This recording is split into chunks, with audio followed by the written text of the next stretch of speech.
Hello everyone. Welcome back to some more Honkai Star Rail. Last time, we started the 2.2 story. Acheron's walked away. I doubt she's gone. She just kind of walked away. And we end up here in what is apparently the original Dreamscape? It's called Dreamflux Reef. After we got passed out and we had to see Not Sam wake us up, walked down a weird dank hallway, and now we're here. Did some exploring, realized that the people that were still up aren't dead, so Robin, came here, as well as Gallagher. Gallagher and Sunday also not really made up, more like an uneasy alliance, and we have who is potentially the bad guy of this whole story, being a Mr. Gopher Wood.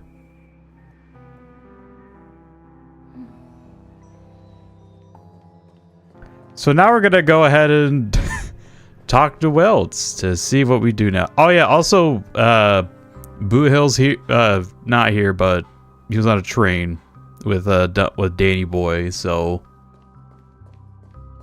I'm not sure how those two are gonna get involved. But they just might. Alright. I may have been quick to step up to the plate, but confronting the Dreammaster could be a very dangerous affair. The Dreammaster being Gopherwood. Maybe I should have said that. Huh? Even you're saying that, Mr. Yang? How powerful is that Dreammaster? Also, I just realized the volume is omega quiet. I'll fix it after this. Of the families of Penacony, and he has the entire power of the Harmony behind him. Not to mention the Stellaron in his possession. We must proceed with great caution. Maybe you can just stay behind this time, Mr. Yang? No, that won't do.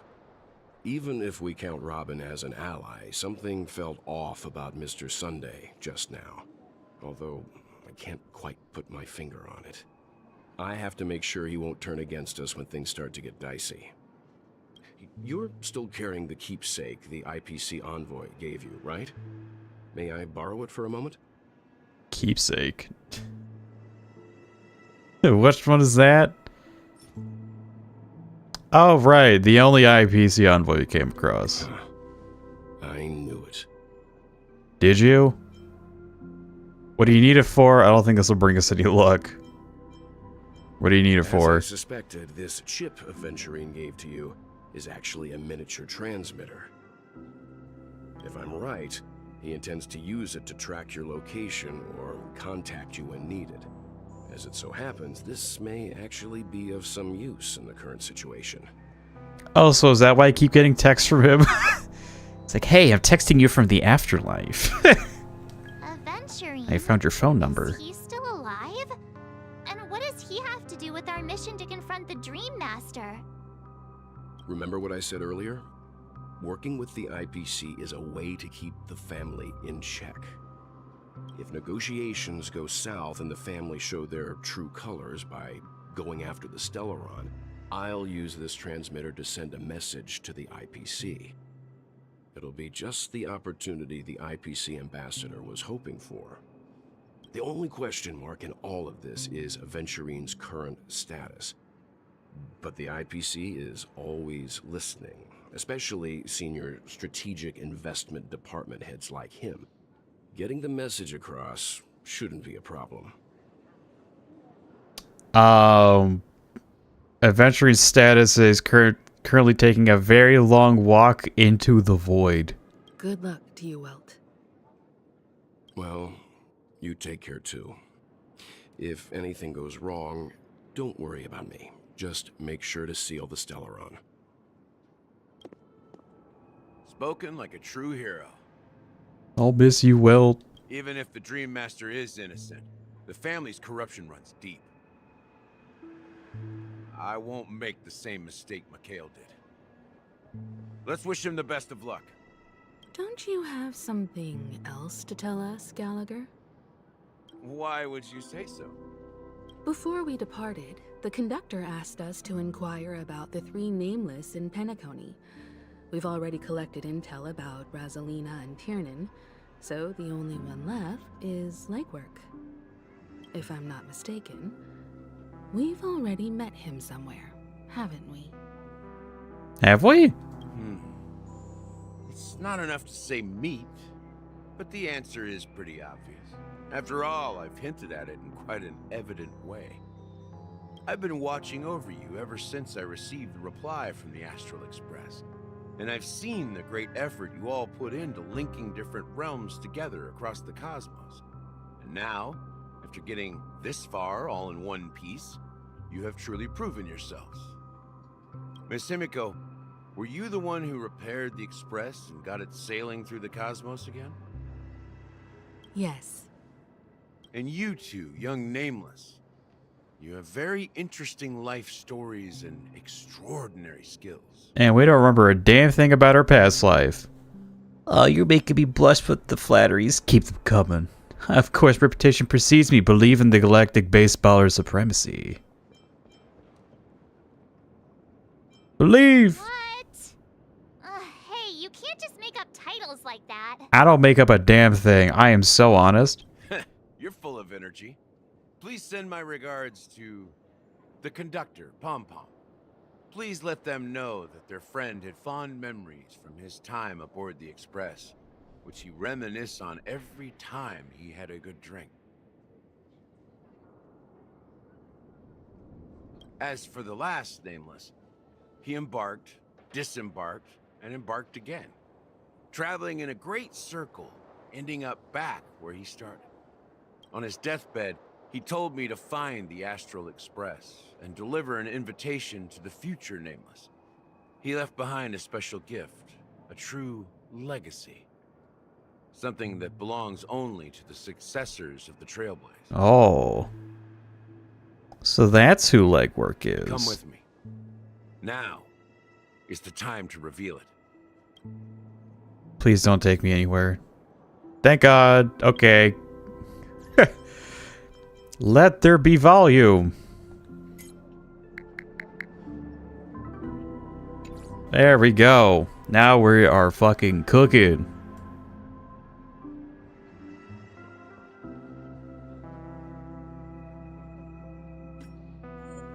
Actually, this be too much.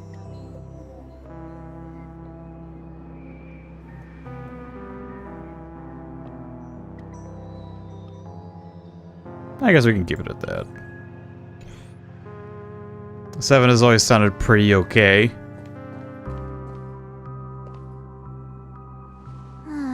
Back here again. Hello, Midnight. Hello, hello.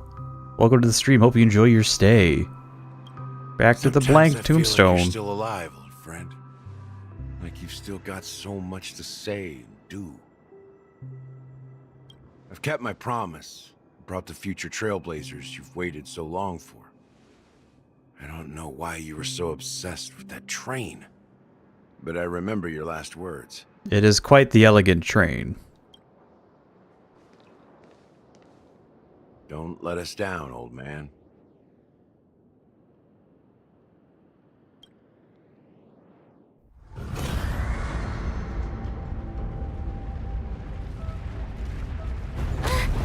What's happening?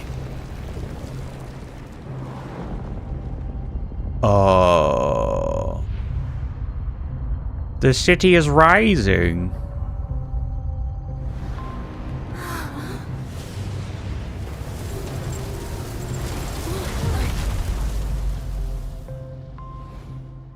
What the fuck?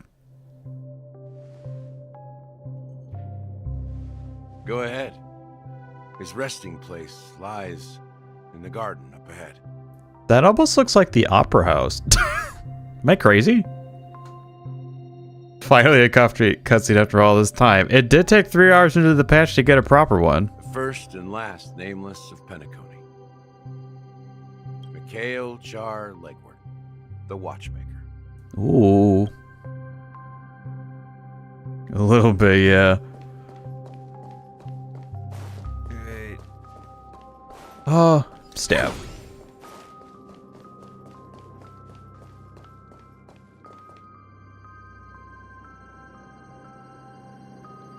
Oh, shit, those are like upside down skyscrapers. What the hell?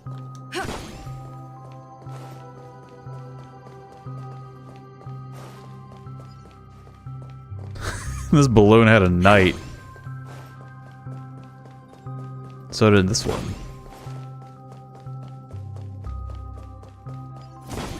Meow, meow.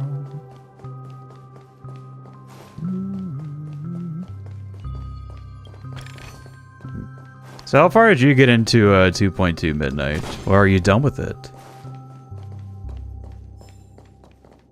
You got rejected by their crush. Weird.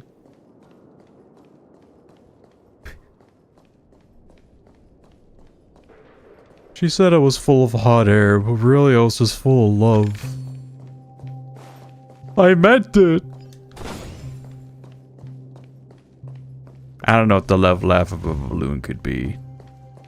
Just a few quests and chests left? Okay.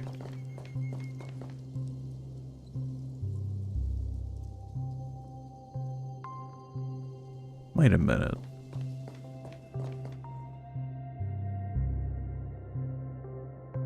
Beneath the sea surface of Memory Zone in a garden closest to the full moon in the water, an elderly man rests on a recliner, enveloped in utter silence.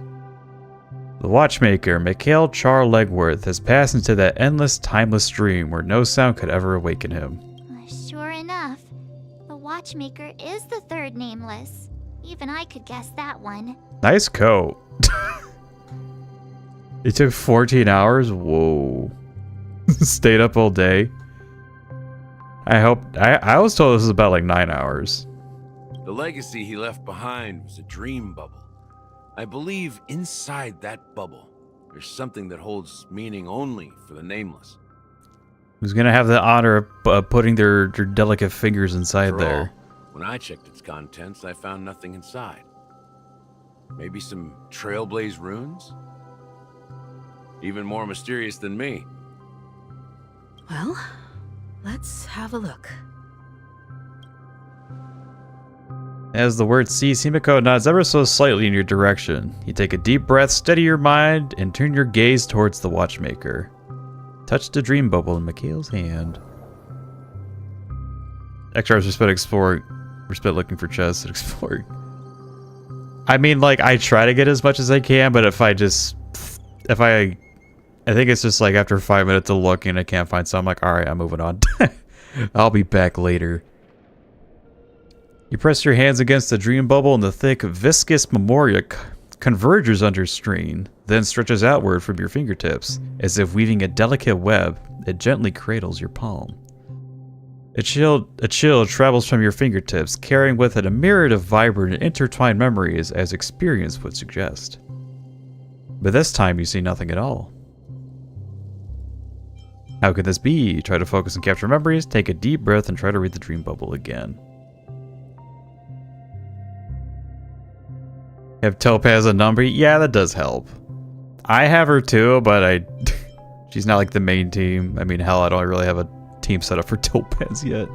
There's too many characters I want to build for. Let's take a deep breath. The dream bubble is cruelly extraordinary. Perhaps the approach was wrong, you think. Holding your breath and closing your eyes. With one knee on the ground, you press your forehead against the thin film coated in memoria. Yet before you, there remains an abyss of darkness. No crimson sun descending upon snow-capped mountains, no gentle laughter, no twinkling stars, no echoes of swords clashing, and most of all, no traces of trailblaze. Impossible. I mean, accurate ending battles easily. More like ending battles instantly. There is nothing, and nothing is there. Indubitably, this is but an empty dream bubble.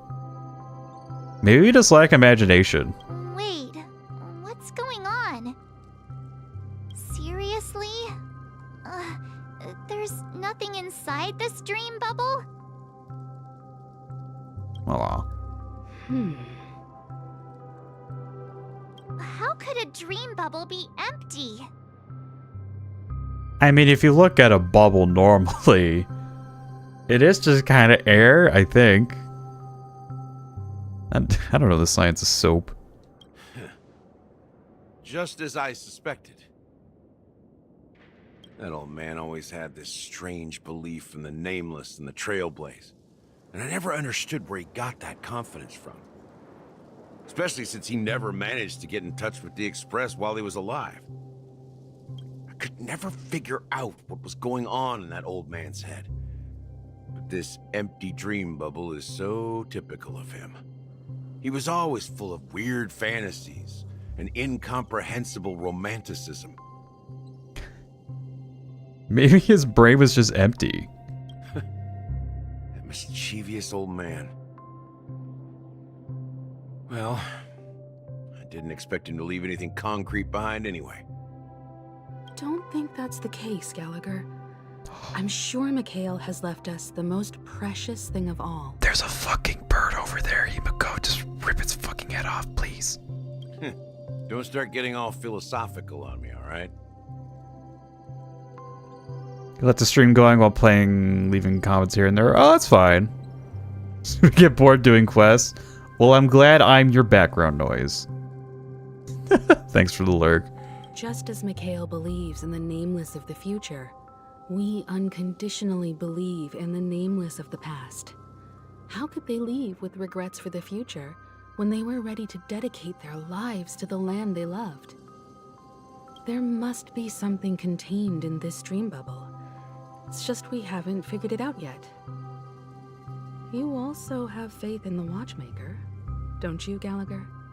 Yeah, don't you also have faith in this dead guy? Well, I'm a follower of the Enigmata. My philosophy forbids me to have faith in anything. All my 50-50 losses were to Himiko. Lately for me it's been Yanqing, and I think you have the better end of that deal. That's why I understand what faith means in the path of Trailblaze. And I also want to know what he left behind. I'll leave it to you guys then. Can I borrow your pet? I need to make a trip back to Golden Hour and check something at the Dreamscape sales store. You talking about Sleepy? It's for Mikhail, and for the future of Penacony. I guess I just kind of a pet. I don't know. Bit of an odd pet. Speaking of odd pets. Ew. Well, shucks.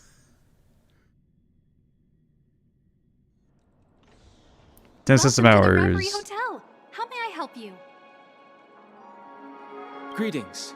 We're the Nameless from the Astral Express, and we'd like to check in. The Astral Express? But I thought... We're late visitors. Don't worry. We're in the booking, I swear. Yes, my companion's already checked in. My name is Dan Hung. Just a little pit and bull. I believe my Pit bull with personal many eyes and a information stabby is tail. recorded in your system. I see, but your companion said you wouldn't be coming due to a change of plans. I think Gallagher's more of a pit bull. Did you not hear him bark? Now the plans have changed again. Gosh darn. Yeah, Kelbyman. Hello, Box. Welcome. Hello, hello. And you are... Me? One bad mother fudger. I'm Pom Pom. A new nameless who's also with the Astral Express. You kind of got Pom Pom's colors. He's my fellow trailblazer. We responded to the family's invitation before he boarded the express, so he wasn't registered in your system. Is it possible to accommodate him as well? Oh, I see. Another one of the Nameless had a similar situation. Seems like a lot of people are joining the Trailblaze these days. Since there's a precedent, it shouldn't be a problem. Just give me a second to contact your companions. Yeah, try to contact them. Should be real easy.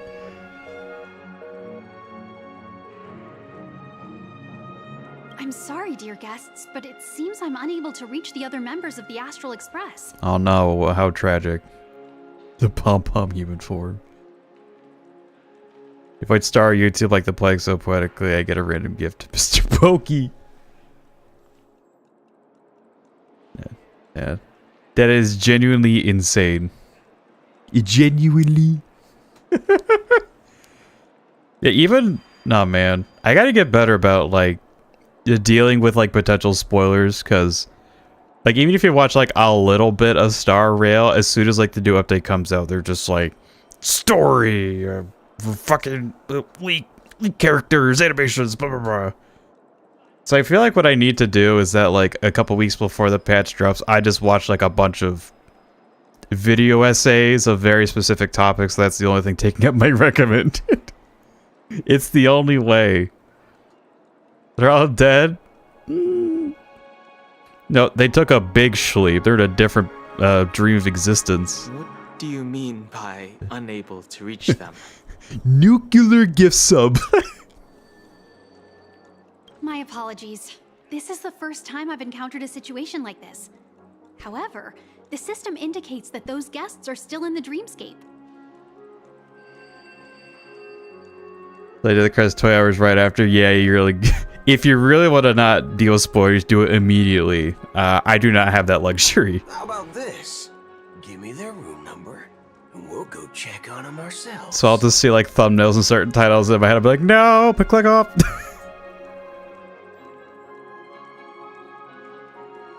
Got spoiled by the Robin's Dead, the guy who shows all the cutscenes. I don't click on those videos, so I never get those recommended. I don't want to say it's a skill issue, but maybe, perhaps. I'm afraid that's not possible. I need to verify both of your identities before I can share any guest information. And not having responsibilities day it drops, I pulled an all-nighter. Well, you just got done with your college semester. You got 3 months to degen like a fucking crazy guy. How about you just wake up someone? Let's say, Welt? Oh, it just appeared? Oh, that kind of stinks. Maybe I recommend it's just like so fucked that video was just like not there, potentially. I'm sorry, but there are strict rules regarding forced awakening. It cannot be done without the proper clearance. So nothing works, huh? What's your solution then? Are you saying we sleep here? At the reception? Please be patient. We need to contact your companions in order to confirm your identities. One more need to confirm. That's Danny Boy and that's Pom Pom. Now it seems you need to confirm our identities before you can contact our companions. Just because they just are. Darn. It seems so. You think it's started to degen further, spit on banners, or other games too? Oh, fudge.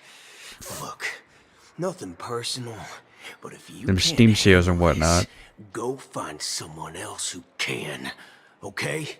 Or I'll do it myself. Please calm down, dear guests. I do recall that Mr. Sunday, the Oak family head, personally handled this issue earlier. Oh, please wait a moment while I contact him. Ma'am, you don't know this. You're contacting the wrong people right now. I don't think she's trying to give us a hard time. She really just doesn't know what to do. I have a bad feeling about this. You tried to contact them on the Express earlier, but they didn't respond. Fudge. Something doesn't seem right. I need to leave for a moment. You can stay here with the receptionist. Sure thing. Just don't keep me waiting forever. Don Hung seems pretty worried about his companions. I should give him some space. Stressing out about it won't help anything.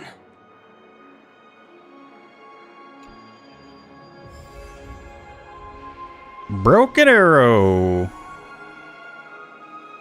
Man. Boothill's so cool. But it's saving for Firefly. Yeah, I'm kind of in the same boat. It's he's so cool. It hurts. It hurts so much. It hurts. Oh, look at his phone. Goddamn. Well, now let me check my social media.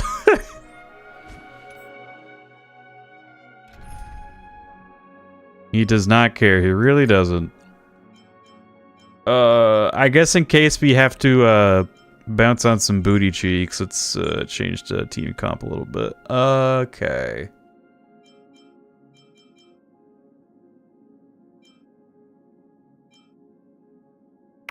What does my brain want to do?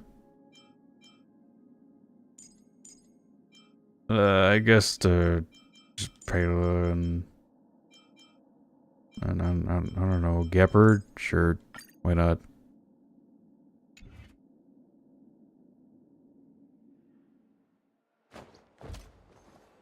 You do not get to fight as him, sadly? Aw.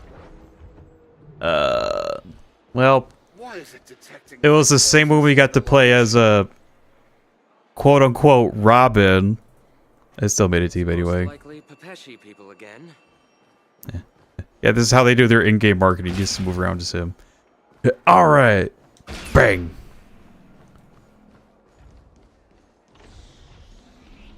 Everything here is so...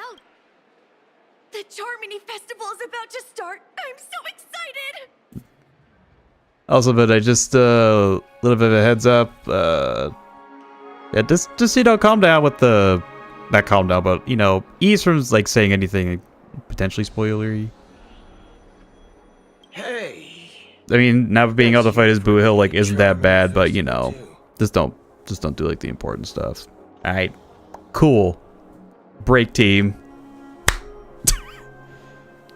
Just play Dixon Dallas. Well, I didn't come all the way here specially for the festival. Honestly, I don't really even know what it's about. But I heard it's a lot of fun. Yeah, concerts. Concert vibe. Well, back in my home world, Anaria, we have festivals like that all the time. My dad threw me a birthday party one time that was just as extravagant as the Charmony Festival. Oh, come on. The Charmony Festival is a once-in-an-amber era event. How can a birthday party compare? Aren't the Charity Festival like a once-a-year thing? I feel like it would be. Or maybe it's because the place opened up to a lot more people this time, so Well, maybe that's why. know, right? Maybe on her world, birthdays only happen once in Amber Era.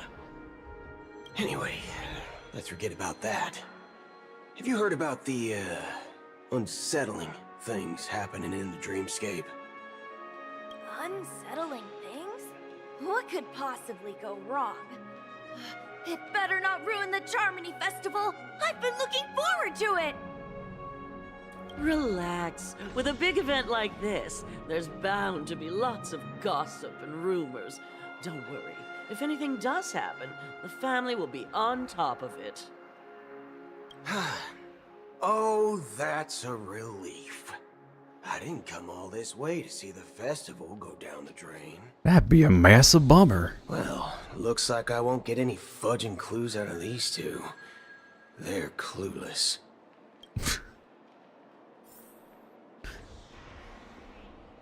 And no, I'm here to protect the innocent, but they're so stupid. These the people I'm defending? Greetings. I'm Cody of the Bloodhound family, head of security for the hotel. How may I assist you? Hello. So, there's something I wanted to ask about. I've been hearing some unsettling rumors about certain incidents that might affect the Charmony Festival. Do you think there's anything to be worried about? I've traveled all the way from the Hayahi Federation, and I don't want my trip to be ruined. What do you mean? Wait, you haven't heard? I'm not sure where you heard those rumors, but they're completely baseless. I can assure you, as a representative of the Bloodhound family, that everything is going smoothly for the Charmony Festival. That's At present, good to all hear. of the families are focused on making sure the festival starts on time. Even the Dreammaster himself has arrived. So don't worry, your trip won't be in vain. The Dreammaster himself. Really? Ah, that's a relief to hear. She doesn't appear to be acting. So, it seems that even the hotel staff are out of the loop.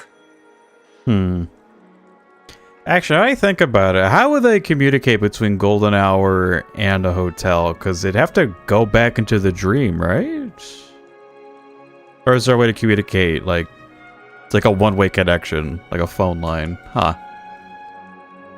Never thought about that. Those are my list of characters of that type of guy where you walk into a bar for the first and say, the usual. For me, that's like every cowboy. Every cowboy in media will go up to a bar and ask for the usual. He does fit it. He does fit that letter to a T, though. Hasn't she returned yet? Nope.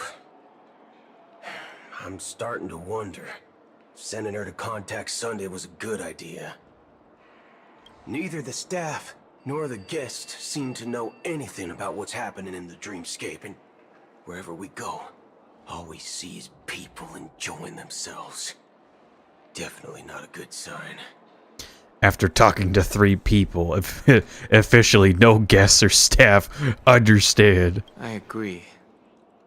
Another unusual thing is that the Oak family is supposed to be in charge of organizing the council and managing everything inside and outside the dreamscape. However, I walked around the hotel but didn't meet a single member of the Oak family on such an important day. Well, I'll be forked. If I remember correctly, the head of the Oak family is that Sunday guy, right? We shouldn't linger here too long. Let's go back to the Express for now. But I want to hang out in the hotel. Not so fast. Have you ever robbed the IPC, bro? If you run away now, everyone will be chasing after you. Are you suggesting we sit here and do nothing? I wouldn't say do nothing, but let's stay put for now. Even if the family has ulterior motives, they couldn't have anticipated us showing up here. We're the surprise factor for them.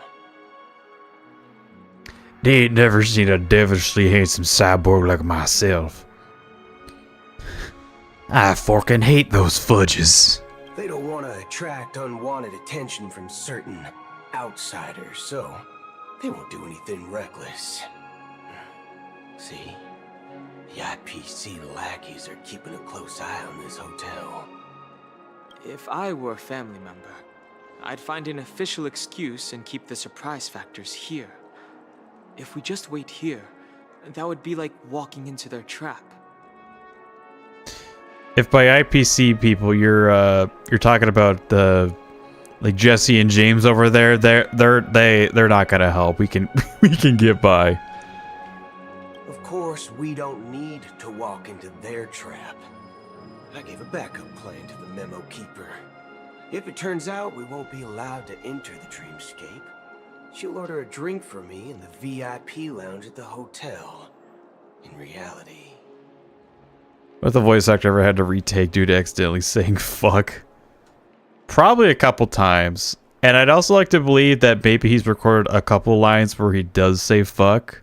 Or maybe he's saying that, saving those lines for convention visits where it's like, hey, VO over the scene, but take off the censor chip.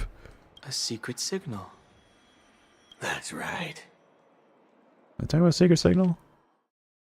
I need to watch. I gave back up into the member keeper. If it turns out we won't be allowed to order a drink for me in the VIP. Well, not have back. I gave a backup plan to the memo keeper. If it turns out we won't be allowed to enter the dreamscape, she'll order a drink for me in the VIP lounge. Oh, okay. Oh, a concrete object can indeed help the memo keeper establish a connection with you.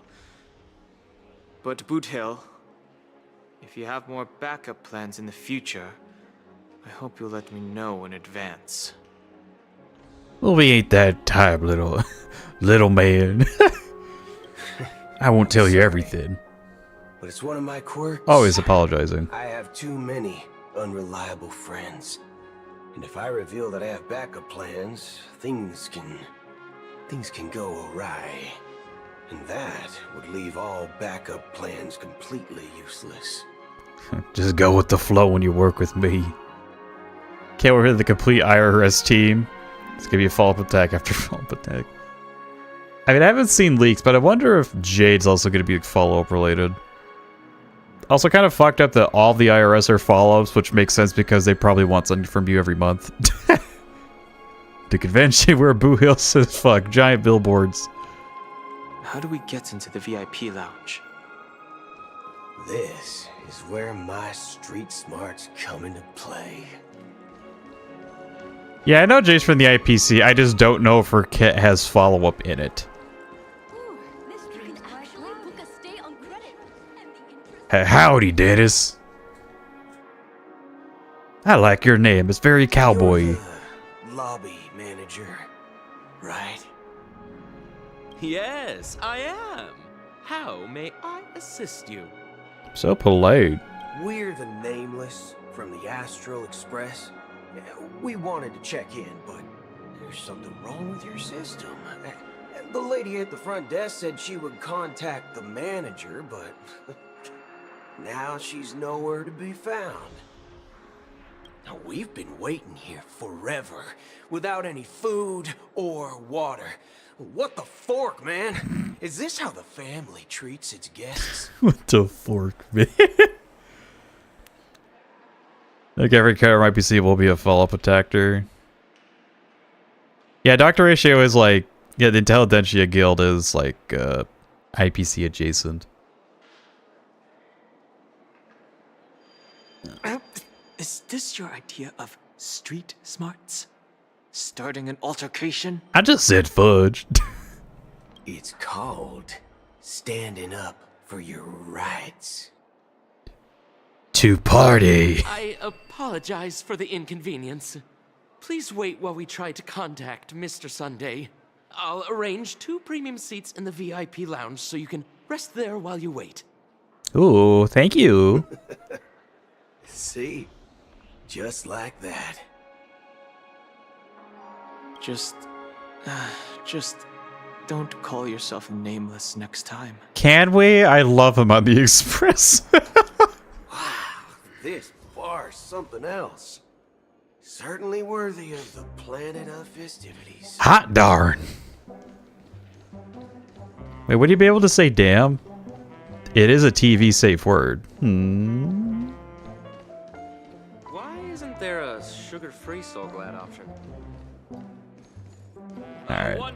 The usual. Good evening, gentlemen. America. Hey, I have an order for a bottle of His Donna's White Oak. Can you help us find it? Hasdana's White Oak. I think there might be a misunderstanding. We don't serve that here. Oh, no way. Are you sure you're not mistaken?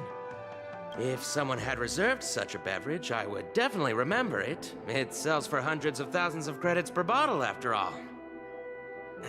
I couldn't afford to cover for such an item if it were broken or lost. Jesus Christ. Boothill, how expensive are your backup plans?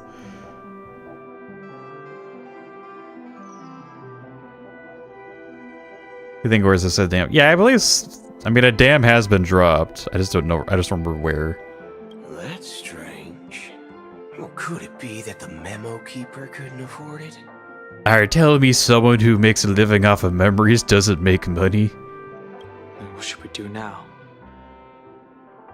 Oh, no need to rush. Well, let's grab some drinks first. Maybe I arrived too early and she hasn't come yet. Now, let's see what kind of juice malts you all have here. Well, give me a glass of Heenum Valley, 40 years. I'll have it neat. No ice. Wow, that's the most expensive one on the list. You have a taste for the finer things. Please don't order just watered down hung. It's on the house, anyway. What can I get for you? Please don't say water. Anything you recommend is fine. Don't recommend him water. I would recommend today's special, Whew. Glass Village. It's classic soul glass mixed with Laboom juice. It's refreshing and suits your cool demeanor. Just 1 minute. I don't know what's more boring, order a glass of water or just telling someone, what do you want me to drink? Go back to read someone's memory to know the winning lottery ticket? That's more like a futures. I don't. Dynamite barbecue with rocket fuel. Ooh, really hits the spot. Truly the finest sherry cask aged malt juice in the cosmos. He also Boothill also strikes me as a guy that would drink oil. Dynamite barbecue with rocket fuel. Is that really something that humans enjoy? I mean, if it's really alcoholic, it basically tastes like gasoline, so it checks out. Like the guy who sets up the lottery. Ah, if it's rigged, maybe. Hey, this guy doesn't know anything at all. As long as you're satisfied, dear guests, please enjoy. Okay, bye. Let's give the memo keeper another half system hour. If she doesn't show up, we'll need to come up with a new plan. In the meantime, let's take stock of the situation. What do you think? The situation is unclear. Something must have happened on the planet of festivities, but the public is unaware of it. Someone in a position of power within the family must be covering it up. It's unusual for the followers of the Harmony to invite other factions, let alone the IPC and the Masked Fools. If what you said about the Emanator of the Nihility is true, the situation in Penacony is a little complicated, to say the least. Actually, there's something else I'm concerned about. Regarding Acheron. As you know, the faction that follows the path of the hunt are some of the most dangerous folks in the cosmos to mess with. I mean, who in the right mind would impersonate the Cienjo Alliance or the Galaxy Rangers? It's like asking for a death wish. Well, maybe she's so confident that you can't kill her. It definitely would be someone who would say, "Get." Yeah, across the room, definitely. No, it would start with like the whole like finger whistle thing, and then he just yelled, "Giat!" Isn't there a saying among the Cienjo people that And then go back to being extremely calm. lets their Lux arrow do all the beating? Talking. Do all the talking. Well, you know what I mean. Even though the Galaxy Rangers have been out of sight for years, we've been keeping an eye on this region. Even the dumbest criminals know better than to mess with the Annihilation Gang, much less the Rangers. But that Acheron lady, she doesn't seem like a lunatic at all. On the contrary, she's highly logical and organized. She knows exactly when to hold back and when to strike without mercy. And do you believe that someone like her would have an ulterior motive for impersonating a Galaxy Ranger? Just to get into Penacony? I remember. He says bussy? Oh, he 100% says bussy. I mean... hey. See that open zipper on his arm? Huh? I'm not entirely sure, but I do have my suspicions. Maybe she knows a Galaxy Ranger, or perhaps she's trying to lure us out for some reason, which I can't figure out. Holy darn, this string's bussin'. Anyway, what worries me more are the anomalies within the family. They've summoned followers from various paths for the festival. No matter how generous such a gesture is, this move seems highly unusual. Is it? Oh, harmony, let's bring everyone together, Charmony Festival, hey, it's gonna be a great time. Unless the invitations weren't sent by them. If that's the case, it's even more intriguing that the family insists on organizing the Charmony Festival, despite the chaos. Maybe it's Shipei the Harmony pulling the strings. We find it beyond human understanding because it wasn't arranged by humans at all. Yeah, let's blame it on the gods. People do stupid things out of irrational impulses. They abandon their principles when self-interest is involved. They believe in things they know they shouldn't, and fudge. They even break their own rules. Why does he say fudge so cool? It's the suavest fudge in this side of the galaxy. They stick to their determined path and never turn back, even if they reach a dead end. You think Shipei's will is behind all this? It may not necessarily be Shipei, but there's definitely some higher entity involved. I know it may sound pessimistic, but if human free will were reliable, why would we even need Galaxy Rangers? Imagine so glad it tastes like orange Coca-Cola. Yeah, mine's kind of... I think it's more like alcoholic orange crush. It's much simpler when you boil it down to the eons and paths. Like how Lon always follows the path of the hunt, or how the Express stays true to the Trailblaze despite Akavilli's disappearance. But in my opinion, Akavilli's fall holds significance for the Nameless. Oh, so you're saying the Nameless now have to take responsibility for their own choices because their absolutely right leader is gone? I wouldn't say gone.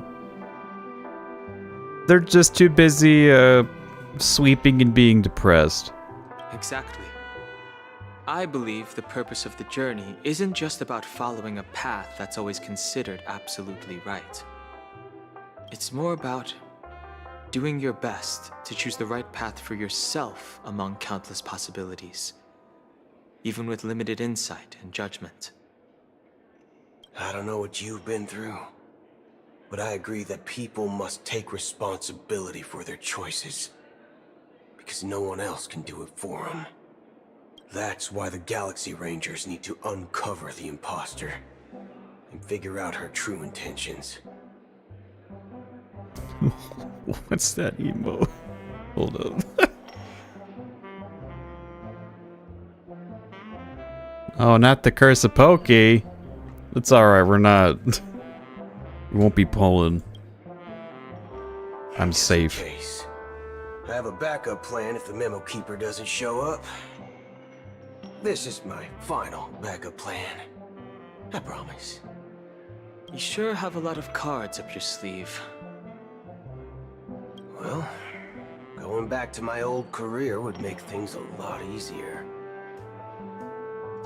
By the way, when you were walking around the hotel, did you happen to see any important-looking guests?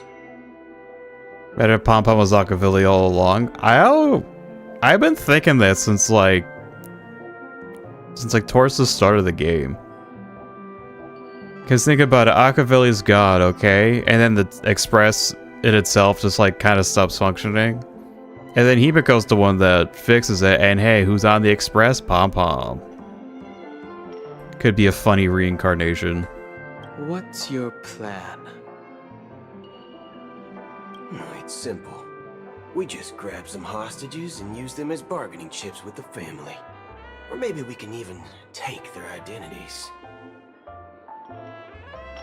Some good emotes, honestly. Well, he's got quite a few slots to use. Oh god, the low tier god one. Oh no. No need for that. We'll return to the Express now. Oh, come on. Wait, are you getting scared? Draw your weapon. Let's make a big scene. Are you leaving, esteemed guests? Would you like to cancel that as Donna's White Oak you just ordered? Huh? As Donna's White Oak? But didn't you just say... Ha ha. Looks like you are a bit intoxicated, esteemed guests. You ordered a bottle of As Donna's White Oak just a moment ago. Oh, whew. Oh, fudge, I can't make a shoot.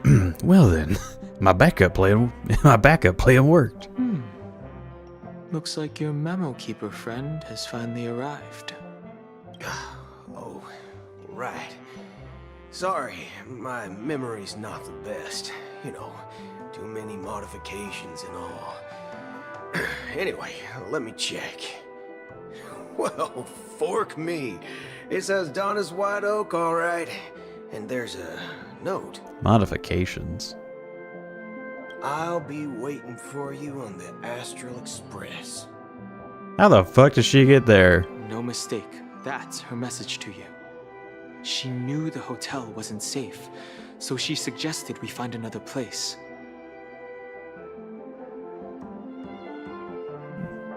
Machiavelli's corpse is the engine of the Express because that would be funny at a reference. What? Is there something in lore about that? That he's like the heart of the Express or something? Well, looks like we took a Becomes the detour. literal heart. Now it's back to the Astral Express. So, what are we waiting for? Let's go.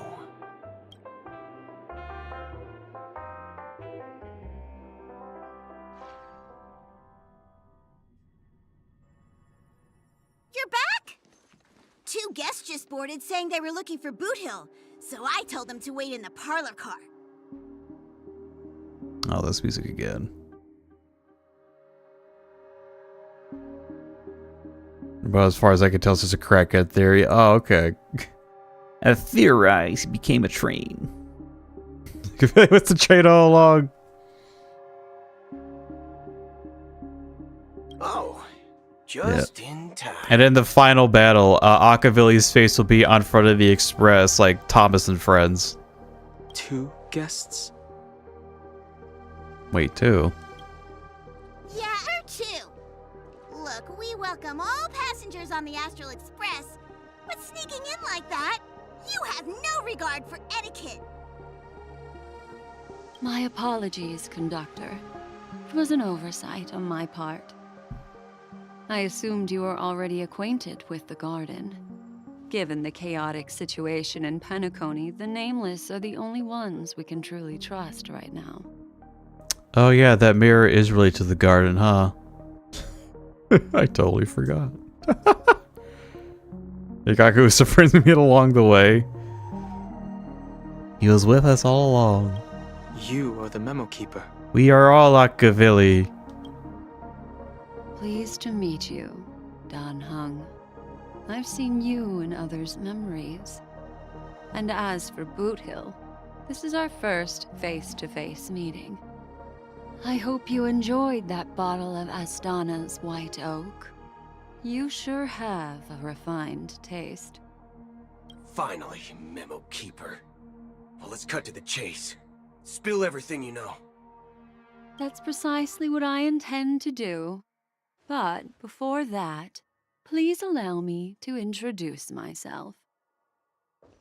My name is Black Swan, and I serve the Garden of Recollection as a memo keeper. As for Acheron's story... Oh god. Should not be allowed to think. I'm sure she knows it better than I do. Sometimes the head empty is the best way to live. Also, props to Black Swan for getting over PTSD to let Acheron onto the train. Greetings. I'm Acheron. What? You Garden of Recollection shirtbag!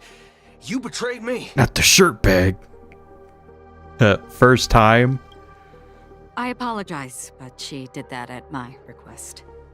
Due to certain reasons, I have been exiled by the family.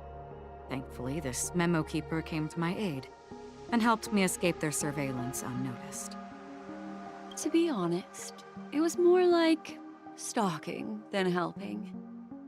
And the process was far from unnoticed. But we did escape. I asked her to guide me to a place beyond the family's reach and to contact a few trustworthy individuals, namely all of you. Trustworthy? Son of a nice lady. You think I'm dumb or something? A good catch. Good catch, not... well, he can't swear. I can probably guy what he express. She's terrible with direction. She do be very aloof. If I had a nickel for every cool sword character that was bad at direction, I'd have 2 nickels. How about this? I'll put a few bullet holes in your head and see what secrets spill out. Then, we can talk about trust. Intentionally recreate here's Johnny so you just ask for directions. It doesn't have to be like that. I'm willing to answer all your questions. Bust her everyone's hotel room and she's like, where's the main lobby? If the cover hadn't been blown, we might have had more time, but at the moment, we don't have any other options. Could have said son of a birch tree. What about bench? Son of a bench. Or bench. Son of a nice lady. No other options? What do you mean? This is the only way I can ensure everyone's safety. I kindly request an immediate warp jump out of the Astana star system. Well, we're kind of stuck here for the time being. This passenger is requesting... As far as I can tell, she's not a threat, and seems to be telling the truth. Coming from someone who has betrayed 2 people so far within 2 days? I've briefly traveled with your companions and know their whereabouts, Don Hung.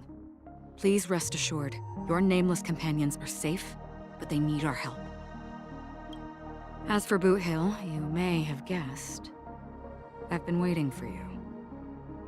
Galaxy Rangers are known for their elusive nature and limited contact with each other. So this was the only way I could reach out to you. Also, damn, Boothill's stance.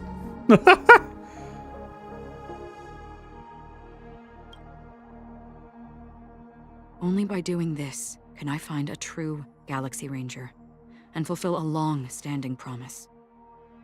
Uh-huh. Yes, I am indeed the son of a nice lady. Thank you for getting it right. Voice actor streams the game and Hoyo does not stop them from using a character voices when we can make them. Does not stop them from using character voices. We can make them say bitch. I mean, I think it'd be a problem if they're like sponsored by Hoyo. In that case, they cannot let that. They can't let that shirt fly. To return his relics to their rightful owner. Ooh, Infernos?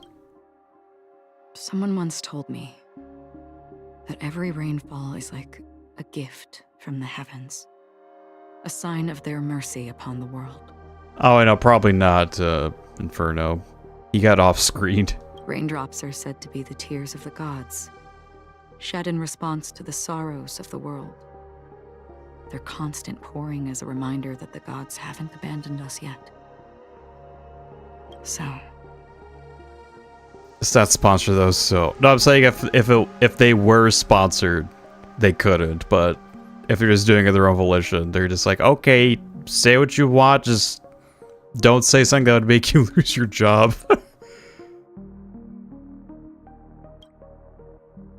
How long has this rain been going on for?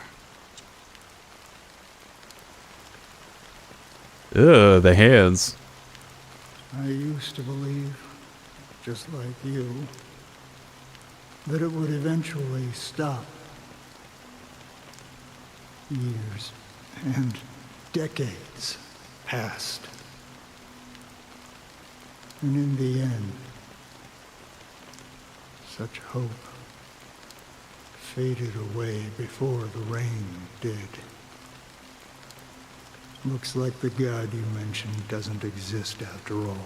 Well, they're void, so not wrong. Well, the new god is void, I guess. Like the Firefly short and community posts and Honkai Isle's character trailer. I'm not aware of those. I'll check those out later. Alright, if it was cleverly hidden spoilers, it was very well hidden. Yeah, people only got it until like after 2.1. People were just like, hey, yo, what?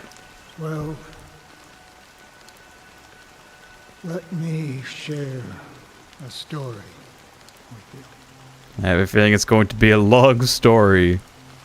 Not because of the contents, or maybe it could be a long story, both in terms of contents and your tempo. Mortals who walk the paths are like sailors on a vast ocean, leaving behind a trail that creates countless ripples of possibilities. These ripples last longer than the fleeting lifetimes of humans. And for some, their presence leaves such a strong mark that it's reflected in the waves. Like those shadows on the ocean. Called the entire Firefly twist and felt not very smart, so obvious. Yeah, I kind of got that connection too. I just was hoping that it was just a bait. I just wanted a really cool robot, not just someone piloting said robot. Tyrese was about adventuring. You can see St. Byron and Sweatshirt. They were. Community posts and sure use this Sweatshirt. Oh. Interesting. Yep. And again, nobody really had got that the lyrics was about adventuring until after 2.1. Sin-thirsters, the obsessions of the Pathstriders, they emerge from the depths of IX, seeing themselves as masters of their own destiny, unknowingly repeated the actions of their past lives. They emerge from the nihility and head toward it, leading purposeless lives. However, these hollow phantoms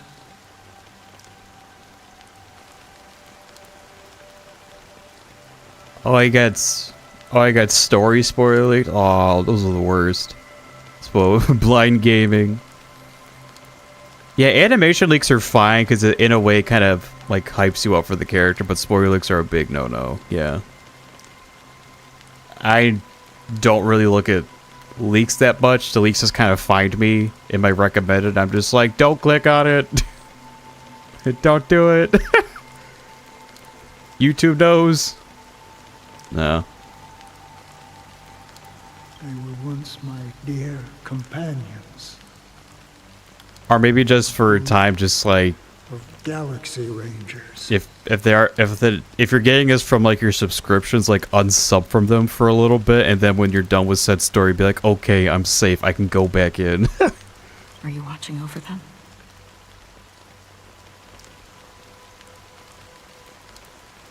Watching over them? No. I'm guiding them toward transcendence. And Ackroyd animations were like, I did, and I kind of regret looking at it because I was like, oh my god, this is so fucking cool. Yeah, everyone that saw the leak was just like, holy shit, Ackroyd's gonna be so peak. It was a and she is. war, a crusade that shook the universe. The universe witnessed the fall of Zulo, the Lord Ravager, But it came at a price. A price so hefty that only those who were there still remember.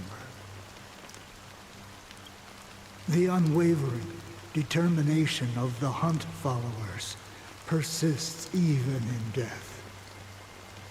So someone must guide these lost souls to their life beyond. They were heroes in their time, and they shouldn't be reduced to mere puppets of nihility.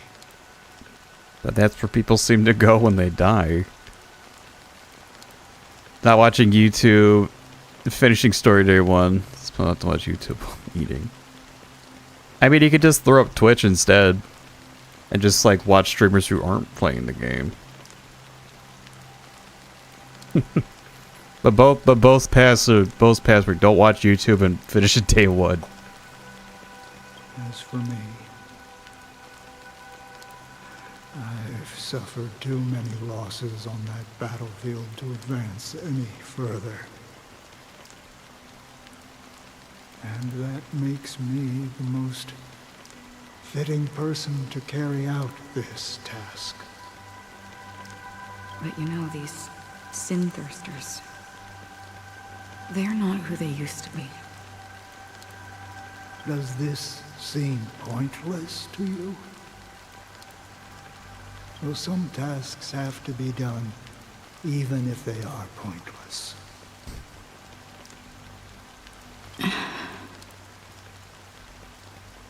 I'm gonna be gone for a little bit. Well, still thanks for hanging around.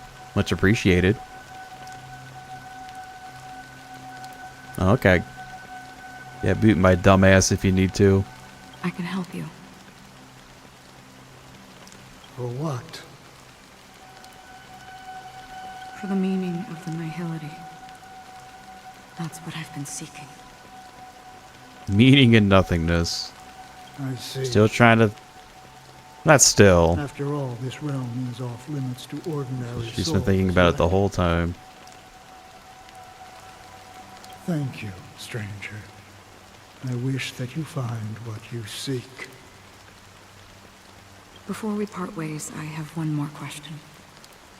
It is true that their actions and even their entire lives may seem pointless from our perspective. But if, and it's just an if this is what the departed ones expected, should we try to change it? A good question. And a profound one. I don't know the answer. What I do know is that one day I too will pass away. And when I bid farewell to this world, someone will stand at my grave and place a bouquet of flowers on it.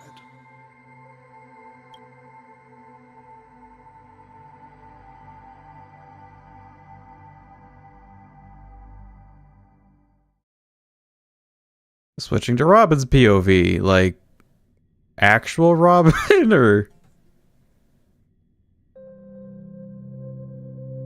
or is it the little cheeky bitch?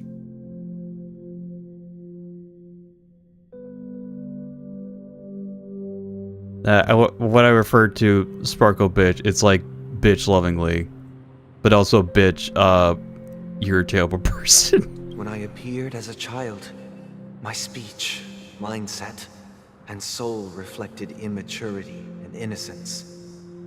As I grew into adulthood, I left behind my childlike side.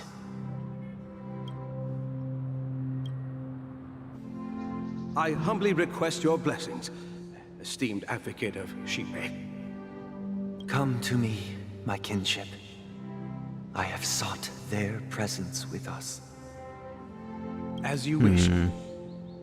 I have faithfully served the Alfalfa family for nearly a decade, promoting the path of the harmony to the best of my ability. However, I made a mistake yesterday. while I was preparing dinner for the family head, I accidentally dropped a prepared dish on the floor. Oh no, not the food. Out of laziness, I lied and claimed that everything was ready. Although the head has dismissed me as punishment, it has been tough to sleep with the guilt still gnawing at me, as I worried that the seeds of evilness may have taken root in my soul. So, I confess to you now, to seek atonement for my sins. I thought I became the devil when I dropped that prime rib on the floor. Do you sincerely repent and vow to change your ways? Oh my god, this is a heinous crime. Holy shit. Yes. Have you examined your soul and confessed all your sins? I will work on the proper form for holding said dish. Yes. Are you willing to accept the process of atonement? I am willing to be to be beat senseless for dropping that prime rib. Yes. Very well. Show your dedication and goodwill to the family, and you shall be reinstated among them. Now, please, leave in peace. You think he said before this confessional period was quoted from the Bible? Really? Where is that? Oh,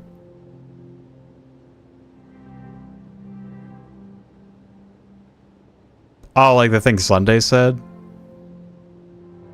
Huh. The Bible has been passed down galaxy-wide. Interesting. Oh, praise Sheepy. And thank you, esteemed advocate. But it was still just a blank screen. Yeah, the top where it's like quote, where it has quotes on it. Yee. Next, please step forward. Brother? Damn it. I wholeheartedly confess to you. Please, pardon my sins. He seems so bored doing this. Rest assured, I have implored their presence to be with us. As long as you are sincere, absolution will be granted. Oh, great. You know, I arrived in Penacony as a stowaway. I sold everything to get a ticket. My house, my land, and my 2 children. Bro, what the fuck? Just to get to Vegas? I see. Please, go on. No. My Sitter. children were starving. Kill him. And I hoped they'd have a chance at survival if they became slaves here. Bro, what the If I can strike it rich here, I'll lift them out of that situation and give them the life they deserve. Bro is literally just like, no, hear me out. Slavery's a good thing. What the fuck? But the Bloodhound family got wind of it. They're on my tail, hunting me down. This man's unhinged. I thought I could bring my kids here. It was all my fault. All my fault. The family is ready to forgive all sinners. I'll ask the Bloodhound family to cease their pursuit. You don't need to live in fear anymore. Maybe he should. I don't know. Oh, thank you. Nah, I don't know. He should. Thank you. I'll work my hardest to redeem my children and make them part of the family. Praise the harmony! Next, please step forward. Hey! Long time no see, Mr. Sunday. The most esteemed individual in Penacony, and the next leader of the Oak family, right? I have sought their presence with us. Let us proceed. Sure. Let's just get this over with. I have sinned. Please forgive me. I wasted half a pizza at breakfast, and a bottle of Soul Glad. That's it. Nothing more. Can we wrap this up? I've got a robo-ball game to catch, you know? Do you seek to atone for your sins through good deeds? My sins? Starting to sound like a saint, huh? Well, let me tell you I was trying to think what's the picture. Neither the family nor you. They sound so familiar. I don't. They sound like some cartoon character I've listened to a really long time ago. Oh, so welcome back, Midnight. Hello. You think nobody knows what your precious family has done? About the Watchmaker? Huh? Don't kid yourself, Featherbrain. Those dream chasers might be fooled by your act, but don't fool yourself. Before you start spouting off your holy verses, answer me this. Where does the power of the Oak family come from? And your power? What makes you think you can sit there all high and mighty, looking down on everyone else? Well, I've spent enough time in confession today to enter the Harmony's paradise, right? Then I'll take my leave. Good luck with your election, and, don't make me regret my investments in you. Bro really just like talked his shit and he's just like, by the way, I got money on you. Especially walking in just to tell us he's full of shit. His sins are by doing for his sins.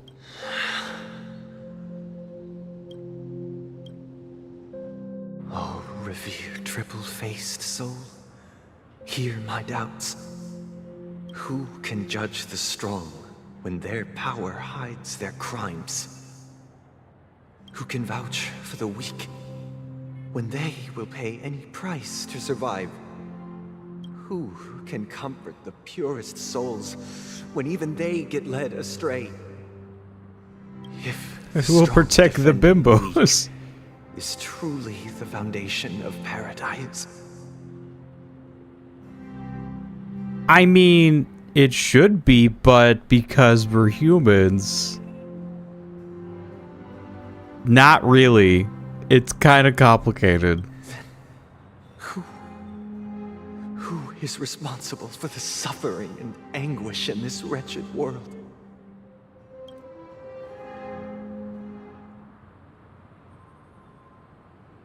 Brother? Brother? Brother, are you all right? I'm fine. I've been working long hours, and I just made a trip to Dreamflux Reef and back. So, I'm a bit out of sorts. But it'll all be over before we know it. Yeah, he did just kind of like get stabbed, get teleported, and then took a taxi back here. You've been working non-stop on the Charmony Festival, Mr. Sunday, and no one could have predicted this incident. Even if the Stellaron does pose a grave threat, I still feel sorry for all the trouble we've caused you. No need to worry about troubling anyone. The Charmony Festival was meant to spread joy and harmony across the cosmos. But now that we know the truth, I'm afraid we'll have to cancel it. It has always been our wish to make everyone happy, so we'll do our best to explain everything to the Dreammaster. I'm sure he'll understand. Yeah, we gotta talk to fucking Gopher Wood. Even if the negotiation does not go smoothly, I'll refuse to go on stage. Without the Chordmaster, the Harmonious Choir would not arrive, and the Charmony Festival would be just a grand performance, and nothing more. I'm relieved to see your determination. You know, since arriving in Penacony, we haven't had any contact with this Dreammaster himself. I'd heard of the heads of the 5 major lineages, but the Dreammaster is a mystery to me. The Dreammaster rarely grants an audience, even for us. But, given the urgency of the situation, he's agreed to meet us in person. Oh? Like for real in person, or just like one of the many he's been controlling? Perhaps you'll be the first guest to meet the Dreammaster in years, Mr. Yang.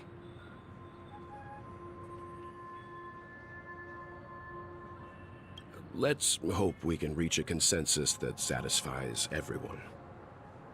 Indeed. Let us hope so. It's about time. We'll have to get ready for the meeting. I apologize for any inconvenience caused by the urgency. Don't worry. I'll be waiting here. Dear, it's Mr. Sunday! Hey, come over here! Looks like someone needs help. Let's go check it out. And now I get to play Robin for real, for real. Oh, is that her basic? Oh, that's kind of cute. Go, little bird, explode! How hard it is to say pulls we have a gambling addiction. Maria's all like, I hate it, but what if I get a 5-star this one pull? For a show gambling addict, I think it's easy to save pulls. I do it for a tire patch. Yeah.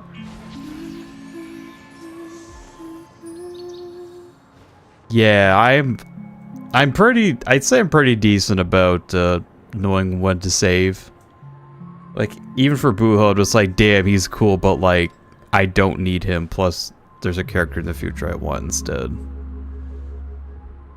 It is a difficult balance.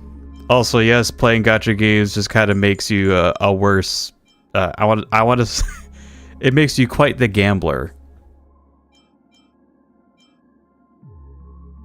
I have not tried. Have I tried her in the trial? I haven't. I heard she's pretty dumb. If you have a follow-up team, then you know that's your girl. But I feel I can kind of get away with not getting Robin because she's a little too niche. Like, she's the best in that niche, but she's like not overall like a. She's not like an overall like harmony unit, like a Brondir, more so nowadays a Ron Bay. Alright, well, who else is going to go on this damn team? Oh yeah, you, and unfortunately not you. Actually, thinking how this team is going to go. Kind of weird. If we get in fights, which we probably won't.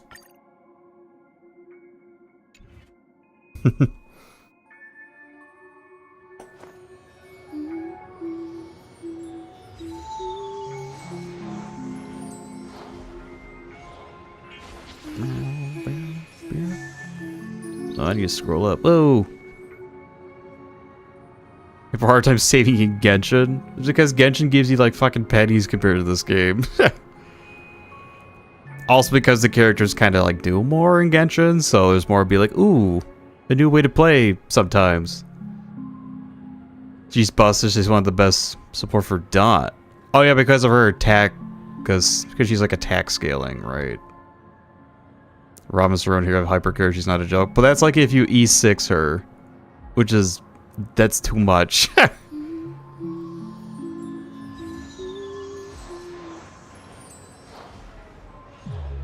Robin's the best for break teams now. She's always been good for break teams. Same as Robin and Spark. Well, oh well. Unfortunately for Robin, my desire for Firefly is much stronger, or more so Sam. So, oh well. So I'll probably not be pulling with apparently the most bangable character, because memes. Mr. Sunday. Hey there! Okay, see the moon in the sky? It's about the size of the cap on my Soul Glad bottle.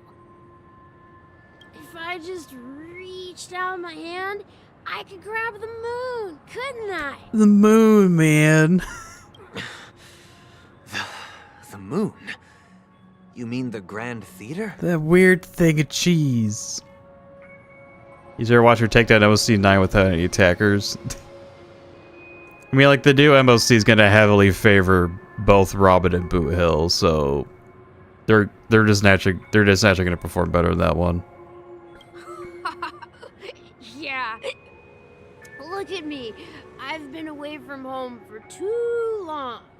I must be missing that moon. That sweet, sweet moon, man. But it's no big deal. The Grand Theater here looks much better than the moon back home. It's just magnificent. Oh, that civil engineering, whoa. They told me not to sell everything I had just to come to Penacony. How short-sighted. Selling everything you had? Why would you go to such lengths? Why? Can't you see? Life back home is miserable. It's not really living at all. Robin's Ranmei and Bronya combined. Well, yeah, her all gives like everyone like action forward. It's better to be here in Penacony. And then the. Pain, no worries. But does she have Res Pet in her kit? I don't remember. Sweet dreams. You can do whatever you want. That's what I call living. Yeah, now this is the life. What does Ranmei do? I skipped her. Her skill is a party-wide break effect efficiency. Is like break effect efficiency up, and I believe like some damage. And then her alt gives a like alt type res pen, and also puts like a little flower above their head, so when an enemy like gets woken up from being broken, they go back into being weakness broken again. Is this truly She is quite absurd. She's like her and I guess now Robin make dual DPS viable. Huh? What did you say, young lady? I didn't quite catch that. Oh, it's nothing, sir. You see, the traffic on Glock's Avenue can be dangerous. How about I ask a Bloodhound family member to escort you to Ideen Park over there, so you can continue enjoying your sweet dream? Keep enjoying your sweet dream. Yeah, that's a great idea. Wow, no wonder you're the leader of this sweet dream. You're totally a lifesaver. See you around, Mr. Sunday, and it was nice chatting with you.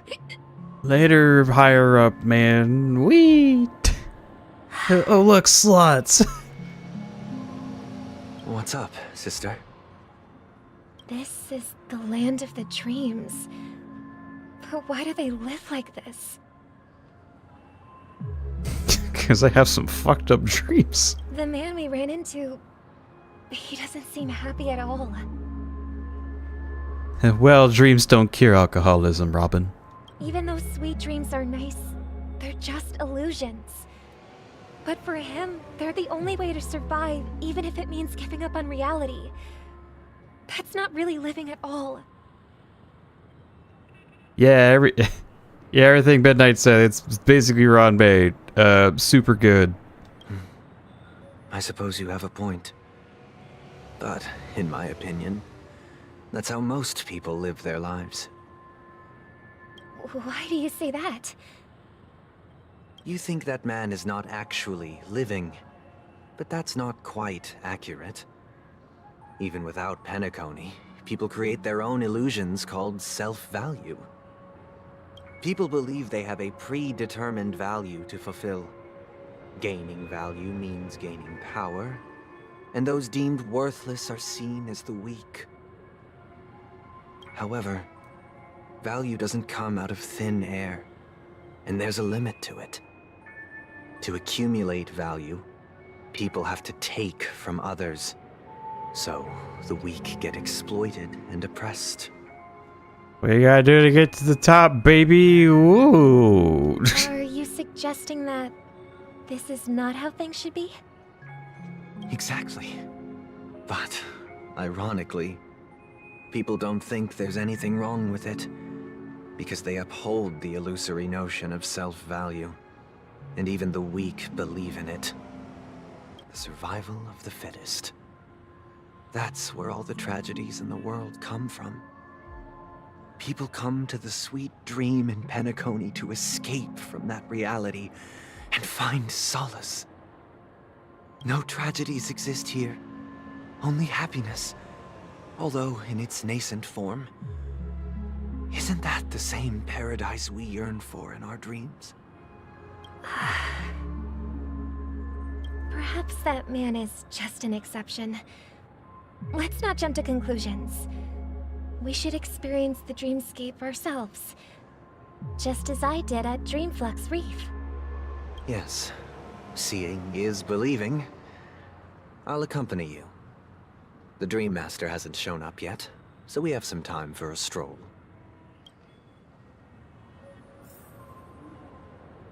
Oh boy, revisiting areas. Let's go. Now let's see how this place is like gets run over by a car.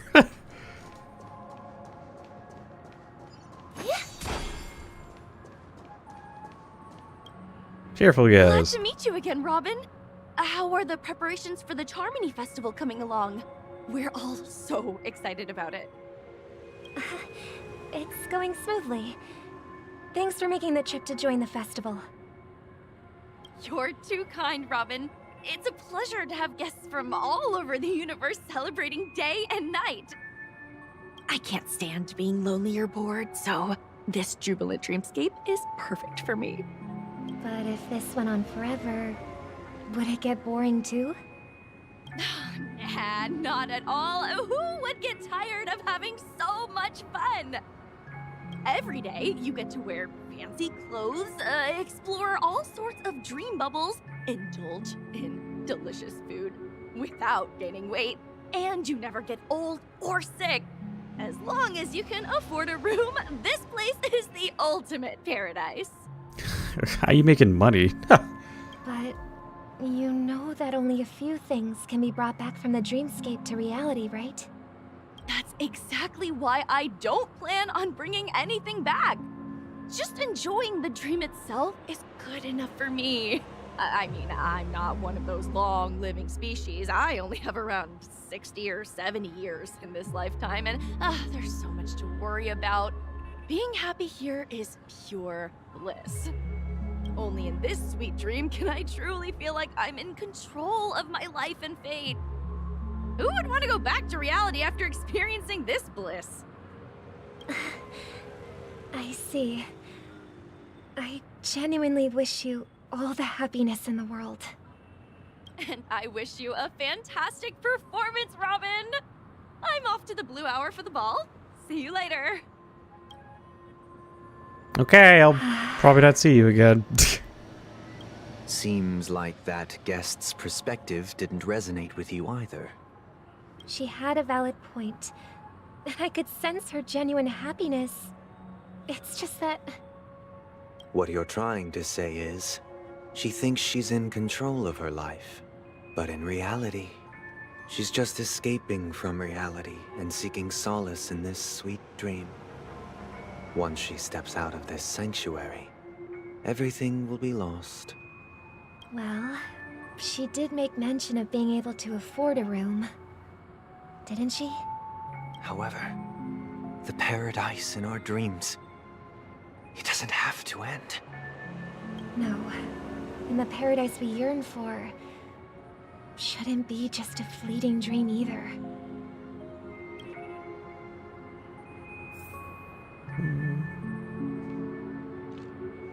Get run over with Robin? I could probably try. Getting run over was one of the best decisions of my entire life. Yeah, it's sometimes every once in a while I regret it. Hey, hit me. Thank you. Hey, no, I want to claim insurance.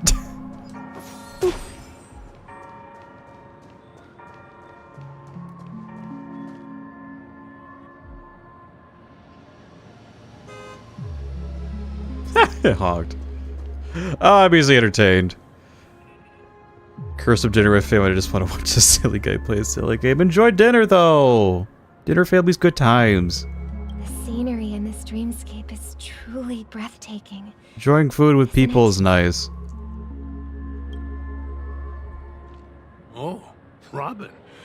Can't believe I'm meeting you in person here. What an honor. But eating out is annoying? I mean, if you do it often, yeah. But it's like every once in a while, it's like, okay, this is something new. You're right. Different from the normal Even dinar. though time stands still in this dreamscape, it always feels fresh. I find something new every time. A philosophical mind. I hope I'm not intruding.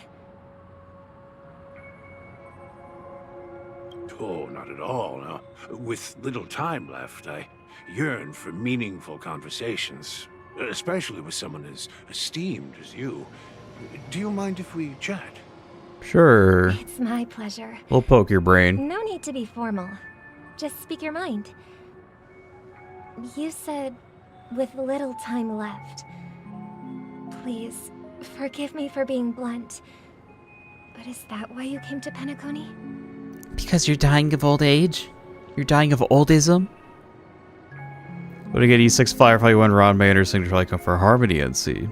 Huh. I mean, I know it's Harmony MC, but I actually don't know what they do yet, and you don't need to say anything about it. I'll read the numbers and be like, whoa! Correct? Maybe. Perhaps a full stream? That's a lot of money to dump. Yeah. I was part of a war, and while escaping from the Sarkosian mothership, I got exposed to some radioactive materials. I was thinking of getting, like, Sam's, getting Sam and then, like, his light, and then, like, the light cone, like, same banner, but, as soon as I realized that Sam's actually Firefly, I'm kind of, like, not interested in that idea anymore. RBMC's broken. Bringing break meta, huh? Or another break Harmony? Okay. You try to pull a single copy of Topaz for Eve when the game is saying no. I want to try to get her a light cone. But knowing my luck on the last few of banners, I'll probably lose to 75-25 because this game hates me.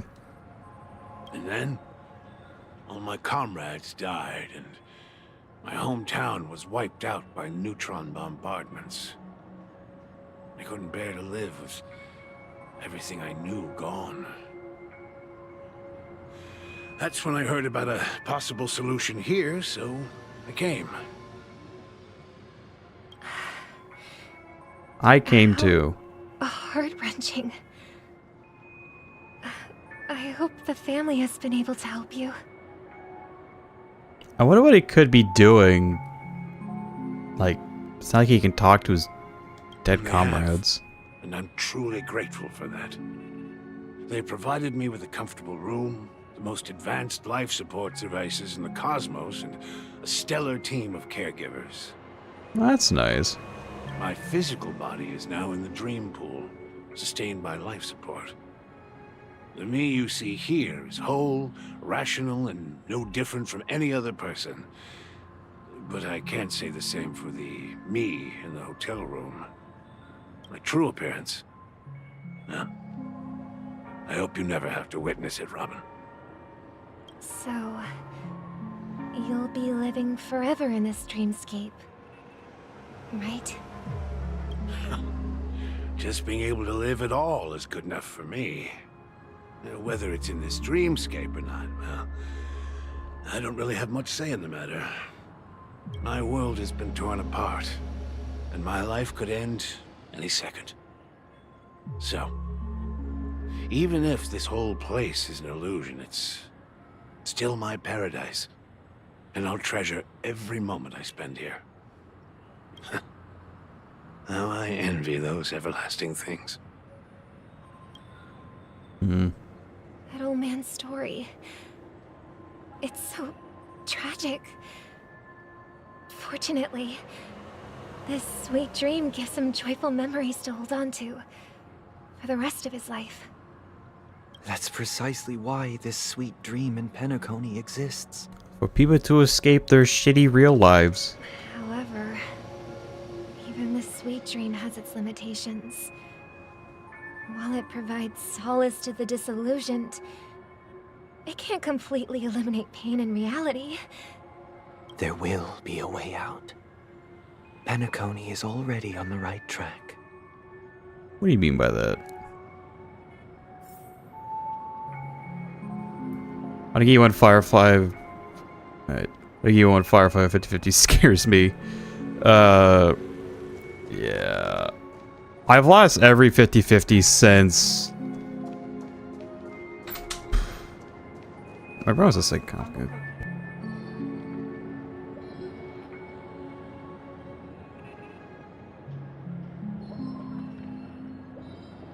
Sorry about that. Because I've lost every 50/50 since, like, okay, the characters I won the first time have been Silverwolf, Kafka, and then Blades Rerun. All the other 5 stars I got, I've lost a 50/50 too. And it's real sad. Look what we have here. A lovely young lady. Aw, this bitch. Wait, is that me? My first paycheck is good. I'll be getting that like code too. Oh my god, it's me. Hi. Brother, what a surprise to see you again.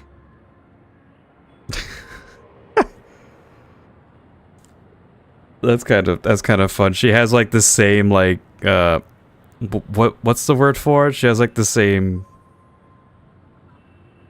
I'm gonna say like inclinations. That doesn't sound right. Anyway, Robin's VA is talking like Sparkle's VA. Show yourself. Your trick won't work on us. I've heard that a skilled mass fool received an invitation too. That must be you, right? Did you enjoy yourself? Shout out to E2, she gave me Dragon Dam at 1 to 50/50. Barely. The people here are way too gullible. A little bait is all it takes for them to bite. And they run away at the slightest hint of danger. In other words, they're naive and cowardly. Now that you've had your fill, it'd be wise to leave before it's too late. The music of the harmony doesn't tolerate discord. What? Now that you have the real Robin, I'm useless? Oh, how disheartening. I've done so much for the family.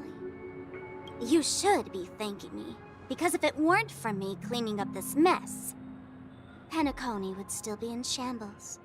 Don't you think?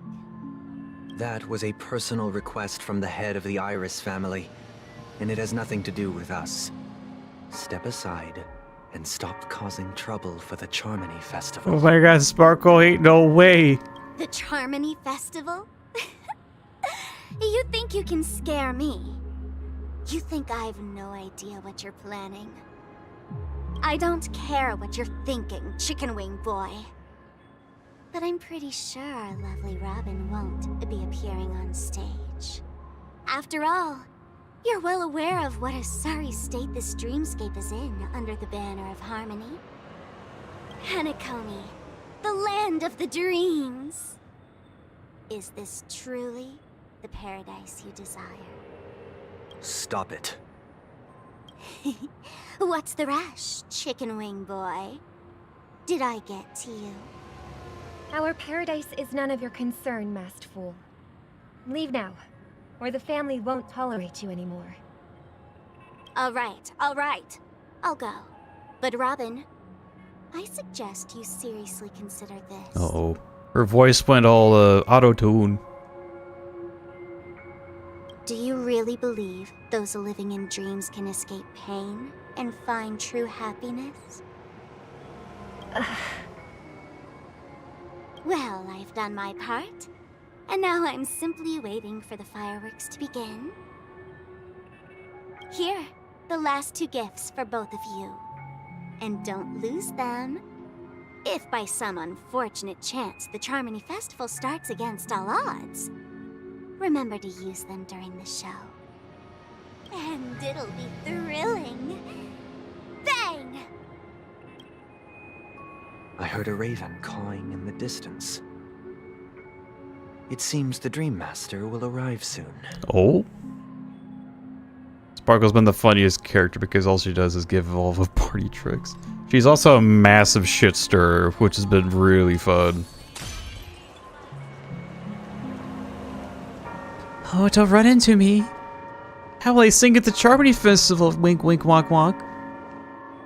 Let's wait here for the Dreammaster to arrive. Okay. By the way, brother, I heard you no longer have a sweet tooth. Back when we were kids, you used to steal my desserts. Seems like a lot has changed during my absence. What exactly happened? Well, someone has to stay awake even in this sweet dream. But that someone doesn't have to be you, or anyone in particular. You're carrying too much on your shoulders, brother. Sparkle's just here to cause chaos. It's her whole job. Restaurant has been reached. May the place be many in my couch. You been watching me with your fucking bubble data? What the hell? I'm not worth the bubble data. The paradise in our dreams. Enjoy dinner though. It shouldn't be like this. Penacony is nothing more than a dream. It can't erase the worries and pain of reality, or bring true happiness. It only offers an escape from reality. Nothing more. Remember the old man we met earlier? Without this dream, he might have completely lost himself. That might be true, but even without Penacony, he could have chosen another path. As far as I know, the Intelligentsia Guild has been promoting their rehabilitation techniques for a long time now. That path may have been more ordinary and challenging, but now he is receiving hospice care in a comatose state, and his fate is sealed. Is Penacony granting these people a future? Or is it taking it away from them? I mean, it's pretty hard to recover from radiation poisoning. And by really hard, I mean you just gotta die. Well, don't forget this. Not everyone really has a future. The future for humanity is like the sky for birds. People mistakenly believe that flight is inherent to birds because they've never witnessed those birds crashing to their death. Do you remember how we took in that little Charmony dove when we were young? Wee little pretty bird. Yeah. We took care of it. Provided food and water, groomed its feathers. And later, when I decided to leave Penacony, I opened the cage and set it free. Well, I didn't mention what happened to it in my letters because I didn't want to upset you. Shortly after you left, it crashed to its death right in front of your window. Oh. I had surmised as much. I knew you wouldn't have avoided mentioning the bird for no reason. Despite that unfortunate outcome, I still believe it was the right decision. Birds aren't meant to spend their lives in cages. They belong in the sky, even if they can't fly. But here's the thing. If there are birds in this world that can never fly, can we really assert that they belong in the sky? Bro, why you calling out penguins like that? Rip birdie. Are you implying Pretty birdie. that the same goes for humans too? Let's take the Astral Express as an example. The Nameless made tremendous efforts to bridge worlds, gaining fame across the universe. However, only a few extraordinary individuals can endure such a perilous journey. Like me. That's because the pursuit of the Trailblaze exceeds the capabilities of ordinary humans. Otherwise, why would this path be filled with broken rails, an abandoned express, and even a fallen Eon? That's just sophistry. If What? that were true, then only the powerful would have the right to determine the future. What the hell is a sophistry? Unfortunately, that's exactly what happens. Another name for the future is self-value. While this world has its fair share of heroes who inspire people and garner admiration for their heroic deeds, the majority of ordinary people will never become heroes in their lifetime. Some are born weak and vulnerable. Some find themselves trapped in unfortunate circumstances. Some fall victim to malice and cowardice. When it comes to survival, everyone is equal. And the weak can only watch as their value gets constantly diminished by external forces. And I was born painfully average. That's why we should care for the weak and support them as if their suffering were our own. That's what the Odes of Harmony have always taught us. While the Harmony holds noble aspirations, the strong will always be strong, and the weak will always be weak. Even in this carefree dream. Human nature contains greatness, but it also harbors inherent weaknesses that can't be eradicated. In the end, if people can't even secure their own survival, they won't care about the illusory future of equality. As long as the law of survival of the fittest prevails, there will always be fledglings crashing to their death. But if people don't live for the future, do they merely exist for survival? If even you, my brother, don't believe that the Harmony will save the weak, then which eon can make our dreams come true? None.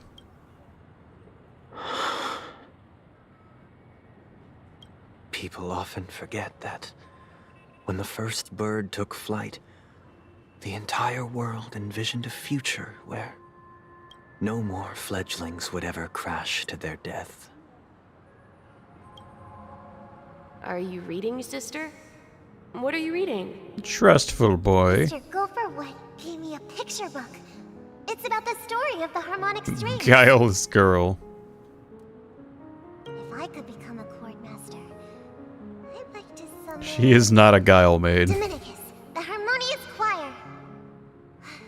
I want to sing with everyone and spread our wishes so that all can feel happiness and joy. I see. Then, I would summon the harmonious choir too. Don't you have a wish of your own, brother? Of course I do. It's just that it includes your wish and everyone else's. I long for a true paradise where everyone can find peace. Aww. The innocent minds of children are so sweet. Then, let's build a stage there and invite everyone to our performance so that both our wishes come true through the power of the harmonious choir.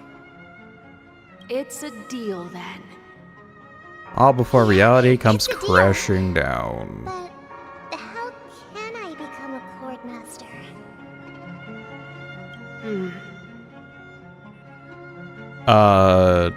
Morph into a harp? Maybe. You will have to become a star first. Whoa, he got older.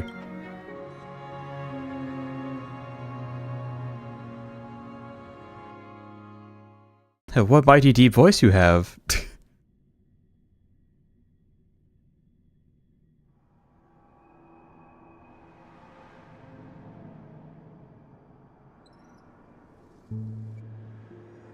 Eight system Back hours. sooner than I thought. Any results? We stood there for 1 hour. Actually 2. Yes. And now, it's up to us to forge ahead. Since he's already carried out his last wish, my final mission is complete. And now I shall leave. But pardon me if I sound curt. It's good to have determination. The path Mikhail left for you is not an easy one to tread. Why else would he have chosen to sleep in solitude, staking everything on some nameless in the future? But you have the numbers. And in numbers comes strength. So that might just delay your inevitable a little more. What do you mean by that? Got any more encouraging words? As I see it, relying on Welt's negotiations alone is far from enough. Regardless of whether the other party will be compliant, negotiating simply allows us to meet them as equals and won't grant us an upper hand. Penacony is our rival's home turf, and we already have very few chips left to play with. Rather than idly sit around while the family's got us blocked off, an offensive approach might be a wiser course of action. Ooh. We're more familiar with the Stellaron's properties than most, and since it's the key to stabilizing the Sweet Dream, it's vital to the family's interests. By attacking their core interests, they're bound to retaliate hastily. And as the saying goes, haste makes waste. That's right. As long as we pose a threat to the Stellaron, either with words or otherwise, we have a chance at gaining the upper hand. But the problem Let's is, start breaking shit. on the eve of the Charmony Festival opening, how exactly are we going to get close to the theater? Family security will be airtight, and if we brute force it, even if we succeed, it's too risky. What do you mean? You have a mech suit. So, no one's gonna say anything? Then I'll raise my hand. I know the answer to this question. Oh god. You of all people! Of course you do. Never doubted you for a sec. Looks like we have one more ace up our sleeves. Time for the master stroke. Wait, hold on. Time for the master stroke. Why are you speaking like the general of the Law Fu? Because he's cool and hot. What do you... Why else? Why else? So, I heard that before the Charmony Festival begins, there'll be a pageant to kick off the festival. It's called the Soul Glad TM Festivity Auditions, or something. And it's going to be held in the moment of Scorch Sand. I didn't think she'd actually say TM. As long as we clinch the top spot, we'll be able to attain the title of Festive Superstar. And be able to personally bask in the graces of Miss Robin. Not that that's important. What's crucial is that we can enter the Grand Theater before the audience arrives. You should have been the voice actor for Shingyuan instead. Nah, Alejandro Saab killed it. He's so good. There's a reason why he's a VA and I'm not. So, how do we go about participating in these festivity auditions? I've already procured special invite tickets from Miss Robin's fan club.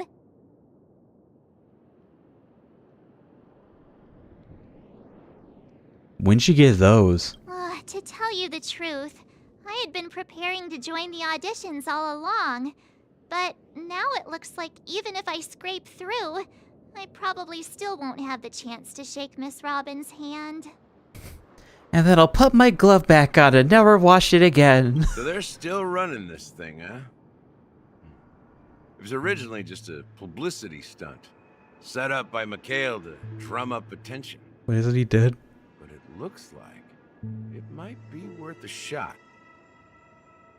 We'll follow Marge's plan. Mr. Gallagher, will you be joining us? I'm afraid I won't have the time. As a virtual character, I've already completed my final mission. Whether Penacony can awaken from this dream is all down to you.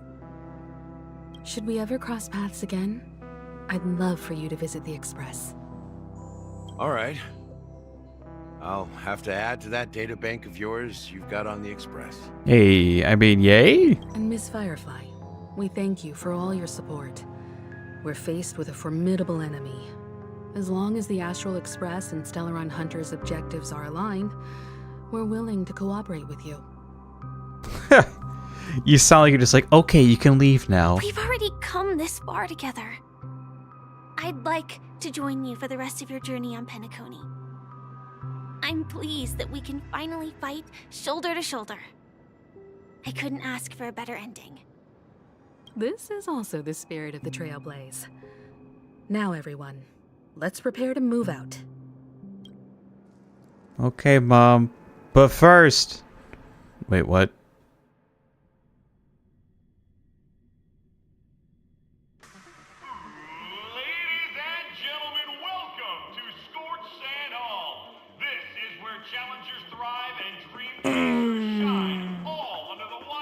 I wanted to grab the bird, though. No. Oh God, the monitors.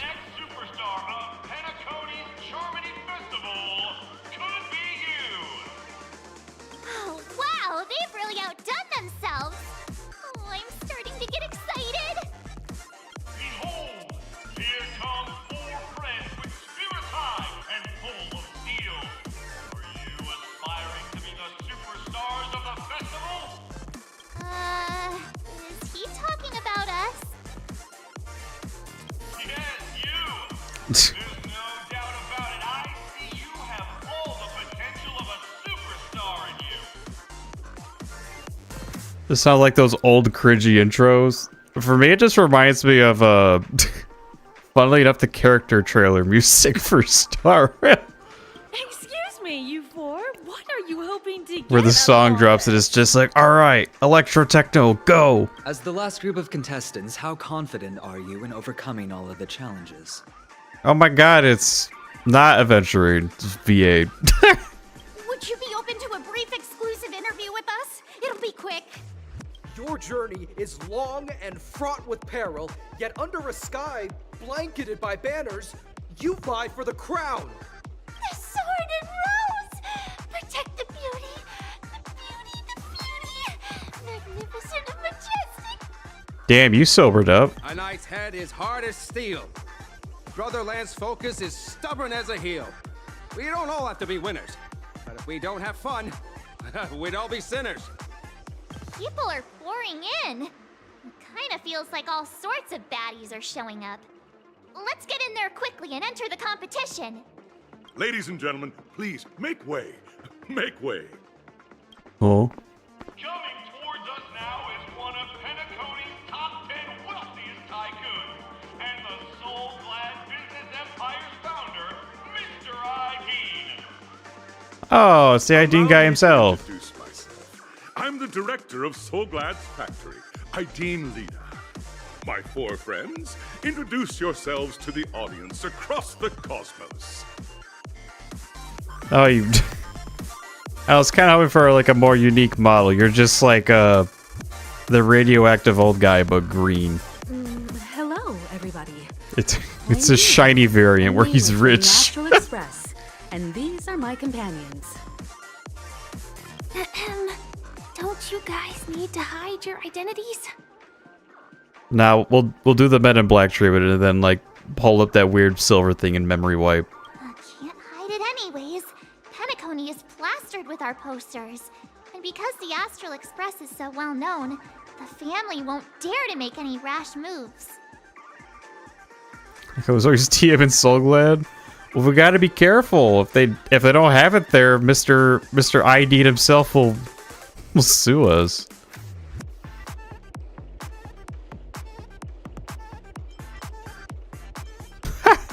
Hello everyone, and she's March. Hello everyone, the Galactic Baseballer, and she's Say Cheese. Hello everyone, I'm Hello everyone. It's really good to have a talent show in this pivotal moment of our story. I mean, I have to because I do it every time because nobody wants to say my name in this game. Hello everyone, I'm Firo McNosky, and she's March 7th. Hello everyone, I'm March 7th. I'm an ordinary girl who loves adventures. Hello, everyone. I'm Firefly. I am also an ordinary girl who enjoys adventures. So it's a bunch of nameless guests. This final face-off is bound to be spectacular. Time is precious. My 4 friends, come with me. Grab a bottle of Soulglad and make your dreams a blast. Jesus. Oh, then learn the what? Words. Okay. All right, we're back here. I guess. No, what am I saying? The bird can't wait.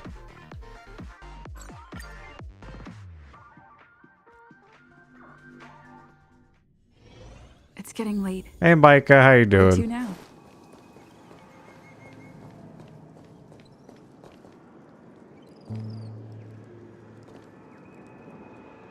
I can't really get a good look at his face.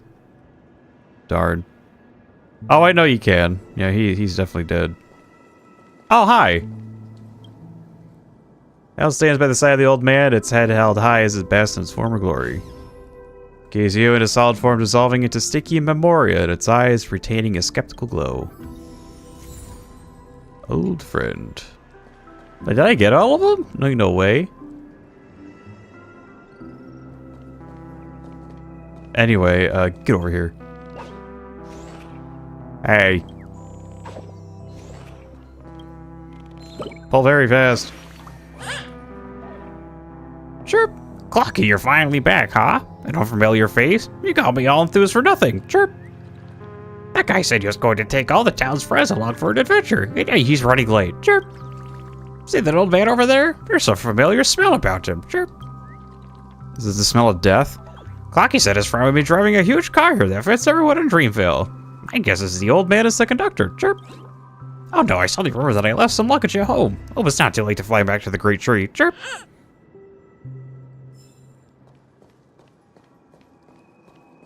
I'm still missing some birds, but I at least noticed that one. Okay. Now we can go back.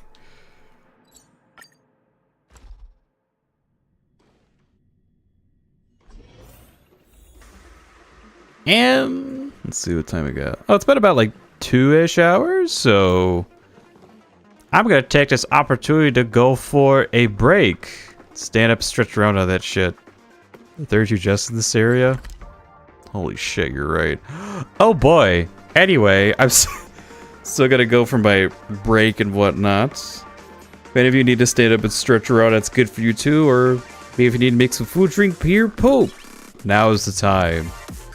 Be back soon. Well, more like 15 minutes-ish, but you get the idea.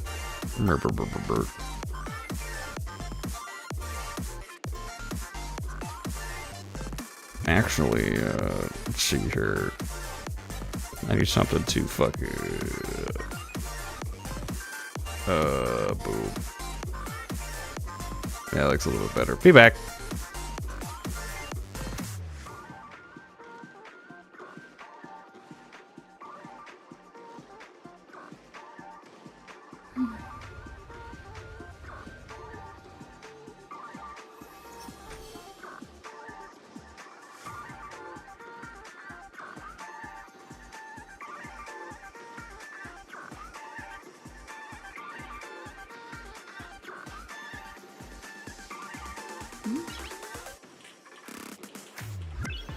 Nice.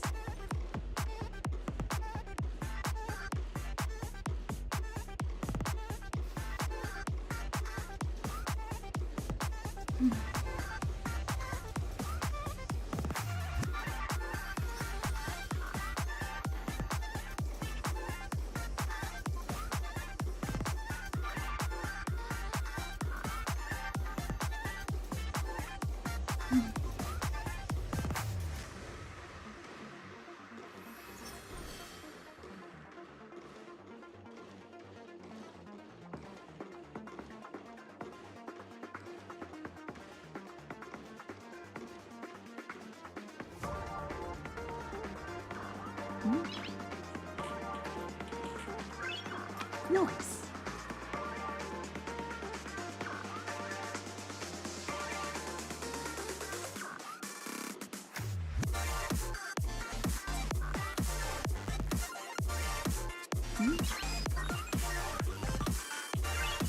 Nice.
Noise.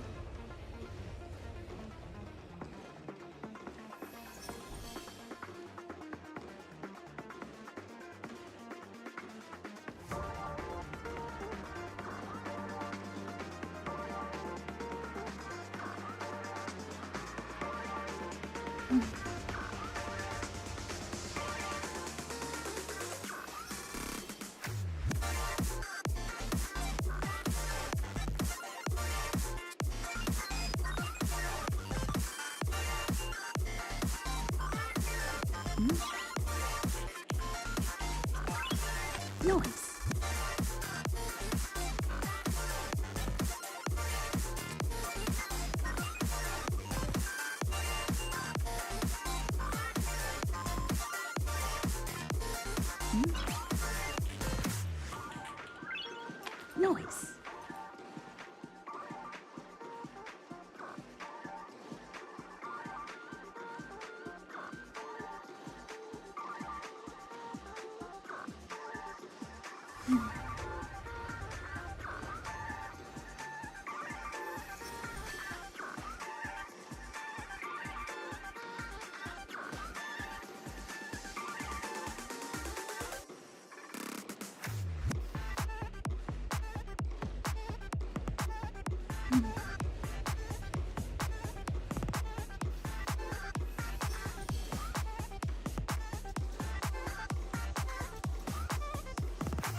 Noise.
Noise.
Noise.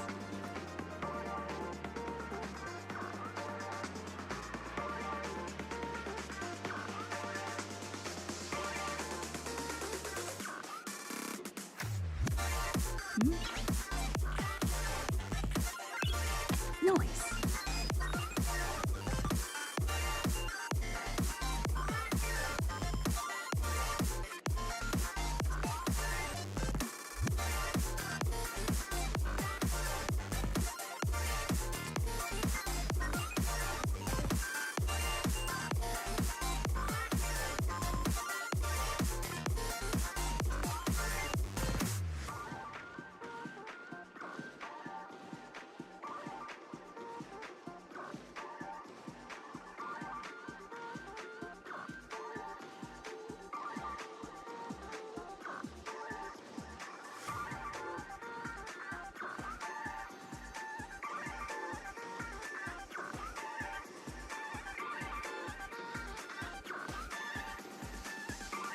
Noise.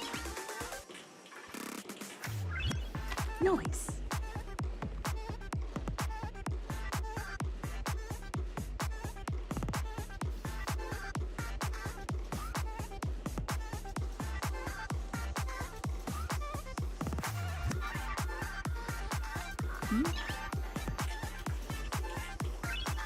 Noise.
Noise.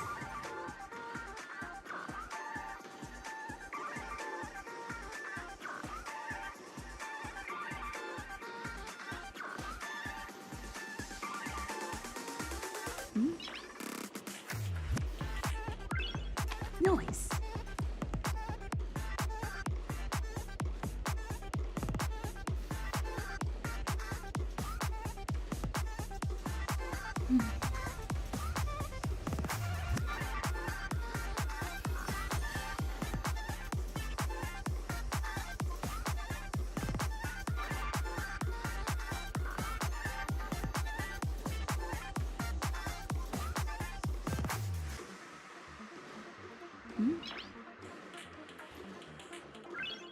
Noise.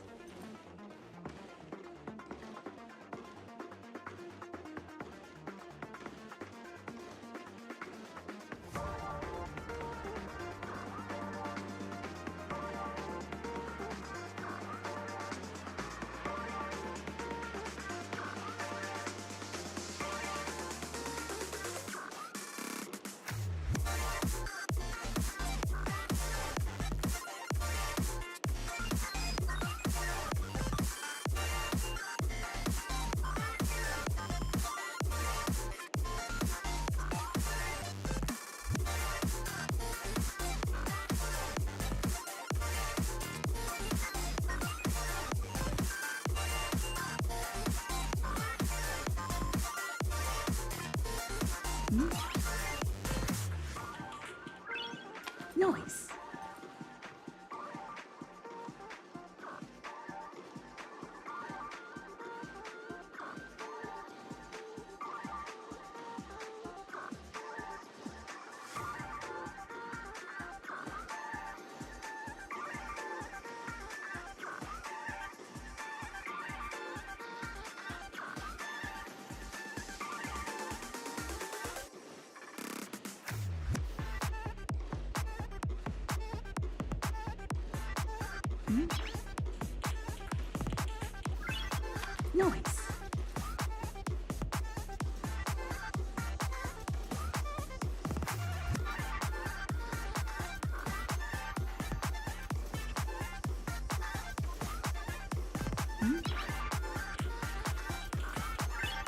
Noise.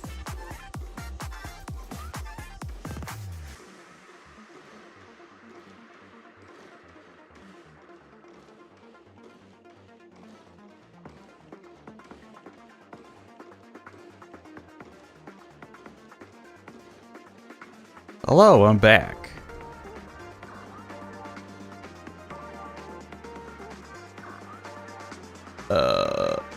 I'm also not sure what kind of Boothill roleplay is going on here, but that's one way to keep yourself entertained for about that time. What's this all about? Oh, a kidnapping. Okay. Yeah, have you heard about that kidnapping the other day? Yeah. Yeah, don't worry about it. They woke up.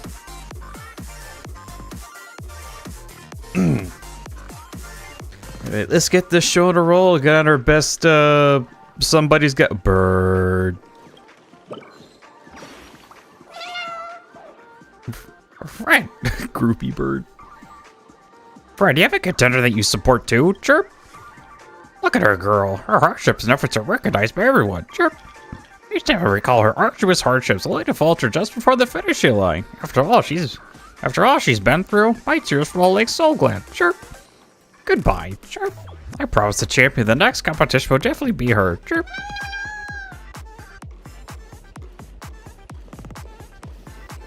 It's kind of weird how you like can't walk into or to get you fucking slapped by a TV. Yeah.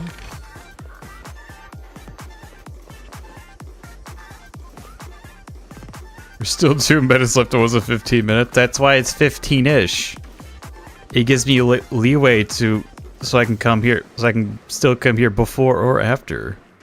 Oh. It's almost like I do that, not to be poignant, but for my incompetency? Anyway. Oh my god. Oh yeah, it's one of these. I haven't seen one of these birds in a bit. Boop. Sorry, was I bothering you? Chirp, chirp. It's really noisy here. So even if you hide in here to sing, no other birdies can hear you chirp. Oh, can neither hear you chirp. What's really too loud? I can't even hear myself singing. Chirp. It's pretty good. It's pretty awful. It's okay. It's okay. You can hear it? I'm so embarrassed. Chirp. Don't look at me. I just want to find a hole to hide in. Chirp. Are there birds that actually, like, have nests in holes? I feel like that has to be a type of bird, right? Oh, these damn people. This dude has back pain for for working a camera. It's too real. Too real.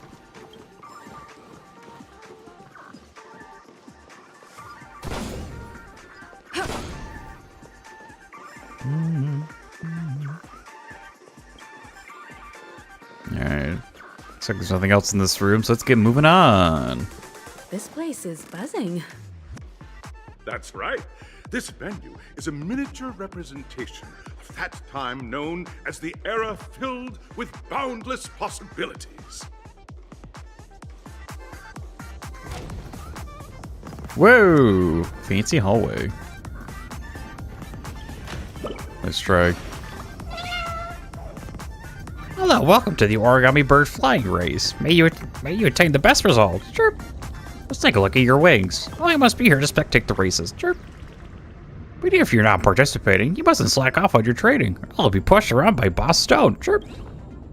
Oh, there's another birdie that needs some guidance over there. See you later, my wingless friend. Chirp. You don't have to call me like that. Is maxed out Cloaky's statue? Oh, did the level for Cloaky increase again? Because I know it did last patch. Yeah, I already am seeing this guy wait for new quest reset. Oh, the outlines are quest based? Interesting. Okay. Why's your tongue like that? Ugh. Okay, now that music's bearable. It's not destroying my eardrums. Now we can vibe. Ah!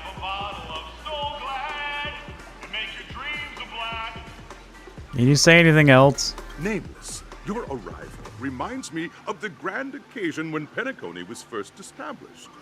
I was still a young, bright-eyed lad back then, that's me. lured here by the Watchmaker's ads, full of zeal and ready to make my first fortune in life. Once, during a particularly grueling day, I passed out and was resuscitated by a drink from Mr. Sousa. That sweet taste has since been etched in my mind And that was what drove me to create the Soul Glad that we all know and love today. The dream-chasing era was truly a wondrous time. Oh, I miss those days. And the Watchmaker. Scorched Sand Hall is my homage to that time of boundless possibilities.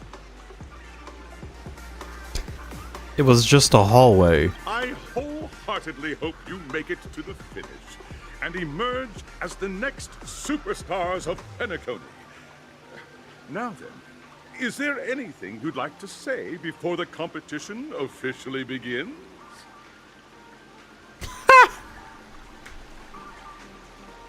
I love localization for this game. Can we get the ball rolling already? I ain't got all day. Can we get the ball rolling already? I ain't got all day, capiche? Rest assured we're gonna take an L on this. I can feel it. Nah, we'd win. That's the trailblazing spirit. How about you, Miss March? Hello, everyone! Next up, get ready for the Mega March 7th Adventure, where I'm going to break the speedrun world record! Trailblazing into the uncharted and challenging the limits. That's Miss March 7th for you. How about Miss Firefly? I hope that by the end of this journey, everyone will have achieved the outcome that they hoped for. Ah, a wonderful wish! Miss Himiko, what are you expecting from your team? Safety first, everyone. Simple words, but full of warmth. I gotta catch you fire. Waiting for you are 3 stages, each connected to that era. The first 2 stages offer 2 distinct paths to choose from, with unique challenges on each route. Well, we can go back to him, right? I know there's gonna be fucking chests. And in the last stage, you will face off against a champion who has defended the title to this very day. A beloved contender whose noble virtues are unrivaled. Uh-huh. Those are the rules. Simple. Everyone clear? Now, I hereby announce that the 33rd Scorched Sand Festival of the 20th season, sponsored by Soul Glad Enterprises, has started. Wait, 33rd festival in 20 seasons. How the hell does that work? Unless there's multiple festivals per season. Damn. Yes, you can. And the quest is not voice acted for some reason. All the budget went to the story, clearly. Everyone, as the Charmony Festival is drawing closer, we I must don't know. reach the end as quickly as possible. Factoring in efficiency and safety, splitting up into 2 groups is the best choice. March and I haven't known Miss Firefly for too long and aren't overly familiar with her. It'd probably be better if the 2 of you paired up. Fine by me. Let's do it. All right. I don't have a problem with that. Enough chit chat. Let's do this. Say what now? I get to pair up with Firefly and there's no catch. It'll be a shoe with me around. Hold up. Has any of you even bothered to ask me for my consent to this?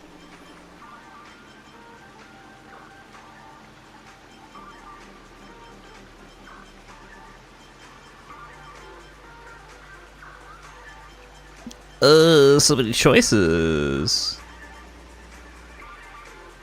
Yeah, no catch. We'll split into the assigned groups then. Let's not waste time. Alright, fine, jeez. Can these launch me? Oh no. Yeah, that's right, this game's not fun. Yoink. Boss Red. I feel like I've heard of you before. Oh, these look like pinball. Oh, they are. Oh, this is pinball. Okay. Welcome to the first stage of Soul Glad Enterprises' 33rd Scorched Sand Festival of the 20th season, Dreamplay Fantasia. In this stage, you can choose between 2 challenges, the School of Acting or School of Action. In the School of Acting Challenge, you have to complete 3 performances from 3 scripts and move the panel judges.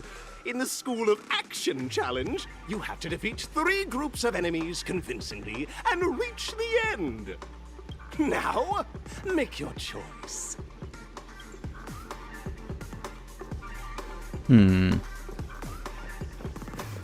Please launch me. Oh, enter the pinball flipper we go. It's pre-rendered for some reason. Oh god.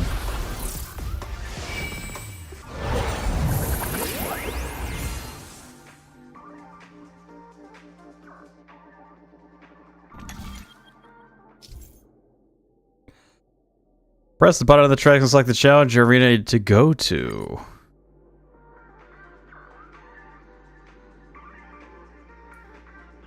Oh, well. What does this one do? Oh, okay. So action challenge or acting challenge?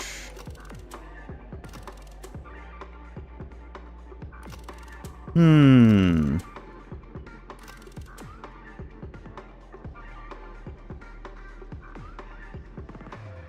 already forgot what the acting challenge is, so we're gonna do it. Whee! The stage of dreams for those who dare to dream. Welcome to the School of Acting Stage. Step onto the stage and move the judges with your heartfelt performance. The next cosmic star of Penacony could be you.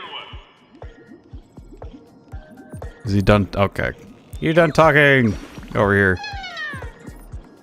Shining light speed, magnificent. Like a star that can't be caught, I'm the birdie that belonged to the top of the podium. Chirp. My friend, did this superstar make your heart skip a beat? Chirp. I only stand you, just so. Nice stand a bird. Oh, I'll be giving you more blinding memories on the podium in the future. Chirp. Goodbye. Another new stage beckons. I hope you'll be cheering me on. Chirp.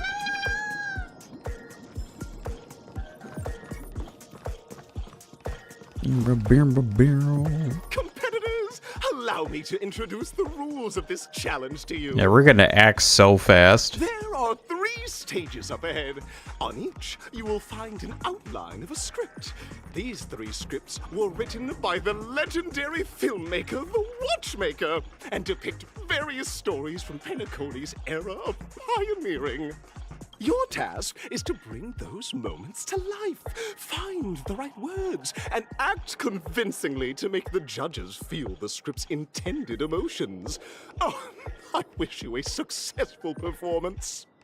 Also, a bit of trivia.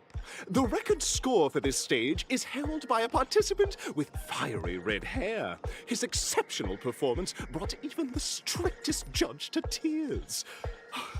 It's like he wasn't even acting at all. Record score for the stage is held by a participant with fire red.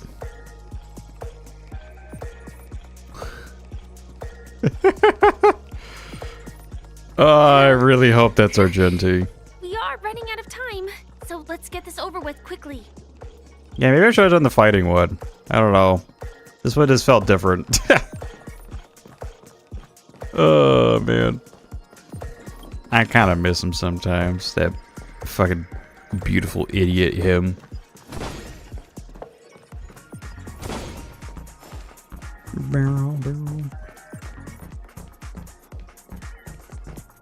Hey, get over here. Yoink. Chirp, chirp. I fall asleep again. How many times was this? Chirp. Thanks for waking me, so I won't be able to complete my work again. Chirp. Rest more. I don't want to become a baddie bird or give anyone trouble. Chirp. Boss bird often tells me to rest too, but I've never seen him slack off. Chirp. This was a hack to get into the zone. Chirp. I have to get him to teach me. Chirp. Meow, meow, meow. Characters like him, yeah. He's just fun. He's a... Like, he's one of those... He's like one of those idiots that's also, like, really strong, so it's just like, I really want to make fun of you, but you could easily, like, wipe the floor with some of us. Oh, just take a look at this pair. Such star quality. Since you've come as a pair, I'll prep a two-person scene for you. Foodie and I felt better. Welcome back from Din Din, dude. You two, are you ready? Yay! Envision that you both, driven by the spirit of exploration, are arriving at the land of dreams that is Penacony for the first time. But instead of lush lands, you find yourselves amidst swirling sands and desolation, far from the paradise the Watchmaker described. Oh no, it's coarse and rough. I hate it. You're driving an old clunker through the wilderness of the dreamscape, braving the cold wind, choking on the dust, and suddenly, a fierce memory zone meme blocks your path. We're still in the desert, right? Also, this sounds like when Ivan's at VA. Now, Miss Greyhair, what line would you deliver to express your disappointment in Penacony?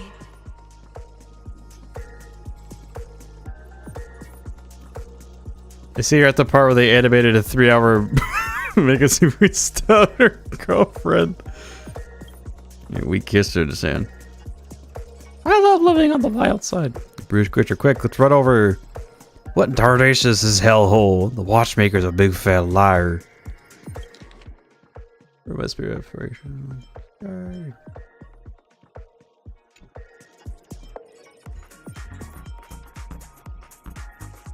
This scene is not present if you play as male Trailblazer. I mean like it's a Hoyo game, or more specifically, it's a Honkai game. There's nothing straight about it.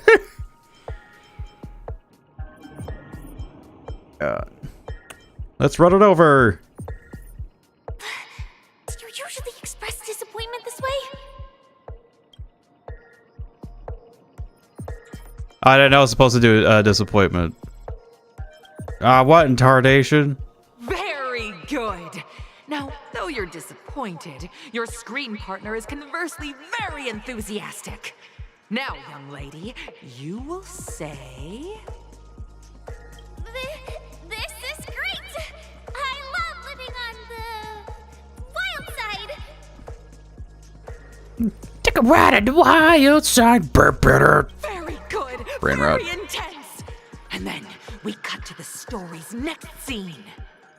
You find a job mending the rails, but the days are long and your endurance can't keep up, and you finally collapse in the endless expanse of desert. Oh, it's so dry. Suddenly, sweet rain falls from the sky, wetting your lips and rousing your spirits.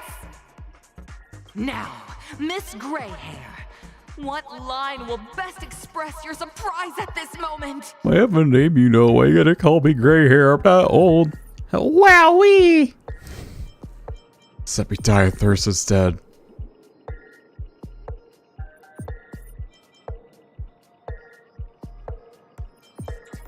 Wowee, Penacony. But at this moment, your partner yet gazes into the sky. Giving attention to both MCs.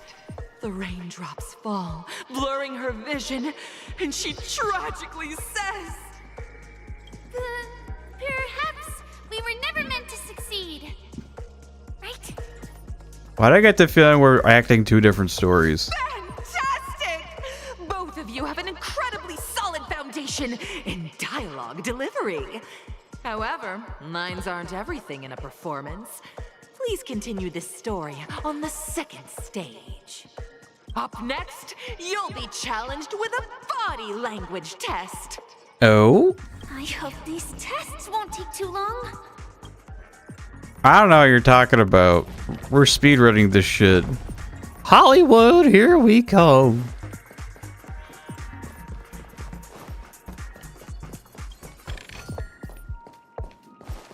I'm not dawdling, you are. Here, you two are required to skillfully utilize body language to portray the story context I've laid out for you. I really hope this game has like a Peter Griffin death pose. Picking up from where we left off. a heavy downpour saves you both stranded in the desert. This rain quenches the anger in your heart. You look to your companion, now completely devoid of fighting spirit, wanting to comfort her. At this moment, what should you do to make her laugh? Pat her head, tell a dad joke, stand up and prepare to move out, roll about in the sand.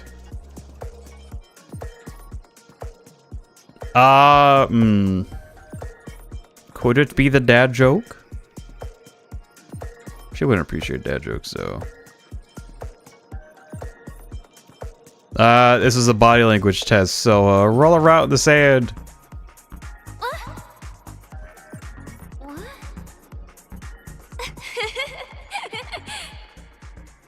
Roll the right answer. Your companion sees you rolling about in the sand and thinks about the arduous obstacles along this journey. She can't help but let loose a laugh, rekindling hope in her heart. And so this girl... I'm gonna get back on my feet and keep moving forward. A tug at the heartstrings! The story continues to develop. The heavy rain leads you both to sense a business opportunity. So you start venturing into the umbrella industry. But just as the business begins to Oh no, not Umbrella Corp. competitors start flooding the market with low-priced goods, squeezing your market share. You have no choice. The goods you stockpiled at high prices have to be sold at a loss. This is a pretty self-destructive move, which drives your business to the brink of bankruptcy. At this moment, what would you, who refuses to admit defeat, decide to do? Leave dejectedly, get on my knees and grovel, stand up and smack the table.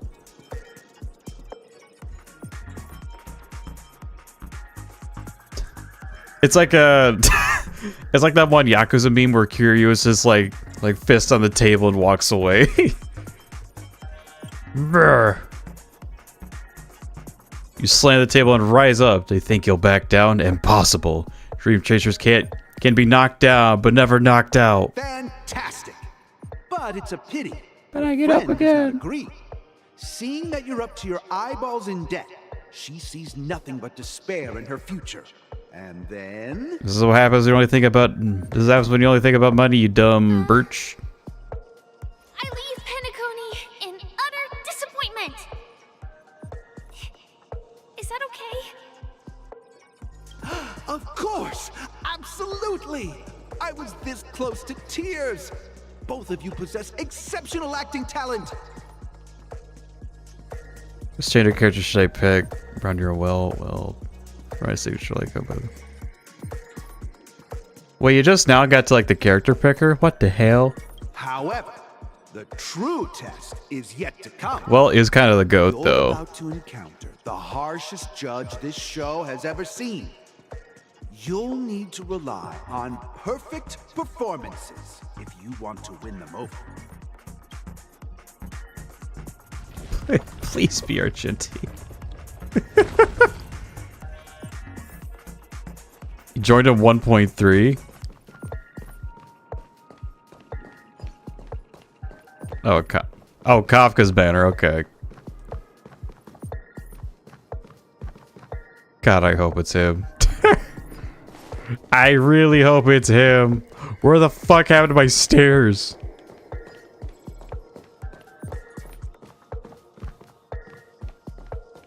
You joined the day was overruled event was ending. I think I joined like I think it was like 10 days before oh shit. Gumball machines. Yeah, I think when I joined it was like late May and it was the show was about to begin. What? It was like 10 days before Jingyuan's banner was gonna leave. My dears, the Dreamville's place of opportunity. The score sale Wonderland that Arrow was talking about, chirp. This bad birdie must have duped us. Just look at this barren wasteland. I would a pebble for the nest building to be found, chirp.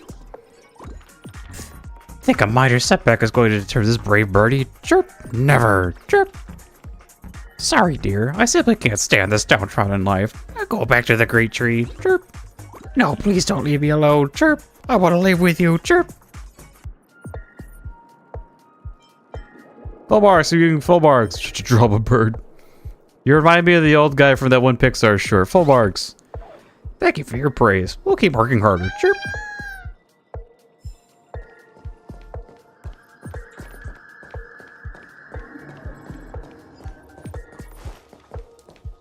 You made it to town. How the fuck do you keep getting gifted? Welcome to the final stage. Ah, you're not Argentine. All the scenarios that you previously encountered were all from the film Once Upon a Time in Dreams. Genuinely insane. Two companions arrive on Penacony with nothing but a dream.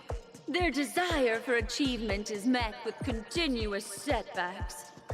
Ultimately, one continues on, despite spiraling into debt, while the other concedes defeat and leaves. Huh. Many years later, their paths cross once more in the thriving Penacony. Yet, they refuse to acknowledge each other because... I became a big shot, but she ended up destitute. I fell into poverty while she was leading a normal life. I'm leading a normal life, but she's ended up destitute.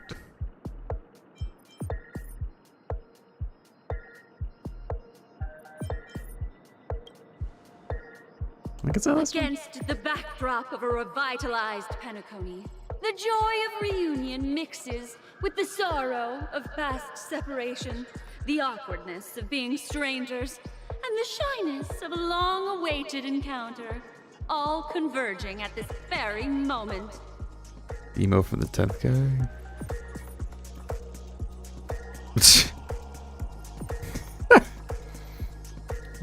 One of the fucking weasels from Ice Age. Give it a shot. Try and convey this bittersweet. Yeah, peace out. To me. Bring it to life with precise and emotive acting. Is this ever going to end? I know! Why don't you try that clockwork thing you used before? Oh, emotional manipulation. I'm good at that.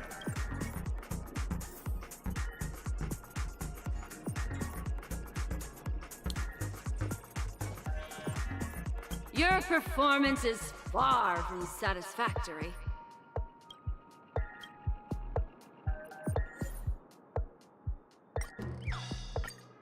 What do we get from Angry? Cut!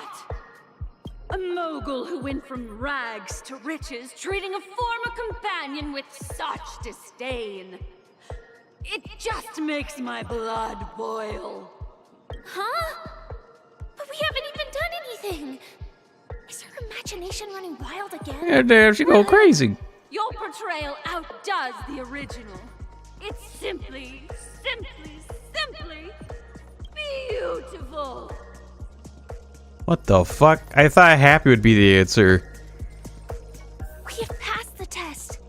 We ought to hurry up. Alright. A mogul who went from rags to riches. You passed. Well, what I thought would be the wrong answer was the right one. Okay. I guess I'm just that good.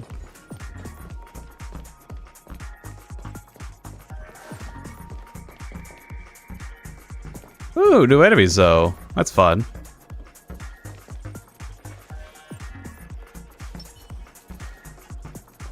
Hope you don't mind me coming in and doing a little whack.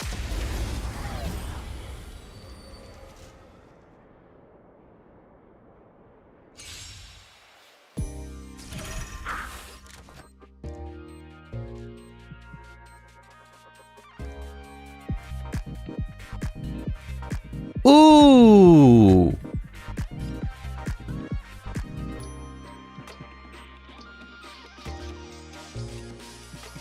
Hold up. Okay, I thought it would go a little harder, but this is nice. This is a nice battle theme. Ouch. Destiny is apparent.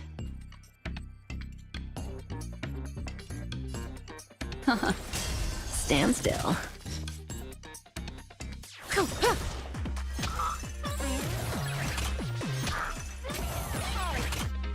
Well, that was pointless. Time to say bye. Boom.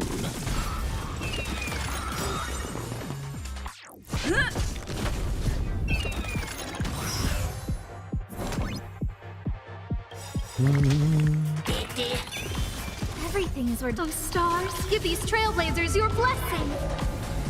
Memories are ever beneath the waters lies an endless abyss. Scared yet? Destiny isn't chosen. Ill fate descends. May as well kill them all. I'm on guard. Relax.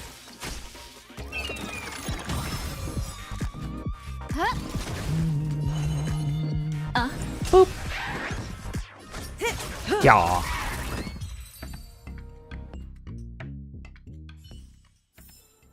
The human body is. Did I either give skill points or energy? Yeah. I think all mine was skill points. Unless that achievement meant I got energy. I don't know. Oh, it's one of you again. TikTok, my pretty, you wish to speak with me? Oh, I was mesmerized many a poor clock, but I didn't expect I would have charm or yours as well. I'm so simple. My pretty, you're interesting. I can leave a slot open for all the precious dial of mine, but you mustn't be naughty. Don't let me down. In each fiction.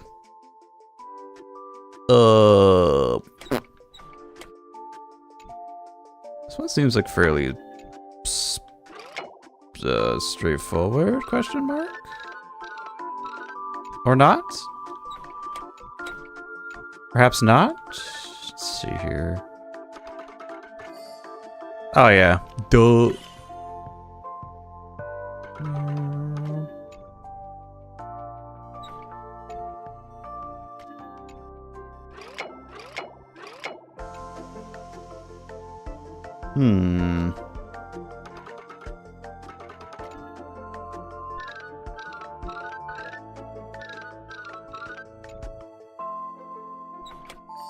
There we go. Yeah, these have been getting harder, which is not a bad thing. Oh shit! Oh, there we go. There we go. Easy clap.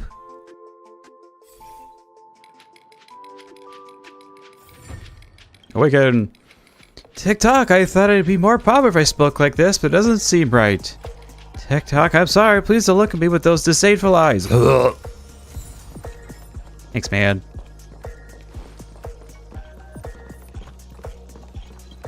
Lore. Oh, this is like show business. We can use it. Also, sorry, Himiko and Co. I was speedrunning acting. Congrats to both of you for clearing the stage, but more importantly, are you having fun? Fun is more important than success. Look at the time! You finished much faster than that red-haired contestant did. Will's probably giving longer performances. Red-haired contestant. Who is that exactly? You'll find out eventually, but only if you clear the next test first.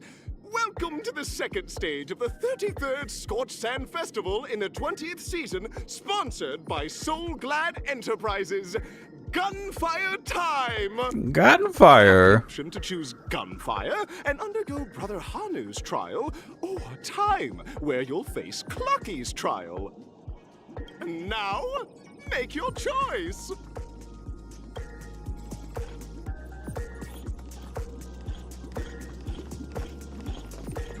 Into the gold hole.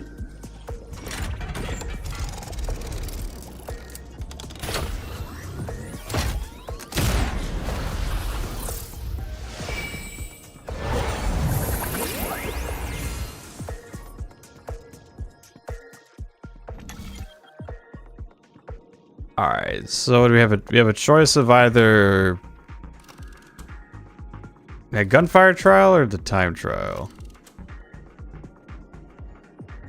Which place is the part where I'll be lodging for the summer. And I was the building where doorway shield. Hey, there you go. Sounds like a fairly productive summer to me. Let's do gunfire. Maybe this one will be actiony.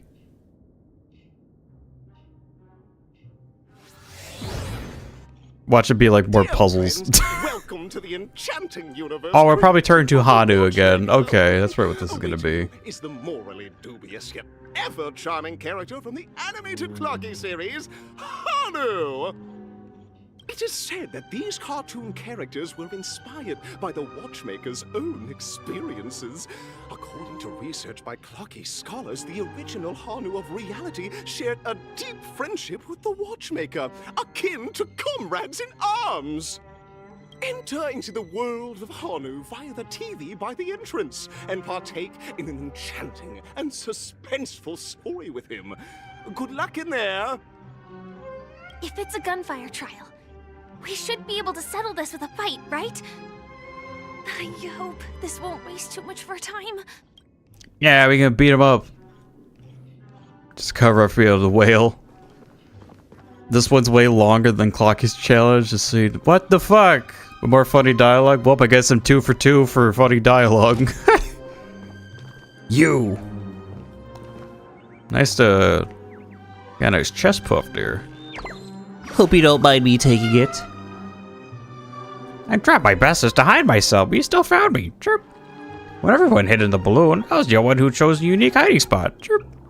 I even got upside down to conceal my hair. Chirp. I've seen this a million times.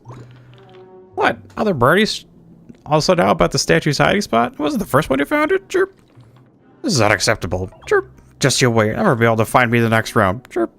Chirp. Ugh. That one got a burp in there. Sheesh. The birds are more human than we thought.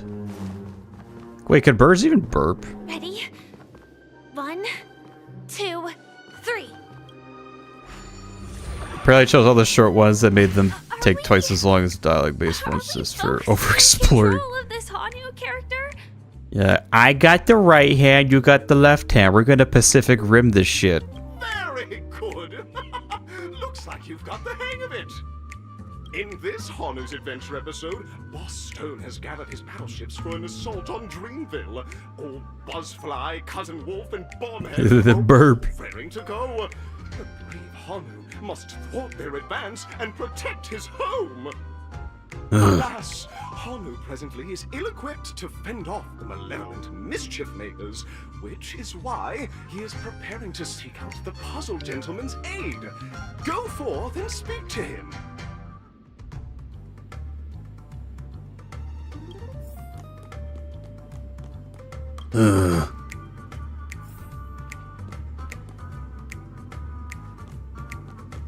Oh, brave Hanu, you look like you could really use some help. Damn, that's what they sound like? Well, I dare say. Long time no see, Hanu. You look pretty stressed out. How about an intense and thrilling game of Dream Jigsaw to blow off some steam? Actually, the plot dictates they directly provide aid to us. Is Dream Jigsaw really that intense and enthralling? Gosh, this is the first time I've ever seen you crouch down. A lot of really cool sounding humph. A lot of cool humph. Wait, hold on to go. Might just be the coolest humph in history. Oh my! Are you telling me that Boss Stone has rallied the villains to seize Dreamville? What a dreadful twist of fate!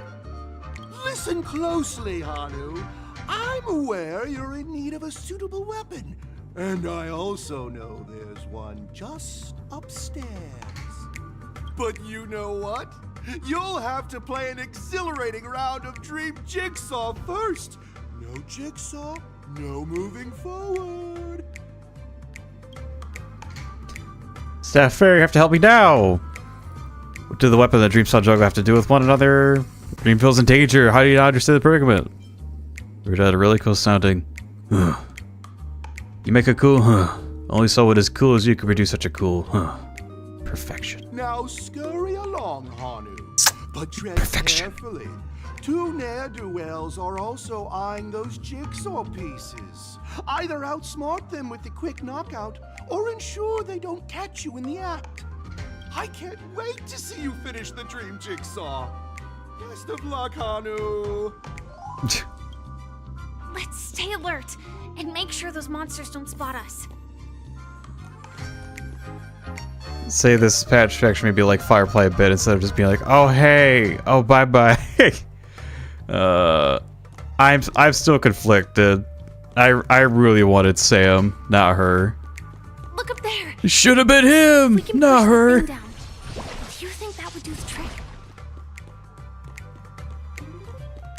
Perhaps when we grab the shiny first. I guess now we can push this. Die. Ugh. I know overcome Boston's many with his wits. Impressive. Yoink. Yoink and yank. Chirp. Down this alley, please, Hanu. I stacked these books just for you. Chirp.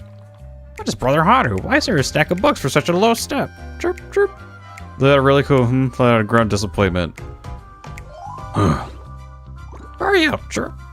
Any more decision over this master and Boston's lackeys will catch up. Chirp.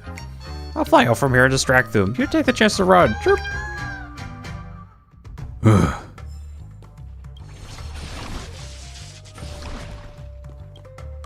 Hey, collect. Thank you. Boop.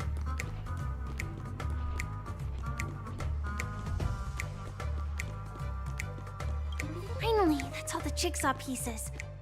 Let's hurry back. Come finish my puzzle, Hanu.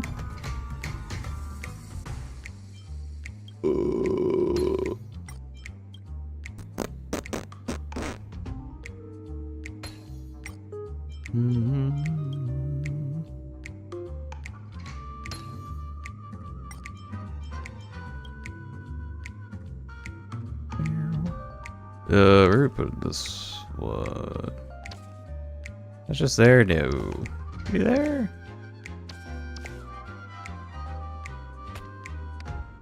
Give me back that.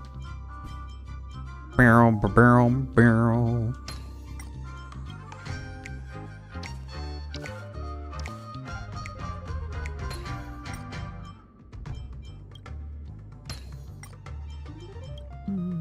There we go. Oh my!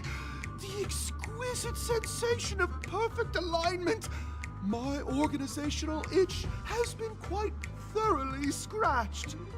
Hurry now, Hanu. Touch that TV set and transform back into your old self. Then head upstairs. Your weapon awaits you there. Are such haphazard instructions really okay?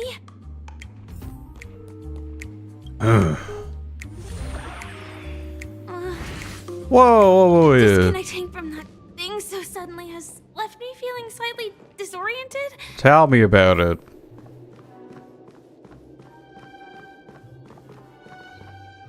Question gate. Sometimes they get the place and think you can pass through. Sometimes it'll feel like you can, but in reality you can't. Is that Hanu? Hey, what the fuck? Okay, hold on a sec. I want to open this door real quick. If I'm allowed to. Press. Look at that. Might be helpful for something later. Who knows? Elevator. Elevator. It's a bit out of the way, so I think I will just move on. I know it's so heinous of me. More importantly, Brother Hanu is real. Allegedly.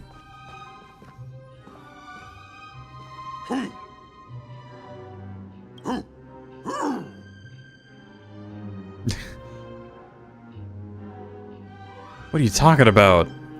Is taking character really this much really necessary? Oh, I know the answer. I'm gonna go as a Jada character, get out of the way. I know the answer for this. What exactly is he talking about? You wouldn't understand. Tick-tock! It's time for me to make an appearance! What if Firefly could actually see him? How come you're here too? Where'd you come from? Ah, the plot thickens. Help. Flocky? I can also see him. Is this character part of the show? Good question. In Dreamville, Clocky is everywhere and can do anything. Like right now, I can be your translator. Tick-tock! I think we're going along just fine. Hanu says, battle! We must do battle! Oh, yeah, to prove my strength. Right. Enemy is at our doorstep, and we have no path of retreat for the future of Dreamville! Shoutouts to Clocky. Touch that suspicious-looking TV right now! Right now, please. They just jumped inside that TV. Yeah, that's what cartoons do. Do you not understand? Sheesh. Logic in this plot and dialogue is really being pushed to its limits. Yeah, this is like some Who Framed Roger Rabbit shit. Even though they're all cartoons, just don't think about it. They're the cartoons, not us. We're normal people. Teehee. Chirp. What's the hurry? Busto's coming at you again. Chirp. Such a huge ruckus. I reckon even old bus flying Bobhead can sit still. Chirp. Run them out of town. Don't panic, friend. We're nothing like those baddies who scream and shout, because by the moment the words running the baddies out of town comes into mind, Brother Hanu's friends, the deed is done. Chirp. Goodbye. It's also time for me to deploy. Glory will be with me. Chirp.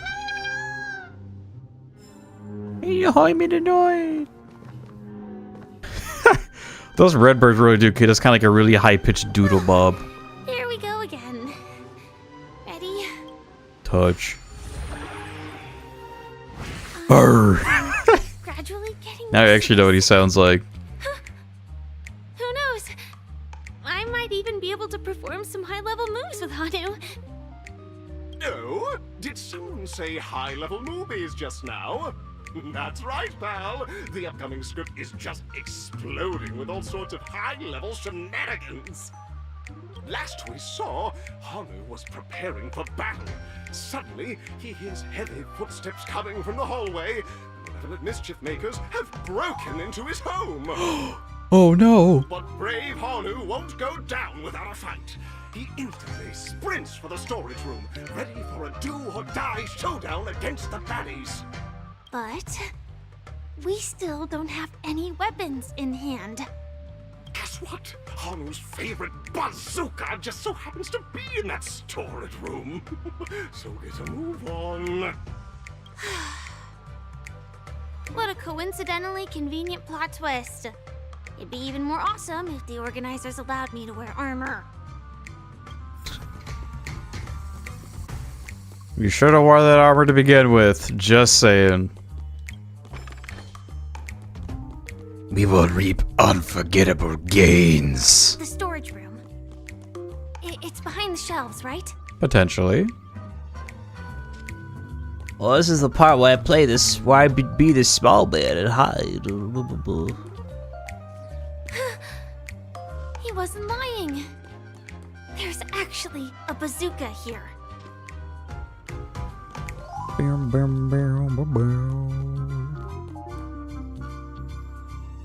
Does this guy turn around? I don't think he does. In which case, this area probably going this way probably ain't gonna work.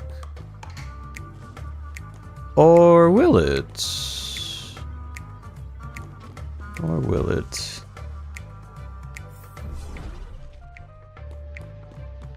It will. Aha!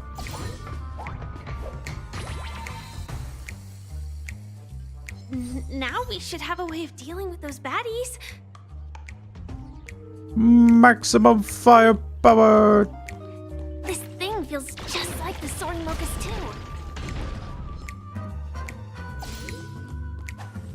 Boop.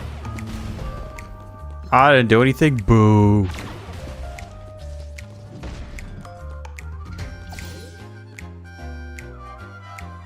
Whoa.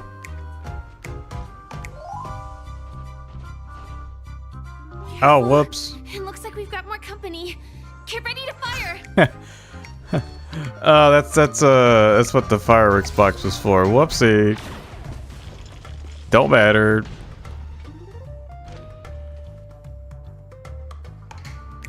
More.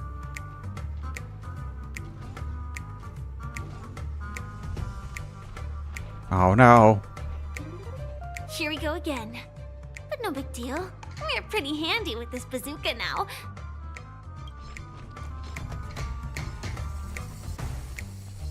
They're all moving. Boop.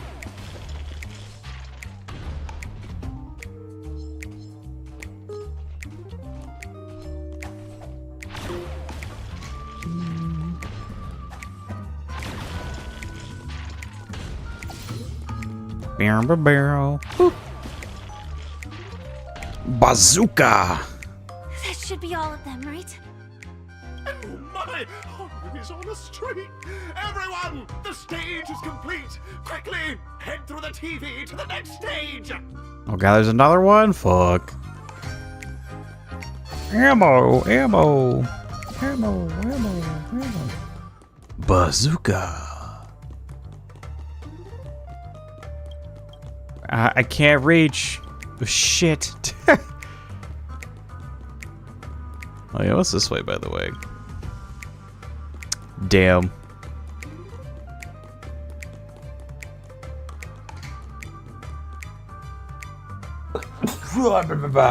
Let's speak.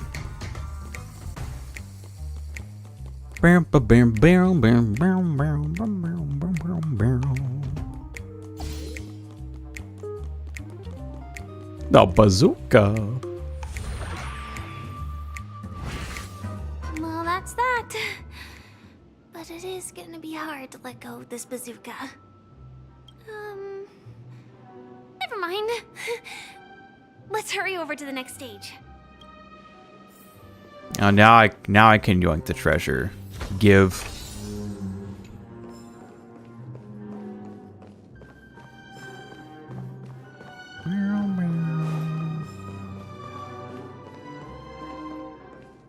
There's more puzzling things up there.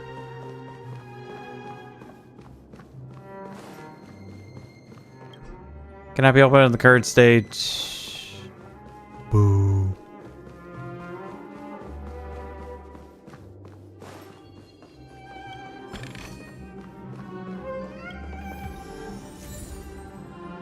Little Caesar.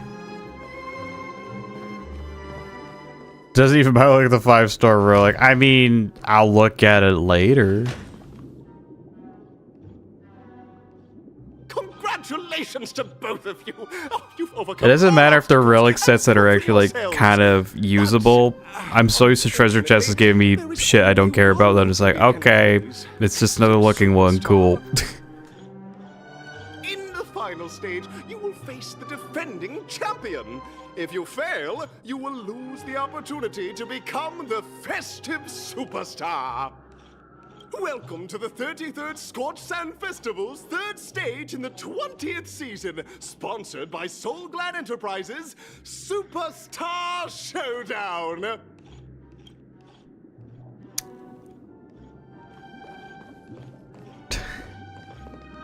Yeah. He's getting paid a certain amount to repeat that every time.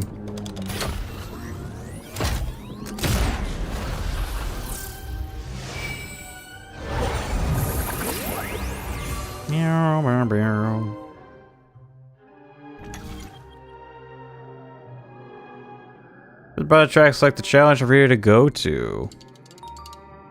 Wait, what? Arena 1 or Arena 2?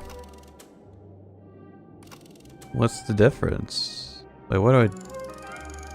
Oh, this is fun. Uh-huh.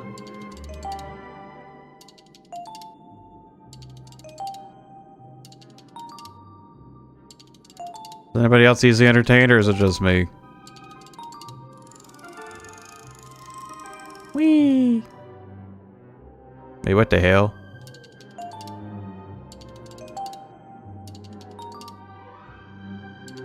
Doo-doo. Doo-doo.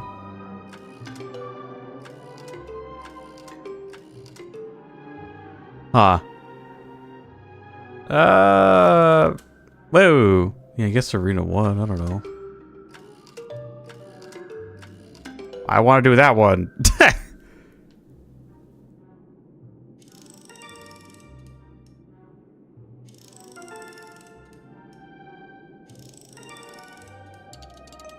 The entertainment here is off the charts. Alright, let's go.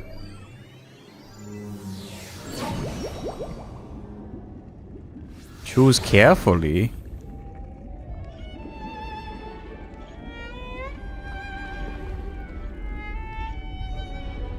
Okay, I think I chose correct. This is sounding a lot like the man, the myth himself.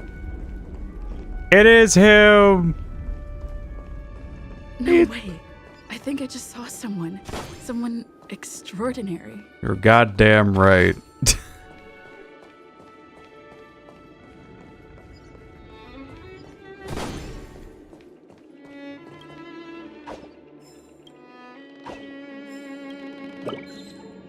I just forget what's he weak to? It's like a fire ice physical?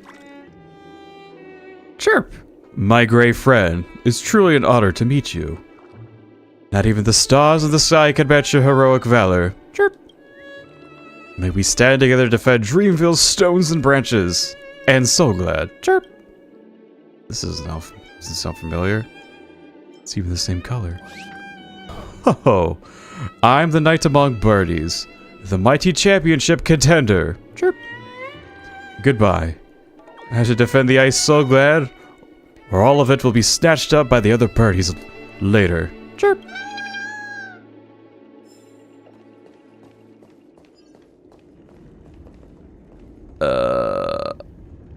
Yeah, I don't remember. I mean, I could just do this. We'll be fine. It's just the main story. It's made for babies. We'll be fine. Hello. Please wait, my beautiful ladies. By the glorious light of beauty, I never thought I'd see you again. In such turbulent times, your kind faces are as spring's gentle breeze, bringing solace to my scorched heart. Are you a knight of beauty? Odd. Or is this like a The rare hair contestant was you all along. We were just in the Charity Festival as well. But yeah, she's not voiced. Yeah. Hear ye. The rosy glow of beauty has rendered you speechless. What an honor. Upon hearing up the impending festivities, I commanded the one and only to bring me to Penacony with full haste. Alas, in a cosmos unguarded by the beauty, disorder prevails. Thus my passage was delayed by tending to the sick and injured. Fortunately, the mini rabbit mech pilot, straight cat duelist, galactic ninja, and quad drive Intellitron, along with 32 other souls in distress, all emerge from the predicament safe and sound. I then lead them all here to revel in the harmony with countless other splendid beings. Sister Beauty is dazzling. You're quite the saver, aren't you? I'm busy saving the world. Could you please make way?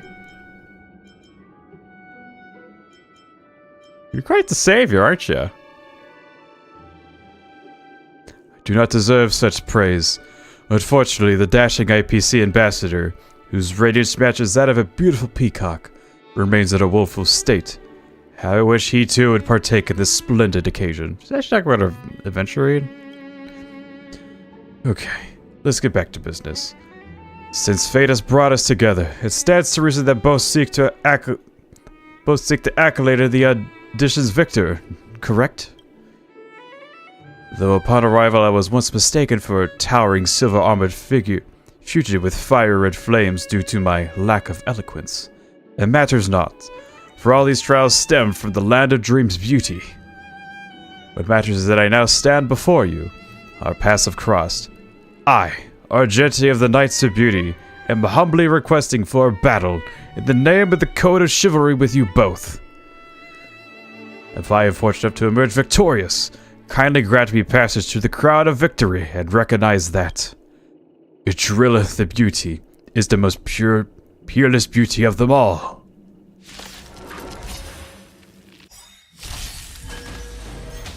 Bear witness to Ow. Time to get vigilant.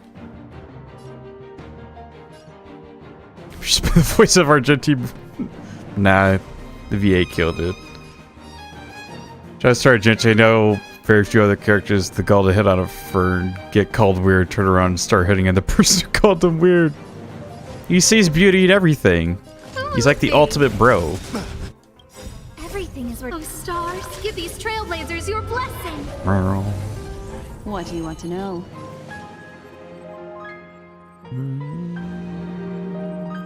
I want to use it now? No, we'll do this. Good times. Time to say bye. Boom. Boom.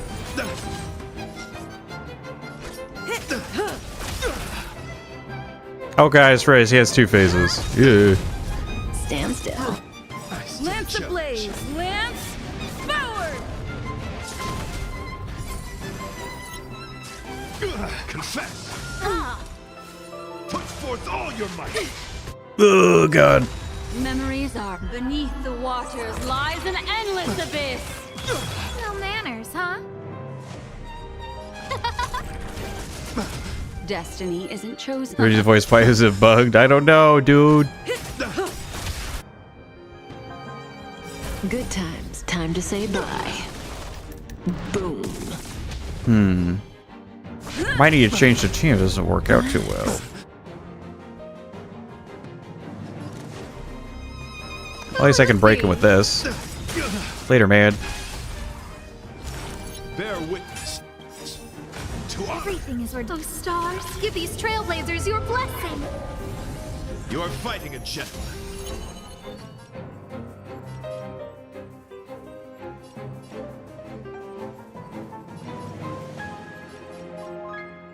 I forget what one of these do. Shit.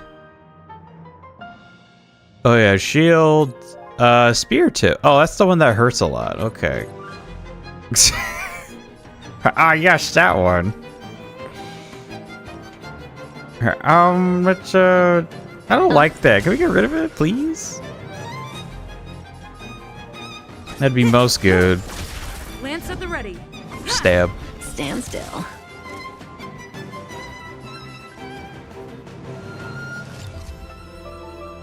Maybe we can get a bit lucky. Hey! Oh god.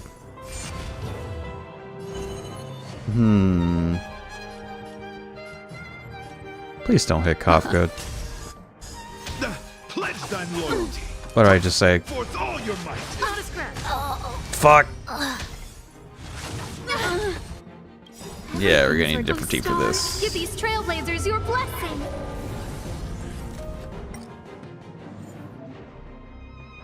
Do we start here? No, we're gonna do a little, try this again. Alright. We could do better than that.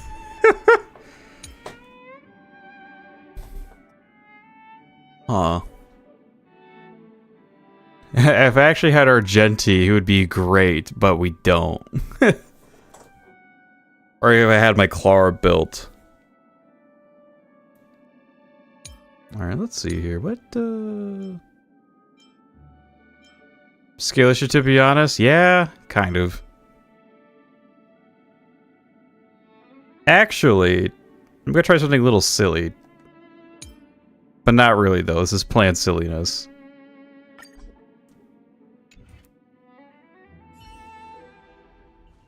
No way. I think I just saw someone. Someone extraordinary. Much as I like to read this guy's dialogue again, I just, how do I skip dialogue? Shit, how do I skip dialogue? Are you? Yeah, she's not great at sustaining. To save her Archa. Like, the most useful thing about Fire MC is the fact that she has a taunt. No, this team should fare better. Do we still have the upper hand? Mainly because I made my Pela very fast. Ready for another? Bear witness.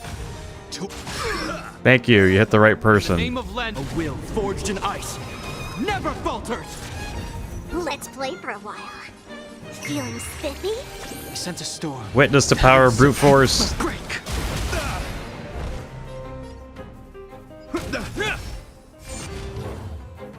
Commencing support. You are fighting a gentleman. Put forth all your might. I'll go easy this time.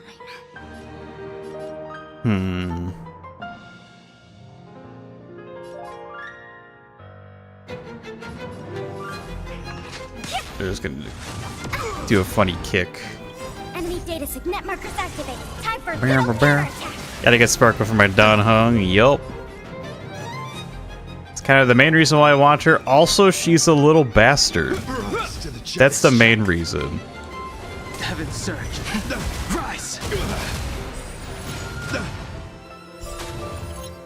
Enemy targets detected. Ready for another? Pledge thy loyalty. Heal. Let's play Name for a of while. Len, a will forged in ice, never falters. Ah, shit. Can you I forgot it was. I thought it was Pela. They're both short. Awaken the world cleansing dragon.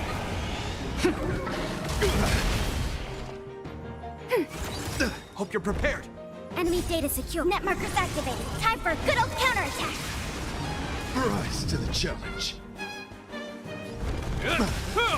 Behold Damn. this symbol of pure. I sense a storm. The heavens break. And go again. Let the duel commence. Confess. Like that, huh? Ready for another? The strength. The heavens rise. Do you think I give a fuck about your barrier? Spark energy reaches is insane. You are fighting a gentleman. Yeah,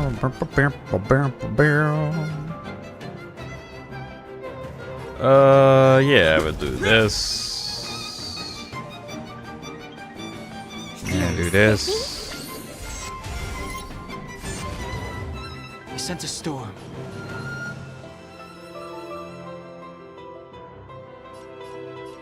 And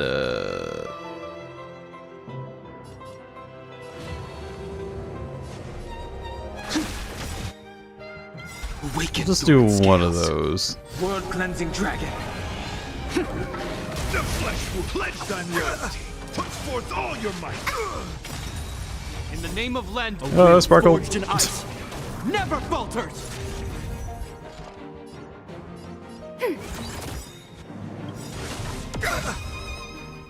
Enemy data secure. Net markers activated. Time for a good old counterattack. Let's play. Can you find the answer? This ends here. Rise to the I'll go challenge. easy this time. The strength. There we go. Hee hee.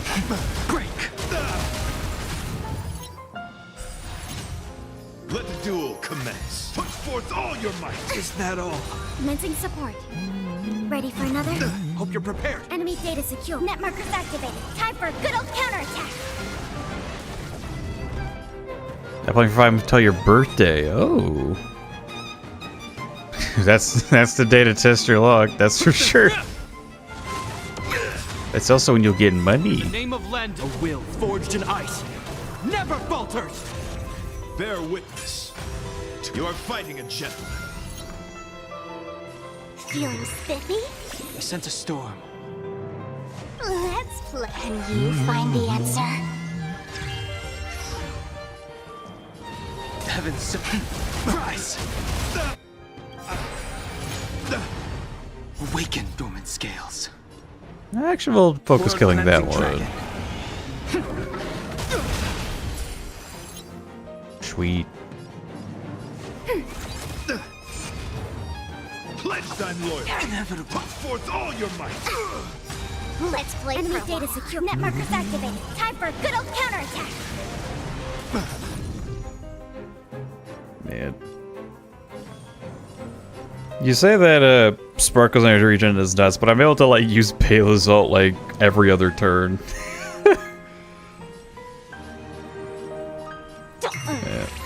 Yeah, it is an RPG, so controller is quite nice. That's enough. I've come to grasp the sincerity of blah blah blah.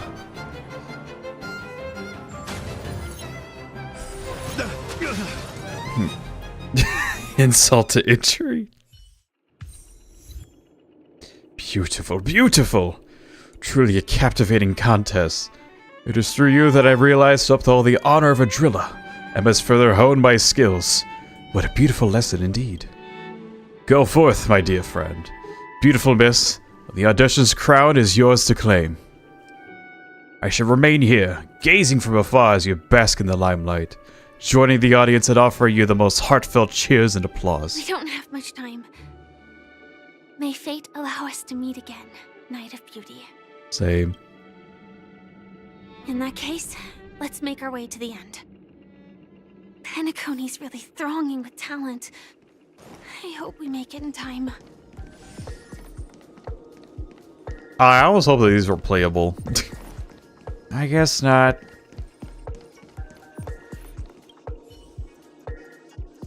Best glory you deserve. He says the same stuff. Okay. Back to the team that kind of works.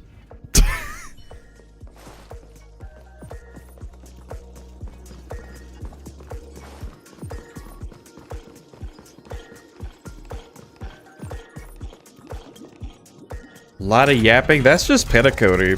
Also JRPGs. They're all filled with yapping. Comes with the territory.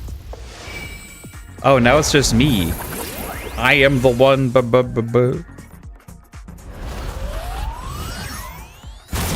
Yippee!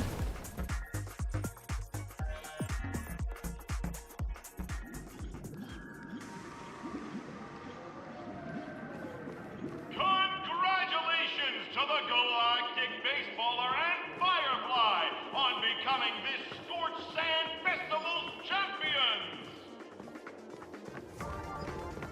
We look forward to their amazing entrance in the Charmony Festival! This looks like the same hallway. Let's give a round of applause to our aspiring young guests!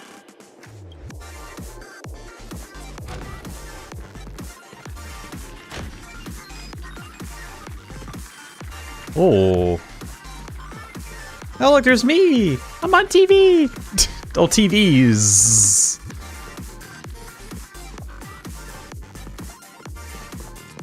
Oh shit, we're gonna be on talk show. Oh, I'm gonna be nervous, guys. No, let me grab the music!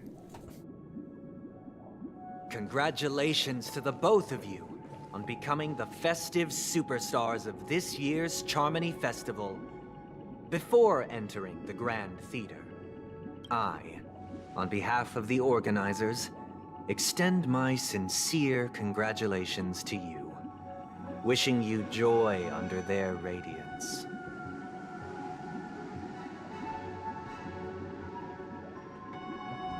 I thought you had a meeting with Gopher Wood.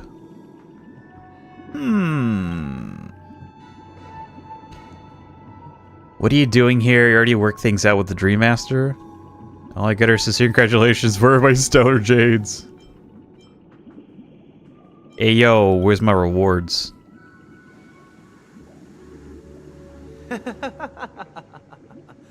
Your endeavors are worthy of extra recognition, and I've taken steps to ensure that.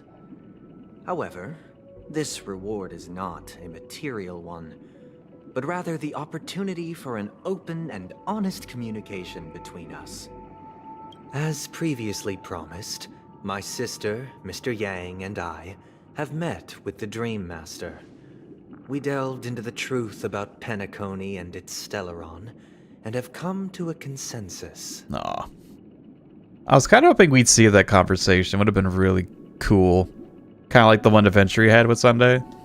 Both I and the Oak family cannot acquiesce to your request. Just as expected. Yeah, if you take care of the Stellaron, then the dream is dead. We acknowledge the perspective of you, Nameless. Penacony does require change, but not as you propose. The planet of festivities cannot and will not revert to a place characterized by chaos, disorder, or anarchy. Through your journey of overcoming obstacles, you must have glimpsed the essence of that era. The vulnerable ruthlessly eliminated, equality non-existent, common folk living precarious lives, eking out a dreary existence. That's actually Wait, is that actually eking? I thought it'd be like 2 E's. Or would that be eking? For like you're scared. Hello again, Bucks. Ultimately, only heroes like yourselves manage to achieve success. But I would dare ask, if you did not possess the special status of having a Stellaron, and you were but an anonymous and frail member among the masses, which Penacony would you prefer?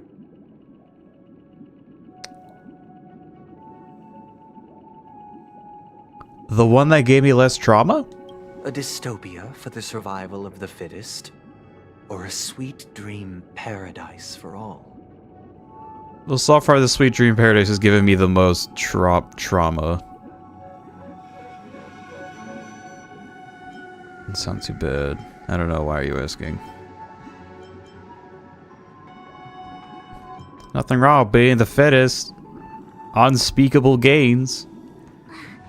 That's not the point. Don't let him mislead you. Mr. Sunday, even if the members of the Oak family can't fully agree on what to do about the Stellaron, now's not exactly the time to be holding an extensive discourse about Penacony's past and future, is it? The Stellaron issue concerns the life and death of everyone on Penacony. If anyone has a better suggestion, the crew is more than willing to listen. Also, it'd be best to tell us the ins and outs of that meeting. This way, we'll at least know what Welt and Miss Robin are dealing with, and the reason why they failed to make our appointment. Ah, Navigator. That is precisely my intention. With all present, let's begin by discussing the details of that meeting. Let's talk about our tribulations and choices, our ideals and beliefs, and our final course of action. The only path to take. The only, you say?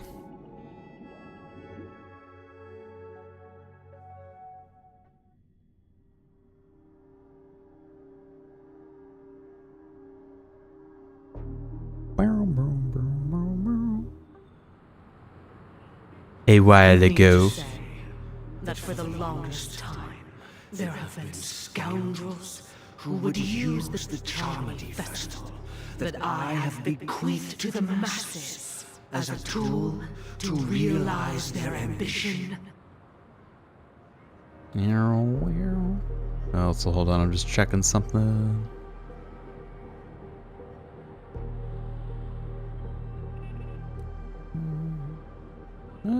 Okay. Indeed, Dreammaster. Once the Charmony Festival begins, the Stellaron's powers, along with the song, will be broadcast across the entire planet of Penacony. And then everyone in their dreams will be unable to awaken. This is indeed surprising to me. The dreamscape is maintained by the collective effort of the 5 families. If someone were to use the Charmony Festival to recklessly disseminate the power of the Stellaron, this individual must hold a position of great authority. Do you have any suspects? You? I'd like to ask, did you really not know of the Stellaron's existence? I would have never thought that this nameless would point the spear at me. Quite astonishing indeed. If I have offended, the Astral Express extends its sincere apologies. But the current circumstances are dire and leave no room for meticulous inquiry. We're doing this out of concern for the Dreamscape's safety. So, if you could, please alleviate our concerns. Dreammaster, it's just to prove that the Charmony Festival has nothing to do with the Stellaron. If we're being overly cautious, I will return to the stage to offer tribute in song. Just per the arrangement. No. We're supposed to stand up against him. Don't do it. Ah! Sunday, Robin. I've watched you two grow up and know your dispositions like the back of my hand. Both of you, right now, can surely be lauded as their most devout advocates. I already know your resolve. The magnitude of this matter is enormous and cannot be taken lightly. Since Mr. Yang has asked with such earnestness, I will personally respond in kind. If there is a need, the entire Oak family will be mobilized to heed your call. Someday, might I ask you to beseech them to cast their light unto me, and question me in their stead, so that no lies may be concealed? I will do as you command. Robin, Uh-oh. could I entrust you to be present as a witness, to document the truth, and to proclaim my innocence, so that all slander may be utterly dispelled? I will do as you command. May thy will be carried out on earth, just as it is in the heavens. Oh, triple-faced soul, please sear his tongue and palms with a hot iron, so that he will not be able to fabricate lies and make false vows. Let us begin. There is nothing else to prepare. Understood. Question. Have you devoted your life to your god, never worshipping other gods? Naturally. Do you love your god as you do yourself, always heeding their admonishments? Naturally. I don't like these one-word answers. Have you strayed from the path expected by your god, betraying their name? Never. Have you ever been inordinate with your asks of your god, coveting more than the foundation of the creation itself? Never. Then, a final question. Hmm? Do you swear to fulfill all vows, past, present, and future? With the Eon as my witness, if I do not deliver on my words, or if I renege on my vows, may I be cursed in accordance with divine law. They have seen your faith, and have endorsed your faith. With this, it can be evidenced... Just a moment. What is it, Mr. Yang? You're ruining my vibe. I have another question I hope to have answered. To my understanding, the family's harmony and prosperity have never relied on so-called divine laws.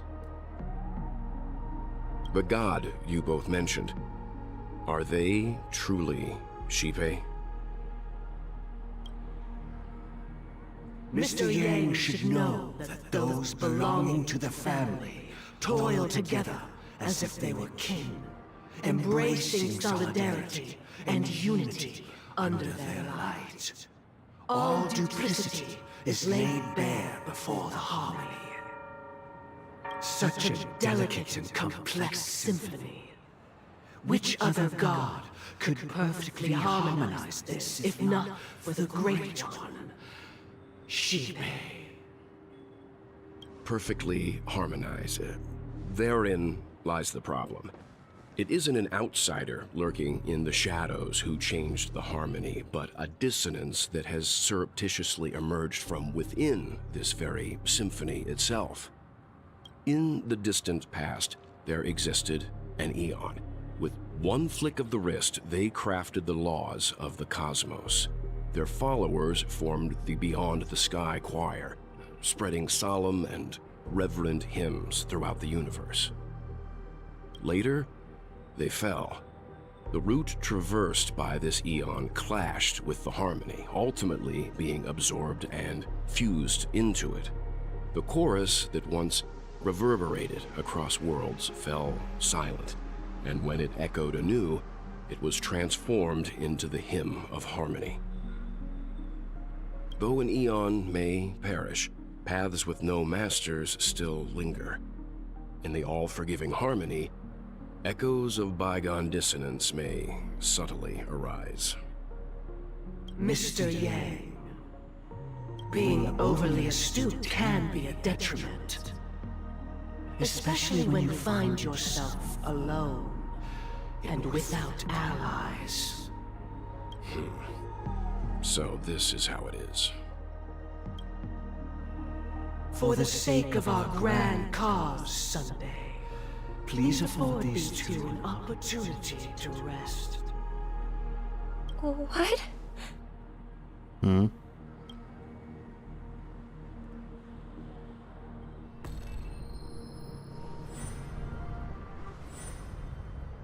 Sorry, Robin.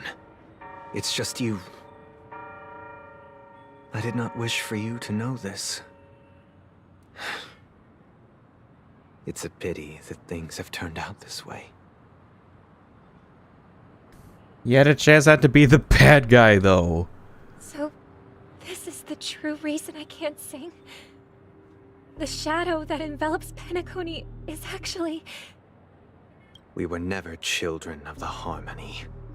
Our ideal paradise could not have been crafted by Shibe. True bliss can only be guaranteed by the one who transcends the many. Within the foundation of law, humanity establishes civilization, and through harmony, we obtain order. Aeon of Order. Unbelievable. To think that there would be remnants of the Order on Penacony. I mean, the place was a prison planet. How else do you think they got this shit under under control? Walter Geppard? I mean, if you don't have a sustain, like a Fushuan, Aventurine, Locha, Hua, I guess Japard, but Welt has a role still, pretty much. What have you done with Mr. Yang and Miss Robin? Don't worry. I just gave them some time alone to ponder their fates. You should know that these actions make you an enemy of the Astral Express. Should we need to stand against the Nameless, it would only be myself and the Oak family involved. But we haven't reached that point yet, have we? Your efforts for the justice of Penacony are evident to everyone, and have been widely observed.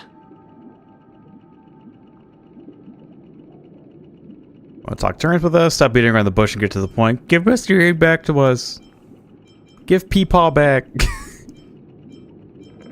Yeah, get to the point. There's been a lot of yapping. Patience is a virtue. Damn. However, I won't hold it against you. On the contrary, I'm here to make my intentions clear. Yeah? If it is the Order that drove you to imprison Welt and Robin, and you're using them to coerce our compliance, then there'll be no point in entertaining any type of discussion. You're mistaken, Miss Himiko. They are in very safe hands. And just as the family has always proclaimed, no one can be harmed in the dreamscape, least of all in the beautiful new world belonging to the Order. Penacony and the entire universe have witnessed far too much innocent bloodshed. The strong wield their blades against the weak, and the victors push the vanquished to the brink of life. Natural selection. The world abides by this principle, establishing the well-being of humanity atop the corpses of the downtrodden. Only we, or rather, I, possess the power to put an end to this farce. So you've decided to resurrect a dead Eon? No one's ever done such a thing. If Miss Himiko is interested, let's draw back the veil and speak candidly. I've always firmly believed that people can understand one another through peaceful means. I mean, even if he tries to resurrect the Aeon of Order, it'd be in a dream, so, like, could it actually become real? I'm willing to divulge the unembellished truth as to the intentions of the Order's Pathstriders, so that you will make better judgment for the Astral Express, for Penacony, and for this stretch of the universe. Words can hardly do justice to the beauty of that ideal. So, come with me, everyone. Let us retrace our steps and see once again where this road leads. I was kind of hoping our Ninja Buster's like, did someone say beauty? No, that's not the case. After I wonder why Well threatened a black hole in Acheron just for being super not Dreammaster for an actual threat in action? It could be a combination of he wasn't expecting a betrayal, and also he was around like 2 other people and he didn't want them to get involved with said black hole. Well, 2 people he considered allies, you know? A black hole is a black hole. Meanwhile, it gets to them, they're like Acheron, he's just like, I'll fucking do it. No hesitation. Welcome. This isn't any location in Penacony's dreamscape. It's my inner world. The reason the scenery before you remains unchanged is because your consciousness has drawn on similar concepts to fill in the gaps. They nerf Weld hard in this. I'm just talking like Star Rail. Well, he's older.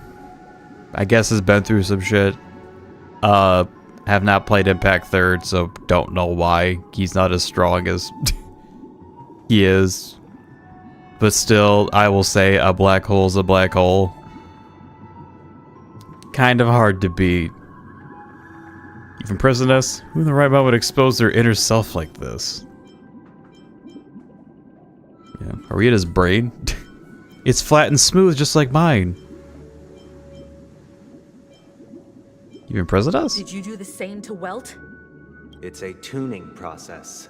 Stronger in effect and more draining on the mind. The gray-haired guest has experienced it before, so she should understand what it entails. Tuning allows you to intuitively grasp my feelings, which also means that I cannot hide anything from you. Now, everyone, please look at the huge screen. The road we once took begins here. From this point on, you will witness the numerous decisions I've faced. I've selected a portion of these to share with you. We got 2 birds. I believe after going through similar predicaments, you'll be able to better understand my thoughts. He managed to get out of the Hershinist, now his power comes almost entirely from the game. Oh. I was imprisoned by Sunday, I could easily beat him, but...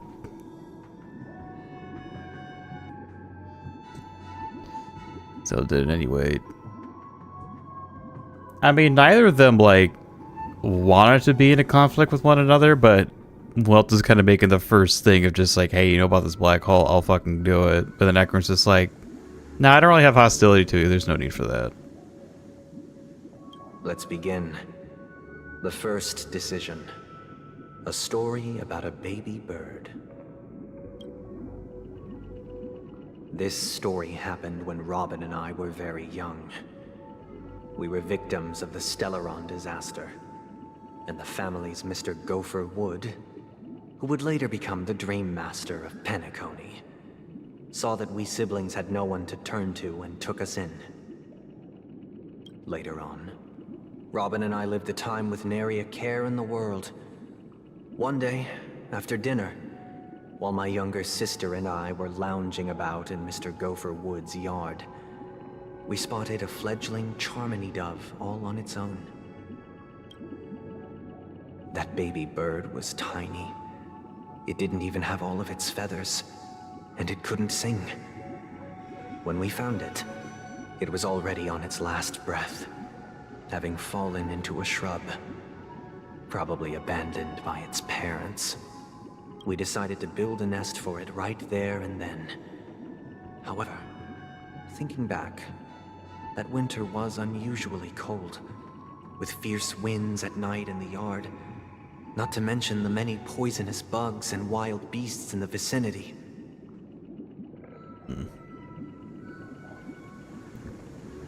I need to go. Hope you guys have a good time, though. Oh, yeah. Thanks. Also, thanks for hanging out. Real appreciate it. Have a good one.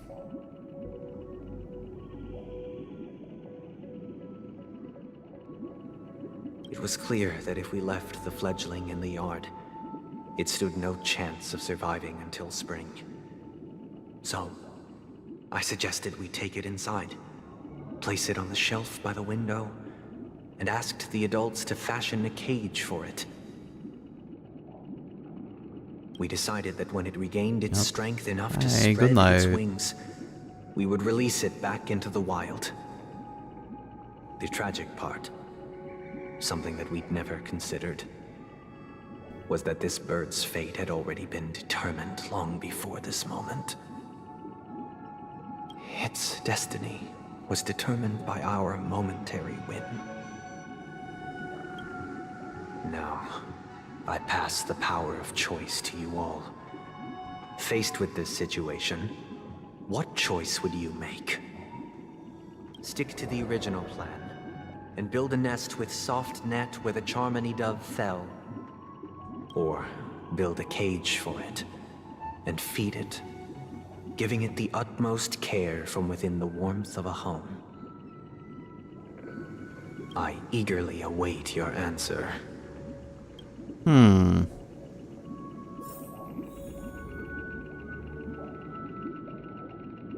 Build a bird nest on the spot, or put it in a cage. Speak with others. That guy just casually throws this kind of question at us? What exactly is his deal? But fine, I'll answer, I guess. If it were me, I guess I'd choose to build a cage for the little Charmony dove. After all, leaving it there, it's bound to get hurt by wild animals or something. And that'd just be too sad.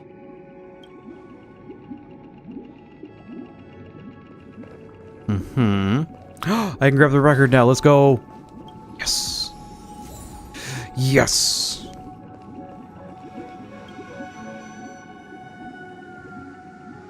It looks like he really has no intention of imprisoning us. If it's just a quiz, I suppose it's fine to humor him. Back to the question. I would personally choose to build the little Charmony dove a cage. No special reason. I do think that a fledgling should have the right to fly into the sky. But if it can't even live to that point, then there's nothing to talk about to begin with. I'm getting more cage answers than I thought. You'll probably give me a different answer. I can't decipher his intentions right now, but based solely on that question, I would probably choose to build that dove a cage. Even if I was gonna release it back into the sky, it'd have to be strong enough to fly first.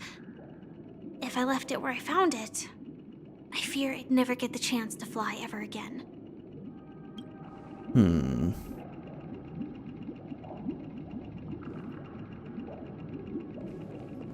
Build a bird nest on the spot, or build a cage for the little charming dove.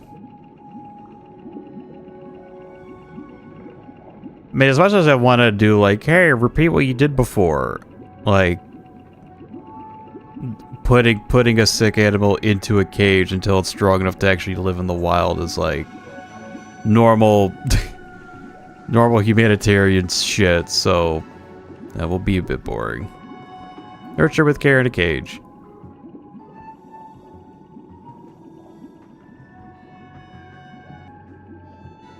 I'm happy to see that you made a choice similar to ours. If your mind is made up, let me reveal the outcome of this choice. We passionately nursed it back to health, preparing only the best food for it every day.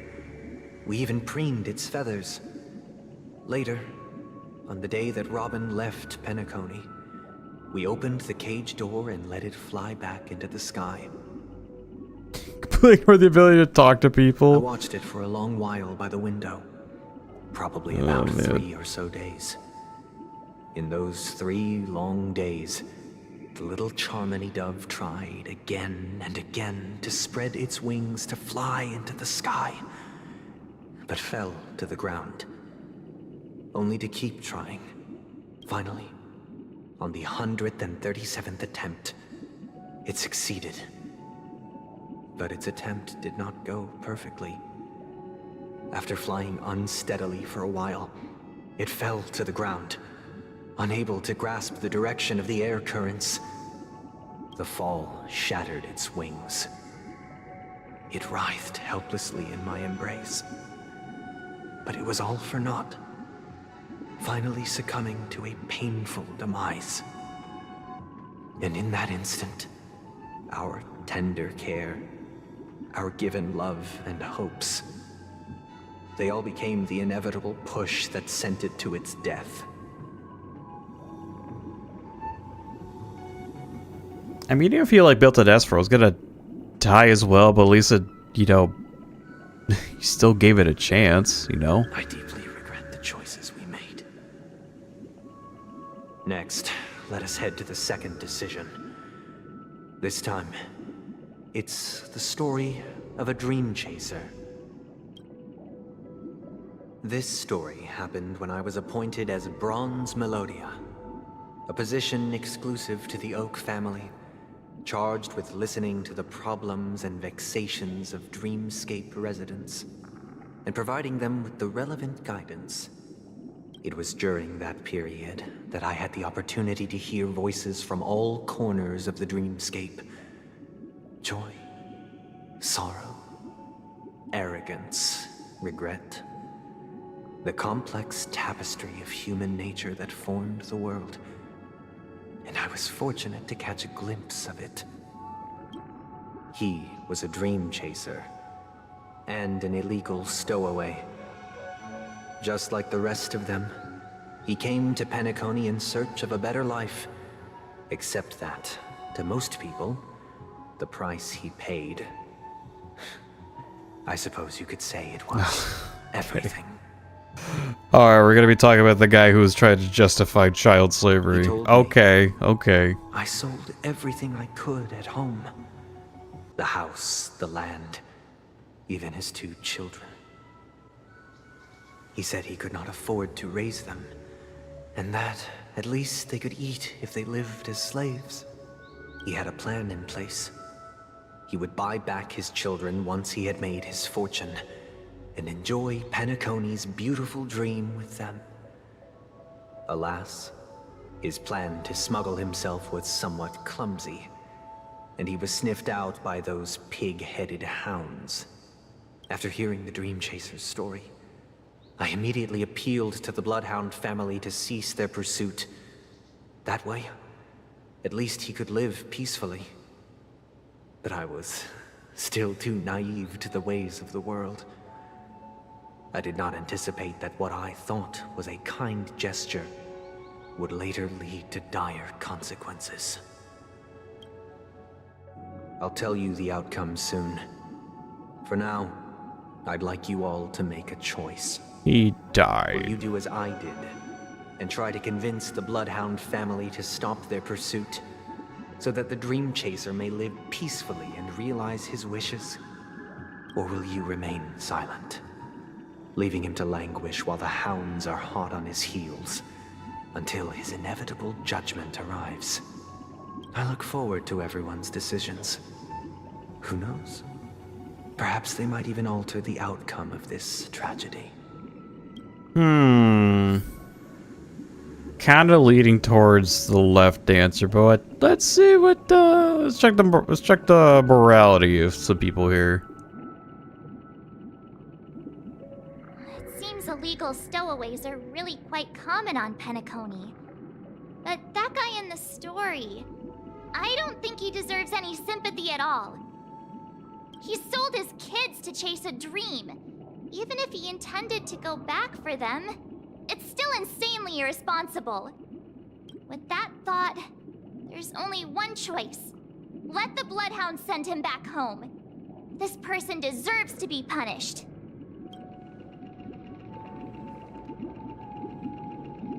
I know Firefly will probably give me an interesting answer. A Dream Chaser story. If I acted out of kindness, I would probably ask the Bloodhounds to stop their pursuit and lend him a hand. But what cruel repercussion would this choice result in?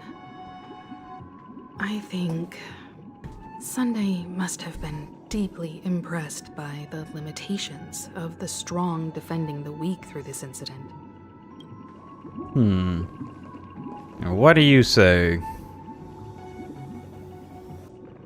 This question... Surely it has some connection to the baby bird story.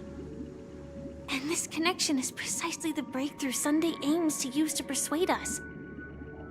I'd probably choose to ask the Bloodhounds to cease their pursuit.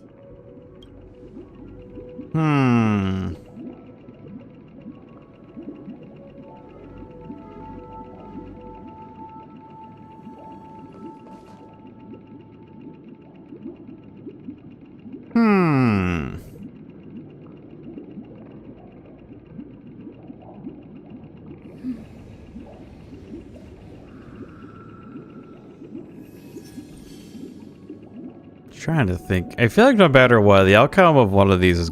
The outcome of both is going to be bad. I mean, it's the same thing with the bird story, honestly. Like, it's really a choice of just, like, do you want to, like, get it over with, or do you want to prolong it? Like, prolong the action versus immediate action.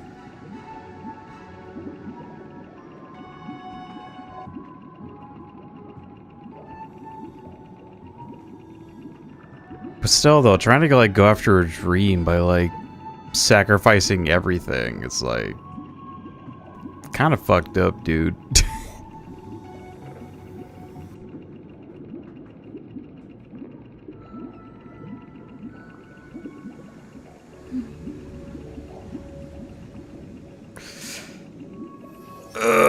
But I don't want to be a bad guy, though. It's like when you play like any sort of RPG where it has like a morality system. You always want to try to choose the bad option. You're like, ooh, this will make me evil, but in your brain you're just like, but I want to be good. That's where I am right now.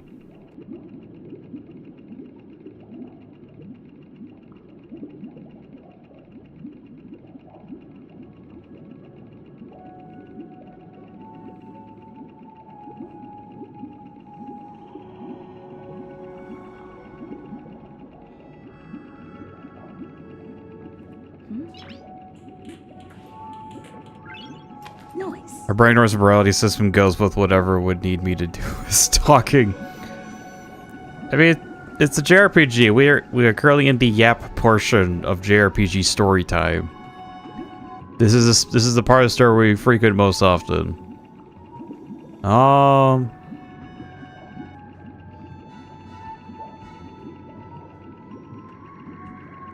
I mean, yeah, even if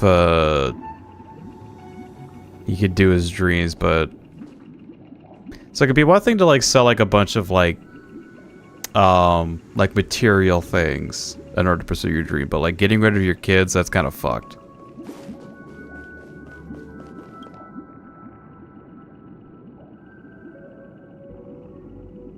It seems you, like me, are pondering whether a different choice could have led to a better outcome. Sadly, his fate would only be more tragic. Say he never gets caught. He would only die from delirium. The methods with which illegal stowaways enter dreams are unorthodox. Not flawless like the hotels. Living in the dreamscape would be a mere pipe dream. Should he be apprehended? Could the hounds afford to turn a blind eye? The answer is a definitive no. They couldn't bear the resulting consequences, and thus wouldn't dare extend a helping hand. As to your choice, I once again offer my heartfelt apologies. Next comes the third and final decision, and the story this time is my own. Really? This story happened the day I was appointed the Oak family head. At that time, Mr. Gopher Wood was the current Dreammaster, and as per his wish, we had a private conversation. What surprised me was that the Dreammaster had only come to deliver a letter to me. He let me read its contents, and it was a letter from my sister. The letter contained the usual pleasantries, anecdotes. Why he looks so mad though? Nothing out of the ordinary. Just as I started wondering how this letter related to our discussion, the Dreammaster began to speak. One of my sister's cats is lying down with me. This is hustle. Let's go! The cat likes you. It's huge. Do you know who wrote this letter? Just hope that one of those two cats isn't like a wire chewer. That'd be the worst. My sister, of course. But why would you personally visit me to hand me a letter from my sister containing mere trivialities? To help you grasp the full scope of this issue. Do you know where Robin is at this moment? From what the letter indicates, she must be in Caspelina 8, correct? She's touring there right now. Correct. Has she mentioned anything about a stray bullet? Oh. A stray bullet? What? A war has broken out on that planet. It is because of this very reason that Robin chose this destination. To spread the word of the Harmony. And to save the lives of that planet. She personally made for the front lines.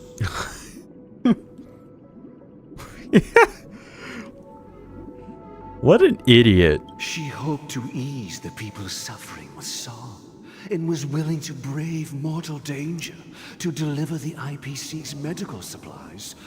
Unfortunately, stray bullets show no such compassion. Is she all right? If the operation was successful, she should probably be recovering in the field hospital. By the eon above, the bullet struck her neck directly, yet possibly as a reward for her consistent deeds of harmony, it didn't hit any vital arteries. Once you've attended to your outstanding tasks, it'd be advisable to write her back as soon as possible. Those damned savages! I'll pack my bags right away. My gratitude for bringing this to my attention, Mr. Gopherwood. Now you understand why she always wears such elaborate neck ornaments, don't you?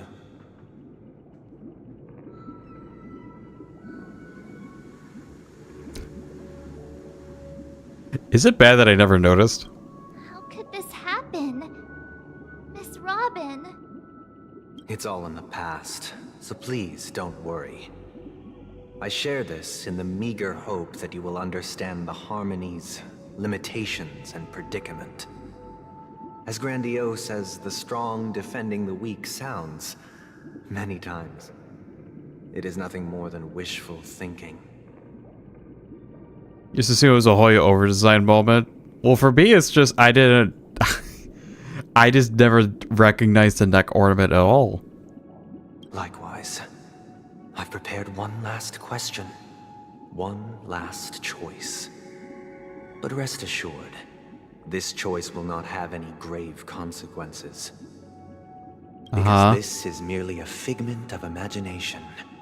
A nightmare that has haunted me through countless nights. If you ever had the opportunity to make a choice like I did, would you still support Robin's journey on the path of harmony?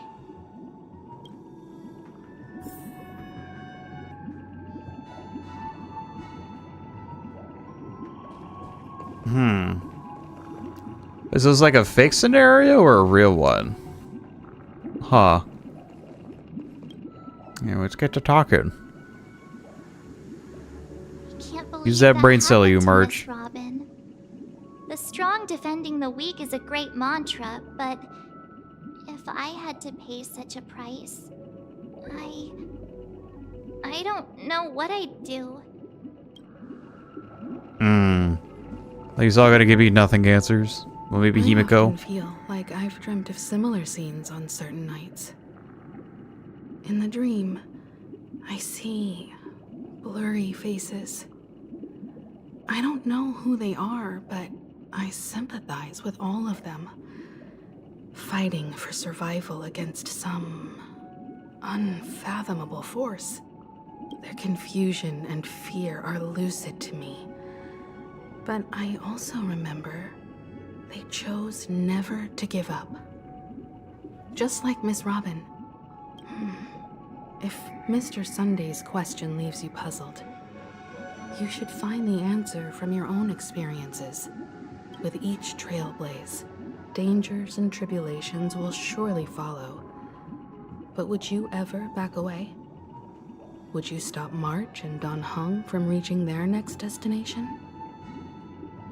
I believe you have an answer of your own in your heart.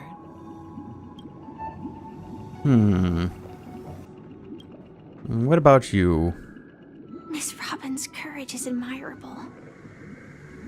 And here I was thinking she was just another superstar celebrity. But the fact that she's also Mr. Sunday's younger sister? No, I doubt he'd wish harm on his own flesh and blood, no matter how grand the ambition.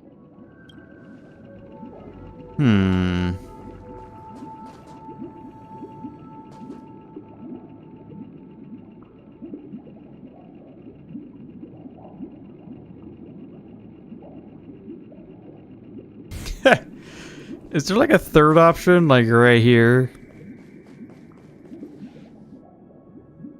Like an option of just like don't stop her from touring, but maybe told her to chillax with the whole harmony angle.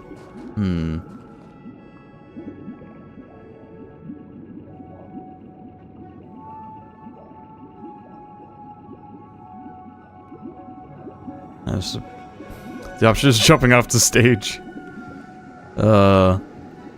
Yeah, jump off the stage into a third like screen.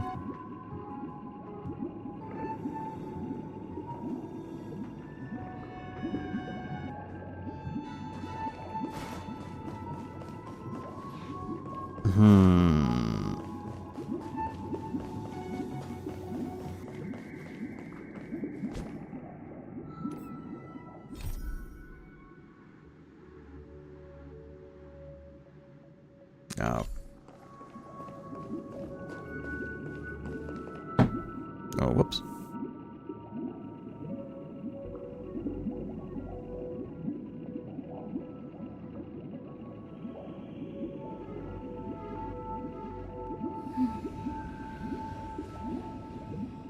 Was my decision coming from me, or is this like if I was in Sunday shoes?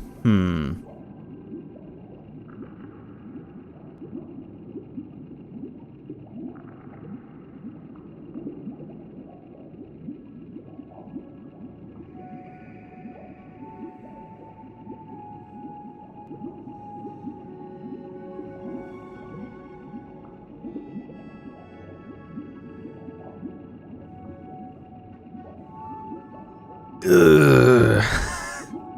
What do I do?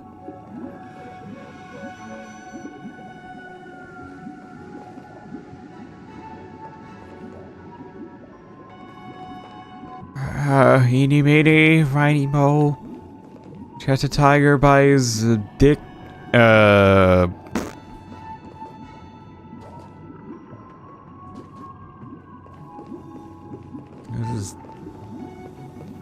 If he hollers, let him go. Eeny meeny miny pick. Should probably workshop that rhyme a little bit more.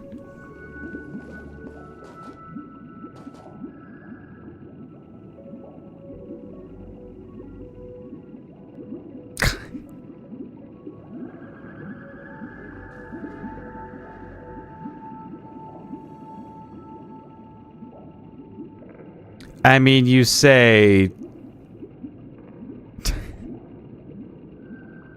Oh, man. You say to have Robin not follow the path of harmony, but, you're a bit too late, brother man. She is a harmony character, and people love her, so... Will I make this choice? Yeah. I see. I am now aware of everyone's stances. Raising these questions merely serves to illustrate one point. The plight of Penacony cannot be salvaged by the harmony. The true foundation for a sweet dream paradise can only be established through the order, where the strong govern the weak.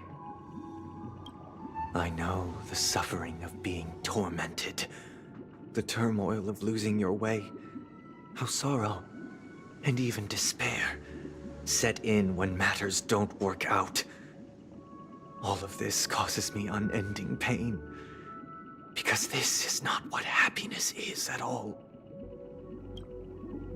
We must teach the weak how to live a happy life, and this life isn't some noble propriety that the upper crust preaches, but in definitive terms, a way of survival that belongs to everyone. So what is your definition of living a happy life? Good question.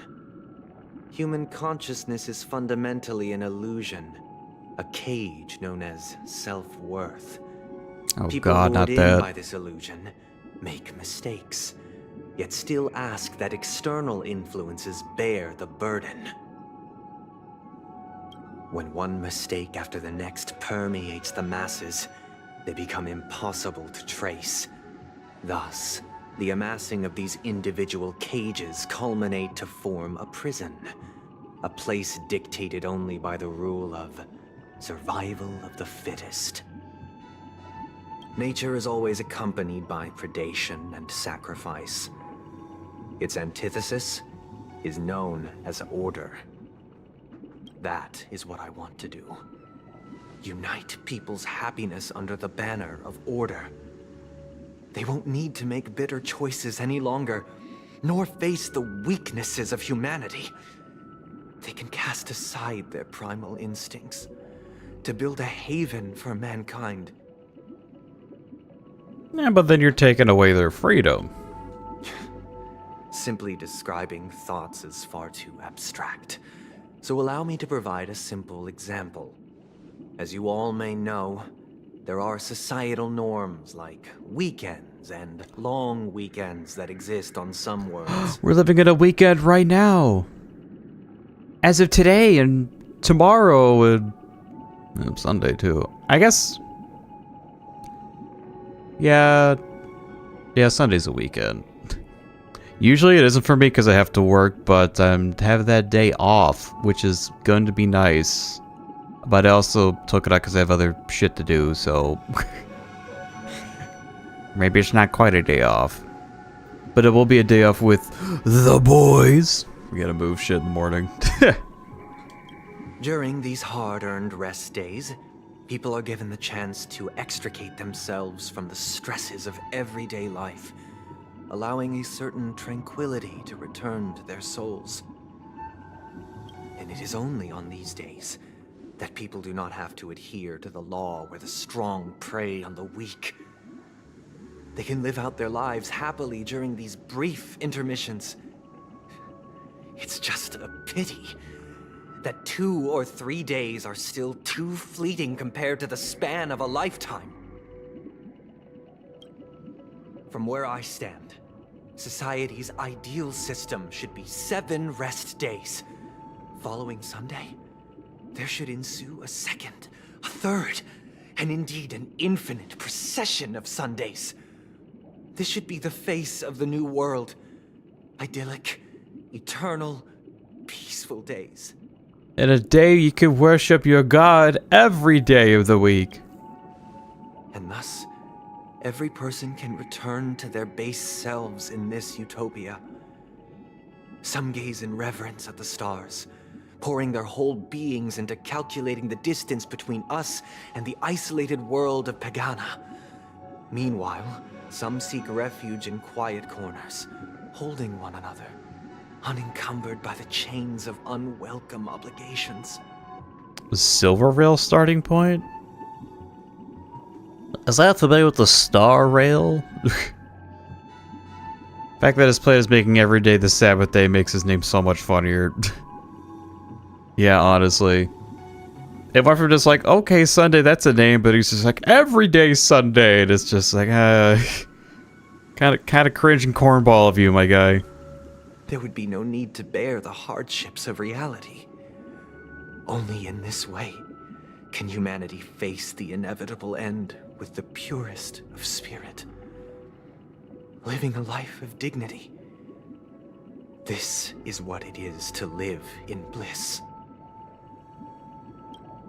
Miss Firefly, you who are stricken with entropy loss syndrome, you of all would surely understand this.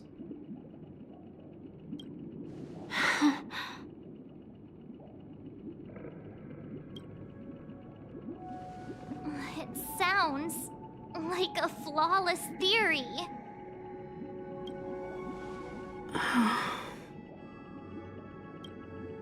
But what is the price to attain all this?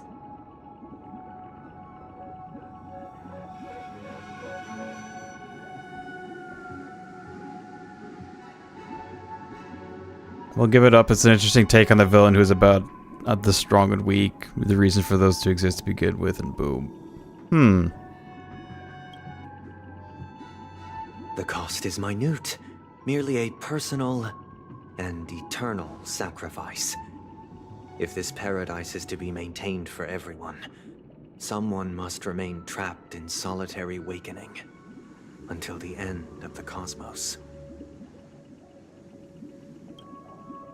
Awakening. Which means that this so-called paradise is still a dream. Stepping into this paradise means forsaking reality, correct?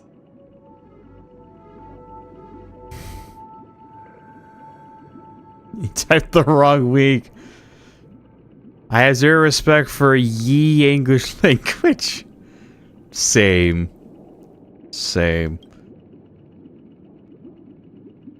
It is not forsaking, but transcending. Flesh, blood, sorrow, weakness. If the physical is the root of spiritual suffering, it is only logical that we defeat it.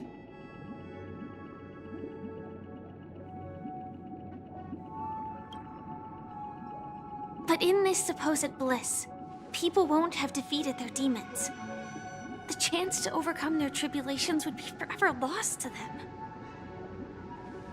In other words, it is an escape. That's another way of understanding it. But there is no shame in escape. On the contrary, the seeds of escape exist in everyone's hearts. Don't you agree, Miss Firefly? And as to why we sleep, it is because we are afraid to awaken from our dreams. Nah, I sleep because I'm tired as fuck. Also, if you keep trying to escape things, then you'll always live with you'll never confront the things you fear, and in the back of your mind there'll always be this fear. But this is not and that's not good. Plan. Only in acknowledging this can we truly understand the frailty of human nature, and from there, show compassion and protection.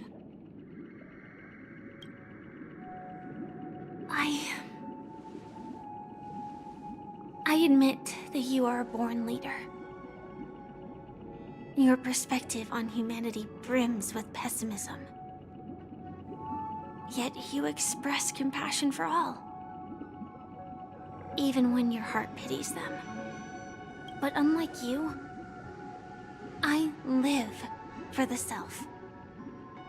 From my perspective, individuals making choices for themselves is their birthright. The want to escape may be innate in the weak. But whether they are weak or not, it is not up to another to decide. Perhaps in your mind, you also view me as weak?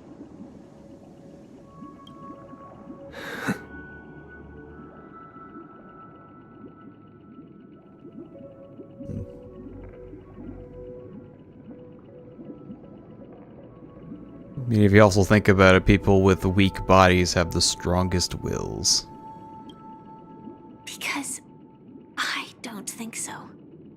Oh man, I'm actually saying I like Firefly, son of a bitch. The cat is sleeping, let's go! Since Miss Firefly has said her piece, the Astral Express will also naturally give you our answer. Hey, go fuck yourself. We'll leave it to you. Well, Just as Mr. McHale instructed before. Tell him our choice.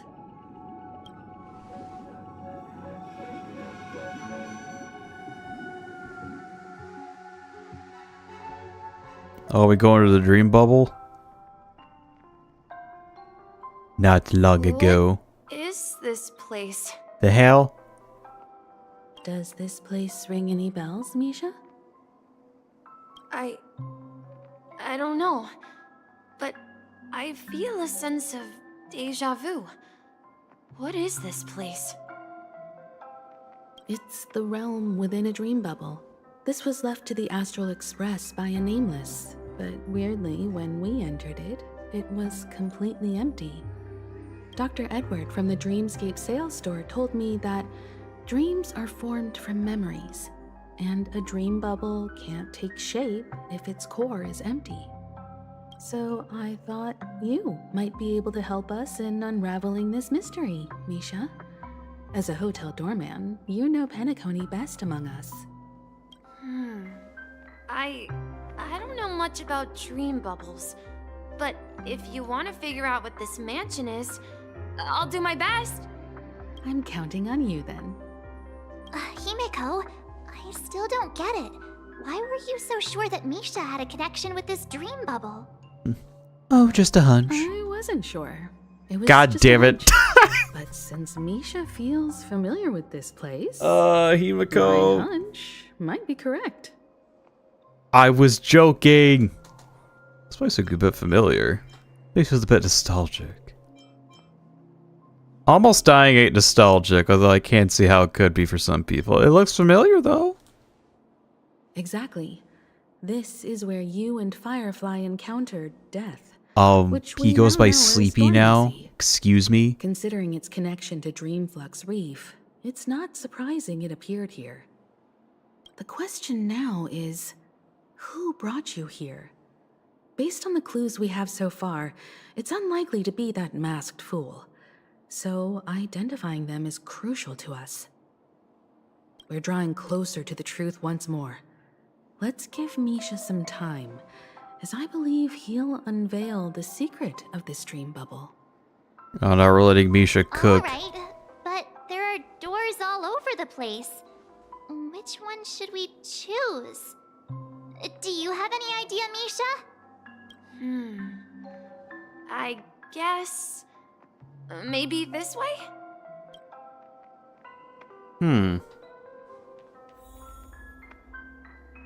Oh yeah, okay, what is this? Oh, okay, that's Boo.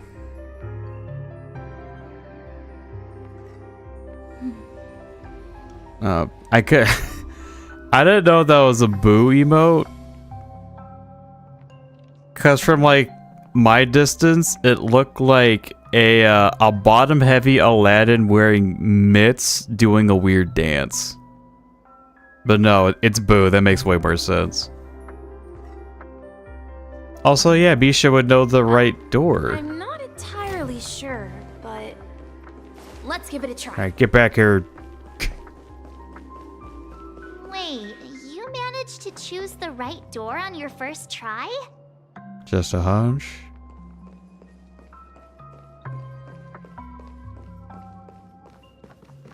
Yeah, nothing in here. Alright, Misha.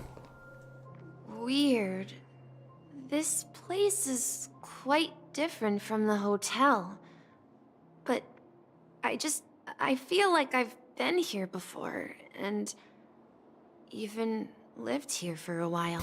Interpretations that go hard. If I remember correctly, there should be a fireplace down that hallway. Clocky and I used to sit by the fire, listening to the crackling of firewood. And the room on the other side was the toy room. I loved spreading out all the toys from the box on the floor and making up stories for each of them. Hold on. This doesn't make sense. Didn't I grow up in Dreamflux Reef? So, what is this place? This could be a case of amnesia. Don't worry, Misha. It's common for everyone to forget certain aspects of the past. Those memories haven't vanished. They're just lying in the depths of your mind. We can surely get them back. Hey, Misha, don't worry. Sometimes I forget what I had for dinner the previous day. Since this place seems familiar to you, why don't we explore a few more rooms and see if you can recall anything more? Yeah, then let's check out the rooms I just mentioned.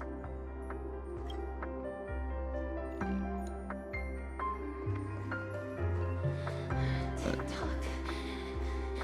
Tick-tock. Tick-tock. He's going insane. Mikhail, that's the name. Now we all know him as the Watchmaker. And that dead guy in the wheelchair, yeah. So, who is he talking to? Do you know anything about it, Misha? I'm sorry. I don't know much about the Watchmaker. But, Mikhail...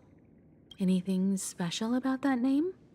Mikhail is Grandpa's name. Grandpa?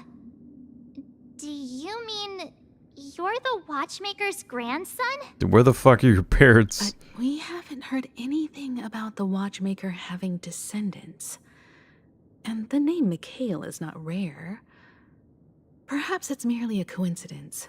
Could you tell us more about your grandpa, Mikhail? Yeah, sure.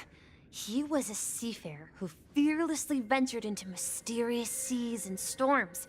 He was always on the sea and had lots of friends who accompanied him on his travels. He didn't want me to call him Grandpa because that would make him sound old. He believed he was still young. The name Mikhail was given to him by his parents, Mihaly and Elise, both renowned seafarers. Every time he came back, he'd share his logbook with me and tell me about his adventures at sea. I want to become a great adventurer, just like him.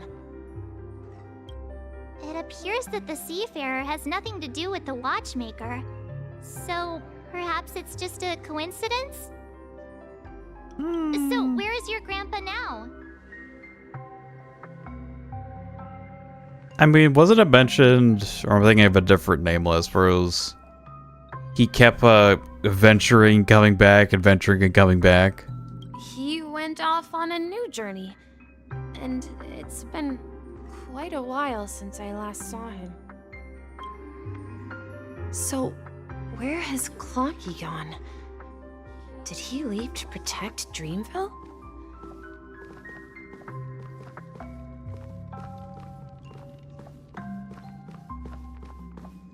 Oh.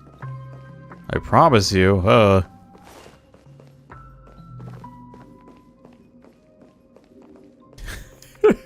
Why?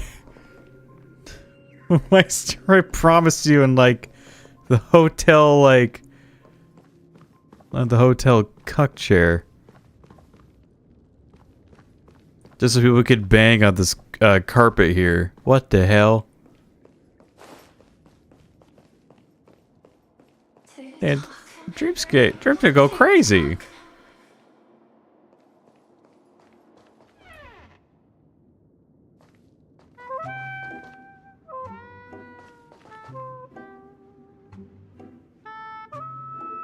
Yeah, the music's pretty jolly in here. Sweet.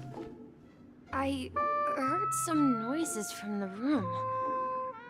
Origami Bird? That's a friend of mine. You and Origami Bird are friends? Yeah. It's a member of the Compass crew, just like Clocky and Miss Mirror. And there's more than just one Origami Bird. They are a big family with lots of brothers and sisters who look the same. You don't say. They follow Miss Mirror's orders and handle all sorts of jobs on the ship. They're the best sailors. Sailors? Can origami birds be sailors?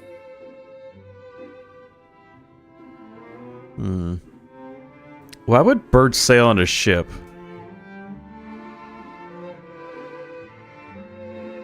I mean, I guess they'd be the strongest naval force if you think about it, because they could attack people from sea or air. Could you tell us more about the compass, Misha? The Compass is a ship bound for the New World. Clocky and his partners travel through layers of fog to the depths of the sea. Whenever there is danger, Clocky will use a compass and guide the ship in the right direction. That's a great story. But in the Penacony cartoon, Clocky and his partners have always lived in Dreamville and never ventured out, right? Huh? Oh, that does seem to be the case. Weird. I clearly remember Clocky arrived in the New World in the end. Perhaps Clocky has a hidden past. Oh. I think I hear the sound of water. You once mentioned there's a magnificent fountain up ahead.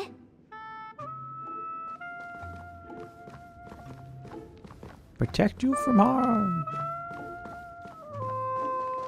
Just like they did with Clocky. What do you mean by that? Don't tell me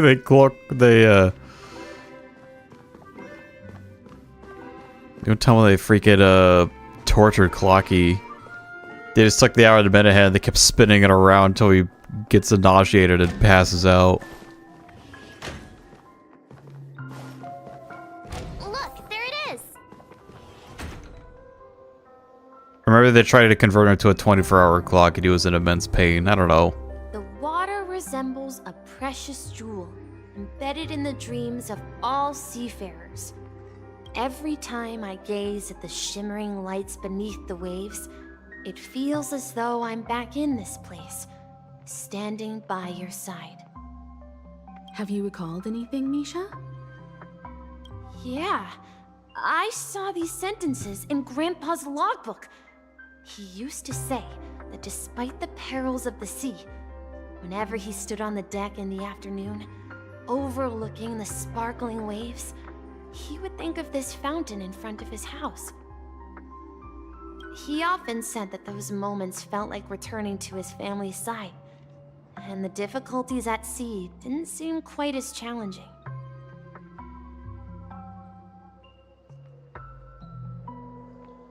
Oh wait, I'm stupid. So I think when he's referring to sea, he's referring to the Dream Memoria. Because think about it. In order to get into the dreamscape, you need to sit in a puddle of that shit. The loading screens have you like traveling underwater almost. You got whales, there's fish right there right now. There's parallels. You know, I quite understand such sentiments. Yeah, the fucking goop bed.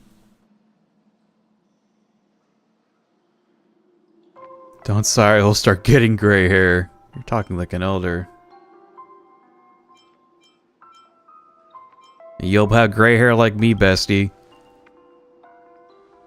Hey, don't tease! I was just being a bit sentimental. Perhaps every adventurer far from home carries a fountain within their soul. Even though the other side of the sea remains shrouded in the unknown, the fountain in front of his house serves as a compass, leading him back to his cherished ones. Yeah, while Grandpa was at home, we would stand by the fountain and place the compass, a toy boat that I made, into the pool. Back then, I would ask him when I could go on adventures like him, and he would always laugh and say I was still too young.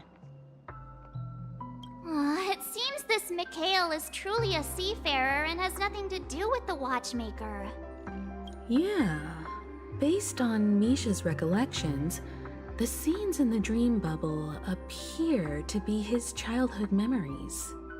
But this raises more questions. According to Misha, he was clearly born on an oceanic planet and led an ordinary life, with no connection to Penacony at all. Could this be some sort of metaphor? Perhaps the sea refers to the memory zone. Oh my god, are we actually do me and Bart share brain I'm cells? sorry. I don't know, but my memories keep pouring out uncontrollably, like water flowing from a fountain. Perhaps I'll remember more things if we go further. Share your burden.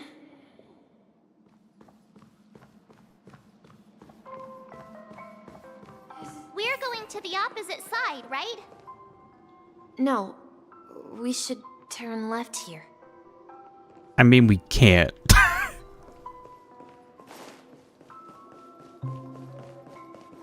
Huh? Something feels different about this place. This is it. I remember this corridor. Oh shit, wasn't this door like locked? Okay, now we're cooking. Up ahead is Grandpa's study. It was in that room that I saw him the last time.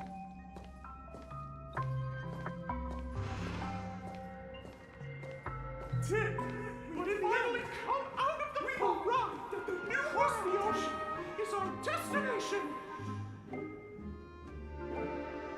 Holy shit. What a banger study. Oh god, there's so many words. The atmosphere in this room feels totally different. Misha! You finally come! Clocky, you're here! Yeah. This is the room where we first met each other. Are those books on the bookshelf logbooks left behind by that seafarer? Yeah. Whenever he came back, he placed a logbook on the bookshelf in his room. They contain records of his expeditions to every corner of the world. He described our world as a fountain. At some point, the sea started to gradually swallow up the land where people lived. To ensure that everyone had land to settle on, he had to continue exploring the sea in search for the source of the rising seawater. On that day, he called me to his study, telling me that he was embarking on another journey. However, I could sense the gravity in his expression. It was the same look I had seen on my father's face before his final voyage. I asked him if I could go with him, but he said that my adventure lay elsewhere and told me to stay home and patiently await a certain sound at the door. What sound? TikTok! He told me about a vast ocean in the sky. An ocean of stars. He spoke of a train that transports children with a desire to venture far away, traversing the sea of stars without ever stopping. He said that he knew the crew on the train, and that he had asked them to take me along. He said the journey I had always dreamed of would start there. A train? Could it be? It's the Astral Express. I remember now. Grandpa's friends are a group of nameless who came to this world to resolve a disaster caused by a star. Then, a star. He gave his pocket watch to me. It was his cherished treasure, appearing in every one of his adventure tales. He explained that difficult times were ahead, but assured me that the watch would guide me. He said, as long as I kept moving forward, I'd eventually reach my desired destination. And then, it was as if I heard the distant sound of a train whistle, echoing throughout the room. Exactly, Misha! And then we followed that whistle, didn't we? Yeah. I think I can still find the way we took back then. And now Clocky has joined the party.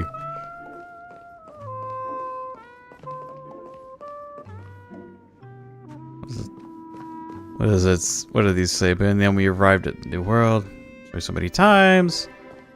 Constantly challenges. Continue sailing.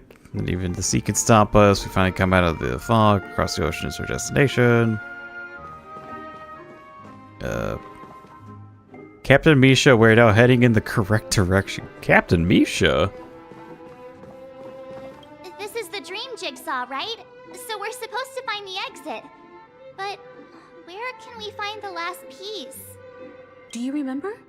You said you obtained a mysterious shard when you stumbled into this place. Huh? Hey, the shape seems to match. So this shard is also connected to Misha? Looks like we're just one step from revealing the truth. Let's get to the other side and investigate. I don't remember picking that up at all. Sure. I did it.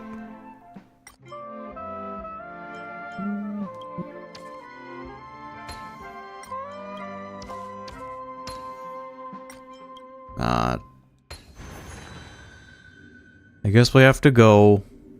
Even though this place is good vibes. Damn. What a cool ass study.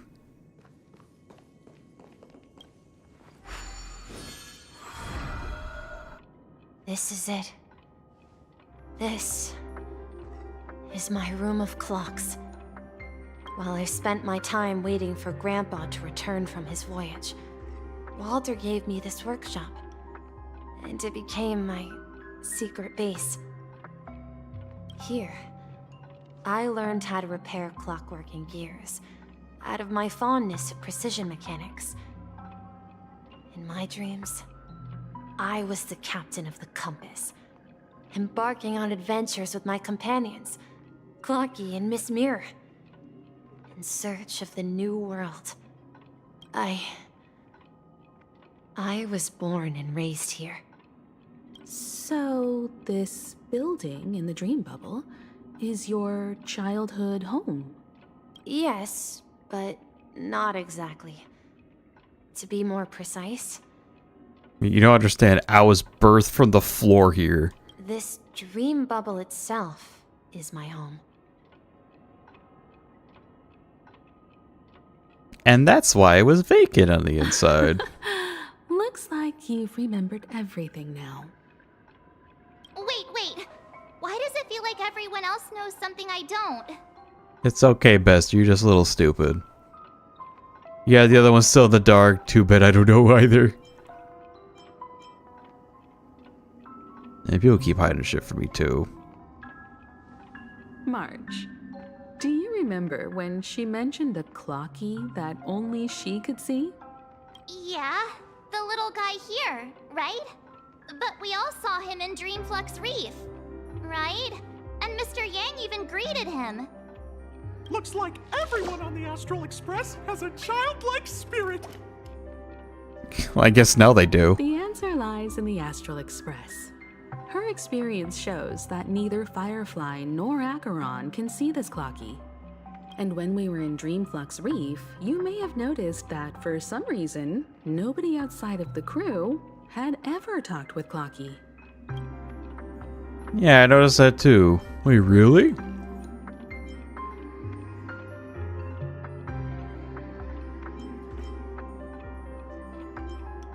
Yeah, I noticed that. Kind of. A mimetic life that can only be seen by a select few. It's just like a hidden message left by someone for the nameless. But Misha can see Clocky too, right? They even grew up together. But Misha hasn't started the way of the Trailblaze yet. Keyword yet.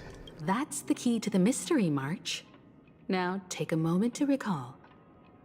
Have you ever seen anyone outside of the crew interact with Misha?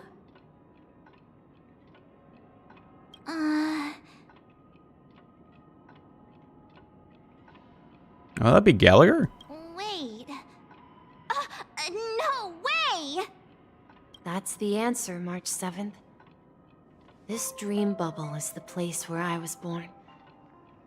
And I'm a dweller in this dream. Just like a memory zone meme. I should have stayed here and waited for you. But when reality and memories merged, I unconsciously pushed open that door and left the bubble with Clocky. And then they made me into a hotel bellboy. The lowest paying job in the hotel. So it's not that the Watchmaker's dream bubble is empty, but rather the stuff inside ran away? And the whistle you heard, was the sound of the Express arriving at Penacony? That's one way to see it, but I believe there's a longer story behind all this. It's best for Misha himself to explain all the details. How about we start with your name? Now, should we call you Misha, or...? Thank you all for helping me rediscover my true self. Now, please allow me to reintroduce myself. I was born on Lushaka, in the Presmere system, adopted by seafarers Mikhail and Char. They gave me a treasure, a name that carried their hopes. Mikhail Char Legwork, or simply, Misha.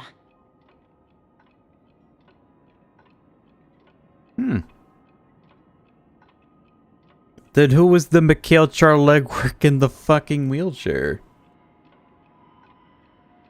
Unless this is a younger version of them.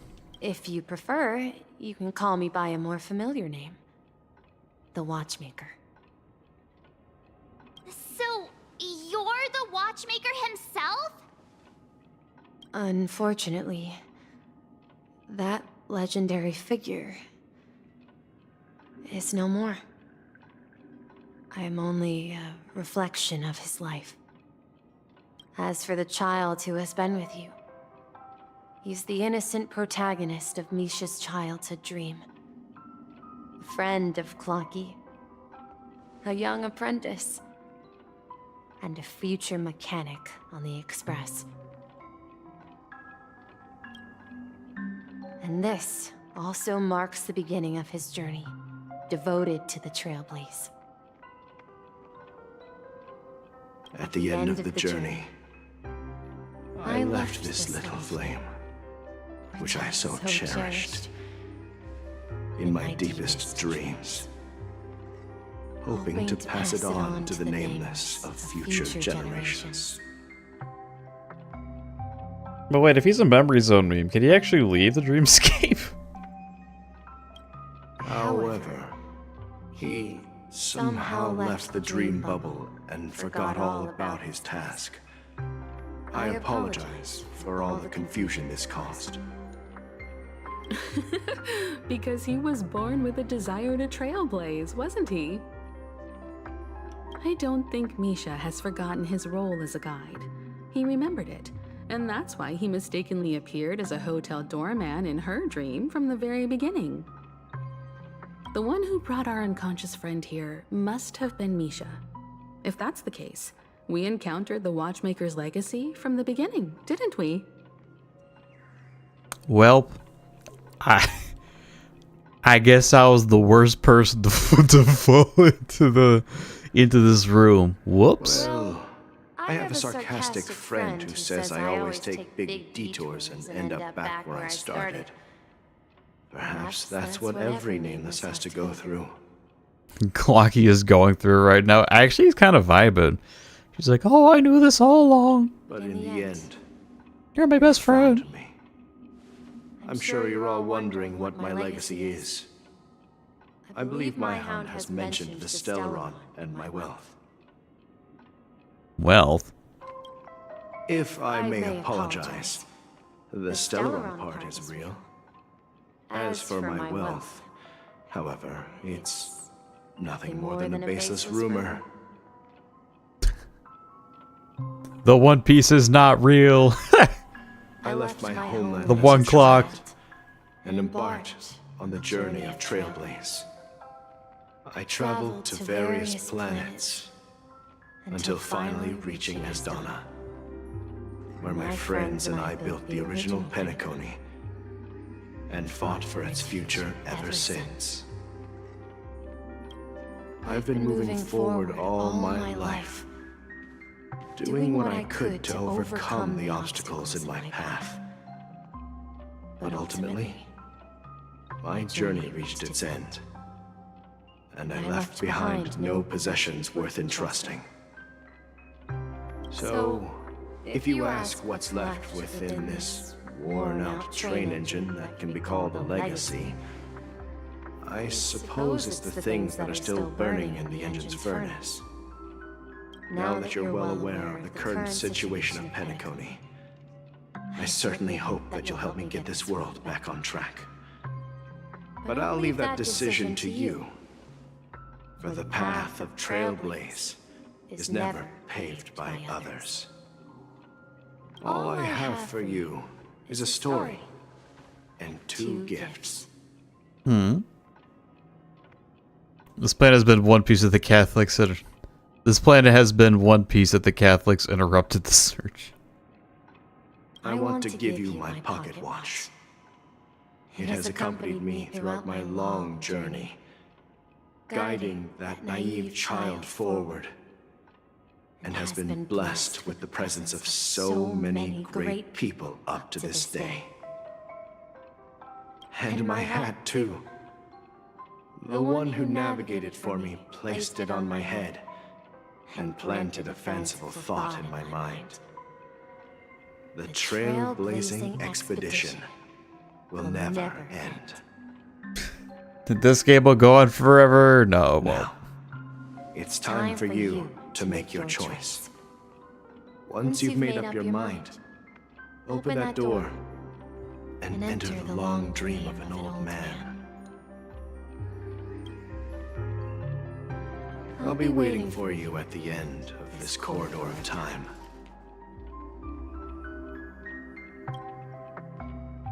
All right, everyone. Let's make a decision. Although I don't think anyone will have any objections. I'll choose the Trailblaze. I want to witness legacy. I object. It's trailblazing time. Of course. We've come this far. Surely there's no other option than moving forward. In that case, it's unanimous.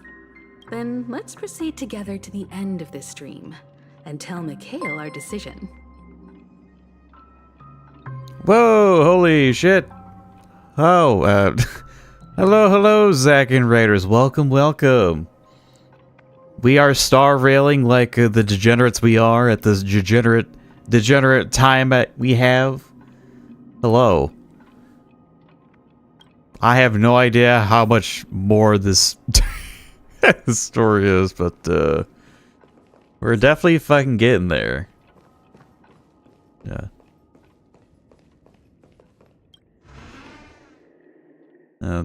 So what were you doing for stream?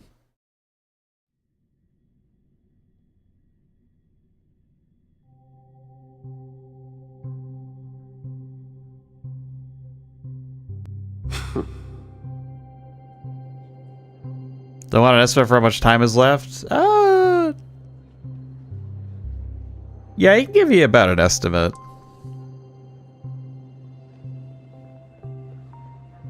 Anime tower defense and Roblox. What? How the hell does that work?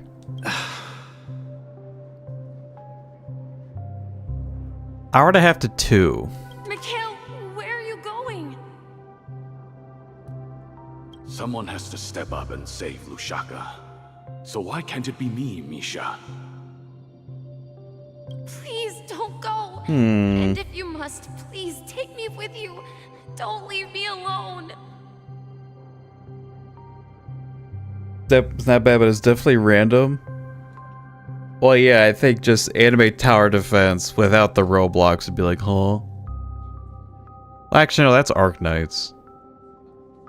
Yeah. Okay, yeah, having it just being Roblox is the weird part. Even without me, you know how to proceed forward, brave Captain Misha. The compass is waiting for you. Haven't you always wanted to be a better adventurer than me? Now go, board that train and start your journey. Harry Potter was in it, though. I mean, he radiates anime protag energy. Where are you going, Mikhail? I'm going to clean the floor in the parlor car. I've promised the conductor. Wait, first tell me, did you fix this watch? Yeah. I know what it looked like before. Its chain was broken, the back case torn, and the marks on the dial all worn out. How did you manage to fix it? Because I'm just better than you. Well, it's hard to explain, but I knew it could be fixed. It's the hands, Mr. Amundsen. Its hands were intact and pointing in the right direction, so I knew there would be a way to fix the rest. I see. You'll work with me from now on. Haven't you always wanted to tinker with this train? You're its mechanic now. As for the conductor, I'll do the talking. But I only know how to fix watches. Don't worry. You've got what it takes. I'll teach you what you need to know. Where are you going, legwork? It's time to head to our next stop.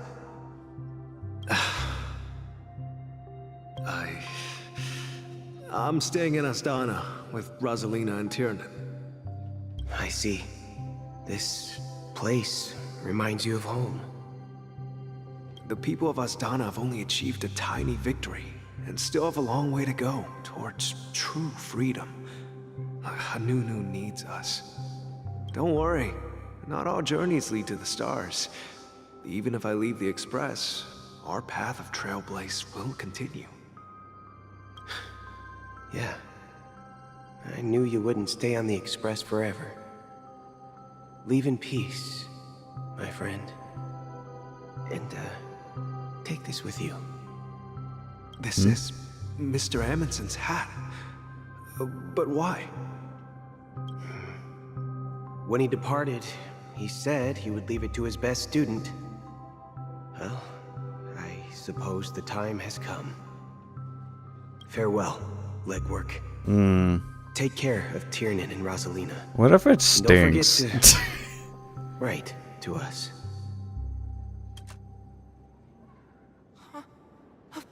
Where are you going, Watchmaker?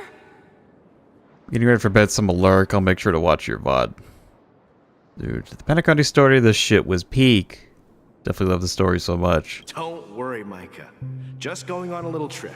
The story's been pretty good. Someone has to be at the forefront of the interstellar frontier, and I'm the only former nameless in Penacony. So why can't it be me? Because you're all we have! Have you forgotten about Tiernan? The cosmos is way more dangerous now. What will happen to Penacony if we lose you too? Oh wait, shit! It is Michael. He's just a little boy. Just a little boy in the past. What will happen to Penacony if we don't find a way out? Tiernan. How could I ever forget him? I've spent countless sleepless nights asking myself why I didn't go with him back then. We Nameless won't stop. Don't worry, Micah. It's just a matter of getting back to my old profession. Just wait for me to come back. What if, and it's a big if I don't come back in one piece, then you'll become the next Watchmaker. Where are you going, old man? Oh, you're here. Answer my question. What are you up to? Why is Gallagher talking like that? Relax, Gallagher. He sounds so innocent. I just came up with a great idea. Wanna hear it? Oh, come on. Aren't all your ideas just ways to get yourself killed? I may be blunt here, but you're the last remaining hero in Penacony. If you die too, the secret of Stellaron will go to the grave with you. It's kind of badass, not gonna lie. Yes, I'm afraid there's no way out in Penacony, so I'll have to consider alternatives beyond Astana. We'll organize a festival using the Watchmaker's legacy as a facade, and send invitations to the entire cosmos to gather people here. So, a desperate struggle against the family? Desperate? Don't we have you here, my friend? This task is challenging, but what hasn't been challenging for us along the way? Well, whatever you do, remember. Make sure Remember to what? send an invitation to the Astral Express. Oh, right. Or else there wouldn't be a game. Where are you going?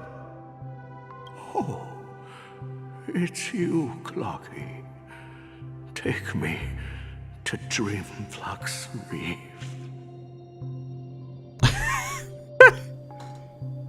There's something funny about, like, the idea when he got, like, super old and he started getting, like, delusional and he started seeing fucking Mickey Mouse.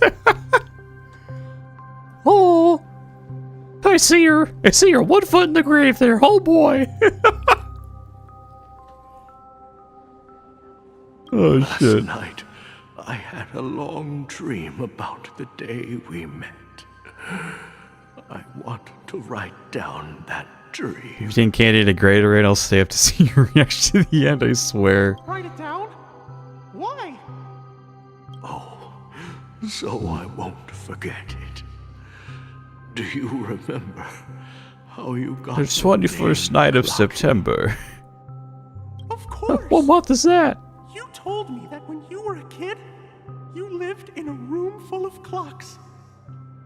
Those wall clocks and pocket watches grew up with you and were your best friends.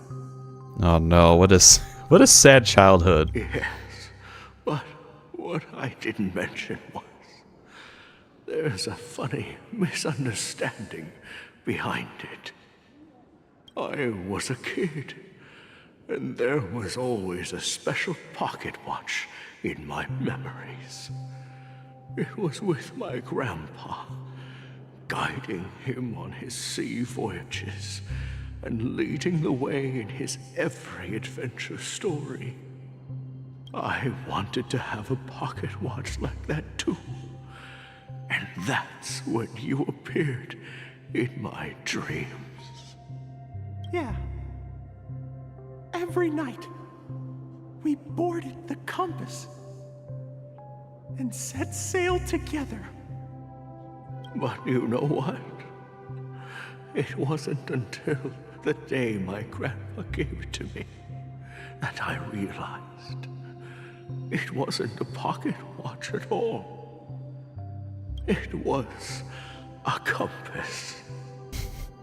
And I felt lied to. So, your name should have been Compassy. It should have been Compussy. And the Watchmaker is just a nameless. Or cumless. Wait, that one doesn't work. Never mind.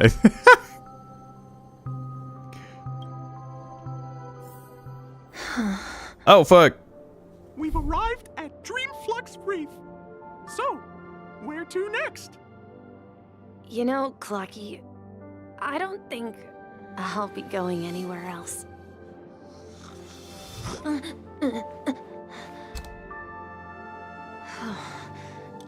There's still time. Dumbass kid looking at a compass.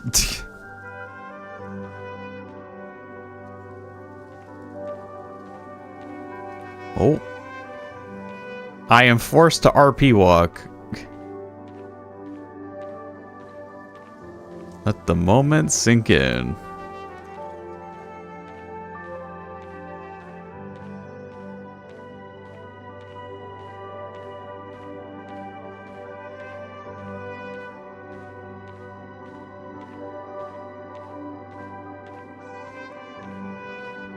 What a comfy chair. You know, this chair actually looks really comfortable and there's not a dead body on it. Hold on.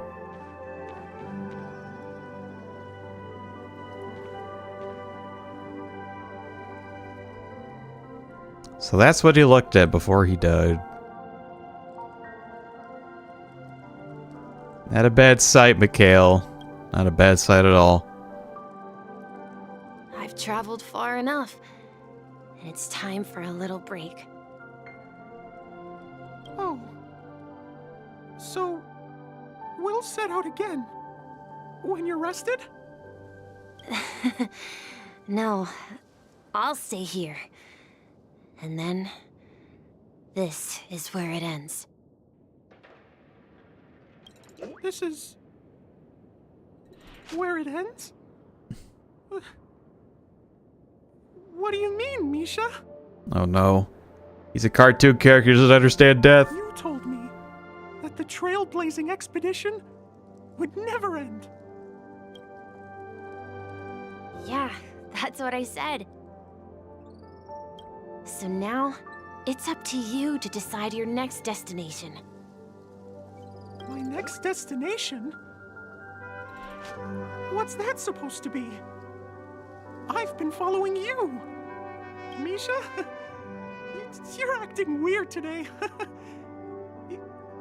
If you're feeling down, we can just do what we usually do. With the clockwork. No, I'm not feeling down.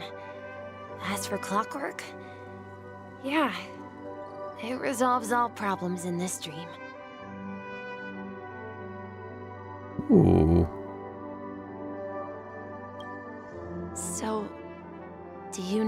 clockwork actually is? I'm not quite sure. Well, everyone gets lost at times. They may hesitate and doubt which way to go. That happens in this dreamscape and beyond. But don't worry. Everyone goes through moments of uncertainty and hesitation. Eventually, they gather the courage to make bold decisions.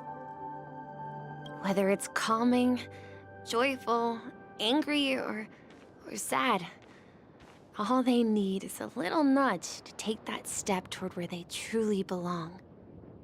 Just a little bit of encouragement. I'm leaving that little nudge with you, and I hope you'll share it with others.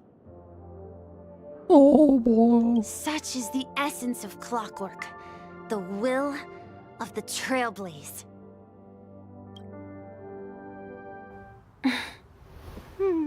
Clocky's hands spin around non-stop, indicating confusion, frustration, and weakness.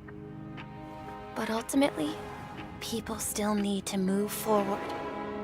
Just like your hands, always pointing ahead. This is where my journey ends. From now on, it is your path to walk. Trailblazing. Oh fuck. Means taking paths your predecessors forswore and venturing even further. The Penacony in Mikhail's dreams does not belong to order.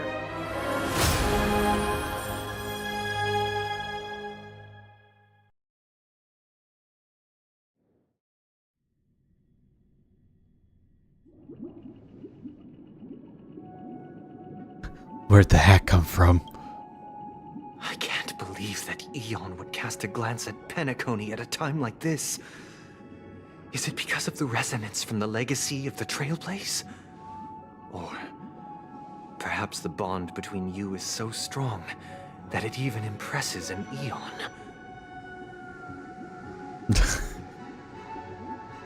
I was kind of popping the fuck out when I saw Clocky decide to fight alongside us. Come on, break up your dukes!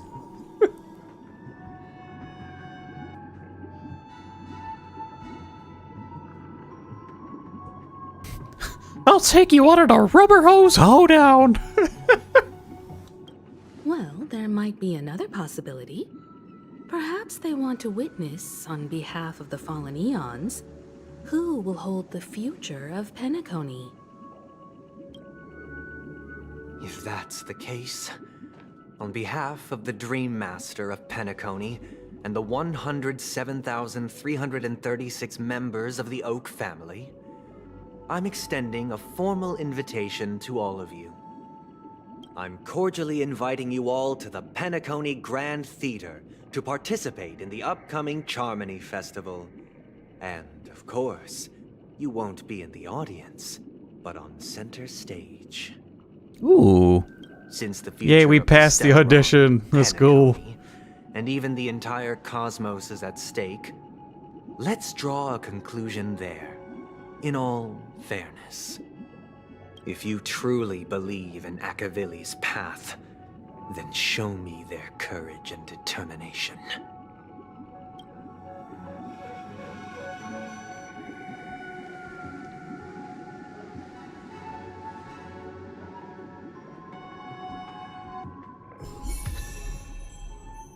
Oh, that splash art, it's sick.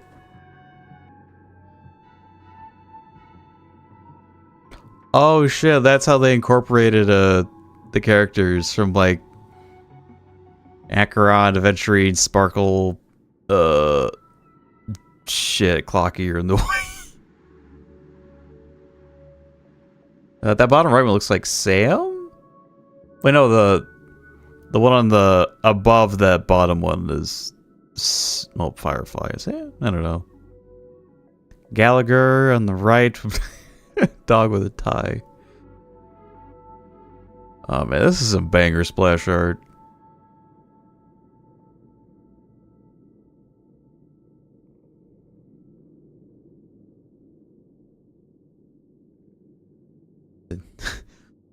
I think earlier I mentioned maybe I lack an imagination. Oh, we got it. Nessun Dorma. Switch to the path of harmony. Which means I have to move things. You can trial the current path here to further understand the combat mechanics.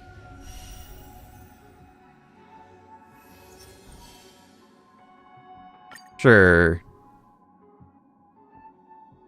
Let's see what I can do now.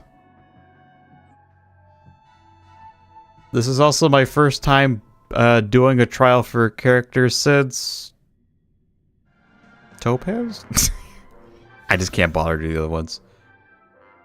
Increases the break effect of all allies. Causes additional break damage when allies attack enemies that are weakness broken. Oh?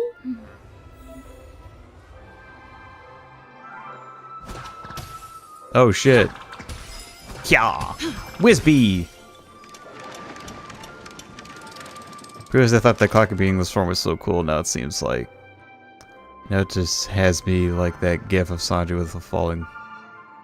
with a failing lighter. Okay, what's support? Please stay tuned. Break effect boost!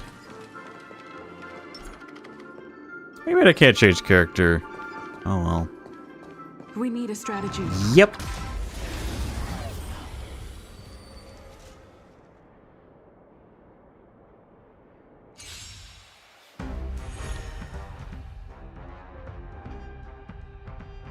My damage skill deals minor imaginary damage to a single target. To single enemy targets with 5 bounces in total. Okay, what does the skill do though? It's always the backup dancer effect. As a backup dancer, have their break effect increased. It additionally deals super break damage. One time when they attack enemy targets that are weakness broken. So is that like before their weakness is broken, or? The regenerates anyway enemy's target's weakness is broken. So the next battle increases all of these break effect. Okay, yeah, I'm just all break effect, aren't I? Time to test our rapport. Oh, so let's slow it down. That's a single attack. Whoo! Nice. Dink. Commencing support. Enough.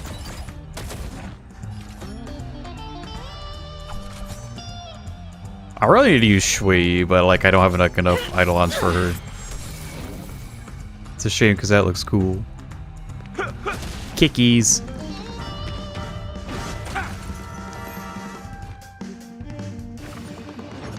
You can't with me. Ouch. Stay in step. The weakness is broken. Do the extra damage based on how much damage the attack would do, which means MC can do 100k if all bounces hit one dude. Interesting. Let's improvise. Whee! Money! Ready for another? Enemy data secure. Net markers activated. Time for good old counterattack.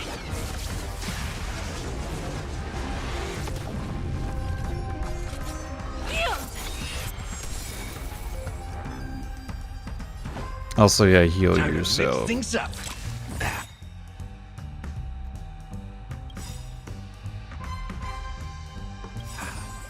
By the order of the 10 lords, execute the Marastruck!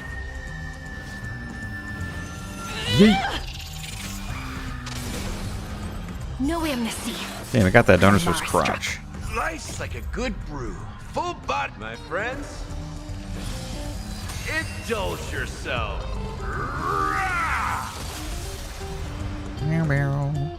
It ain't over yet. Stabby. Dreams do come true. The mood is set just right. Let the show begin!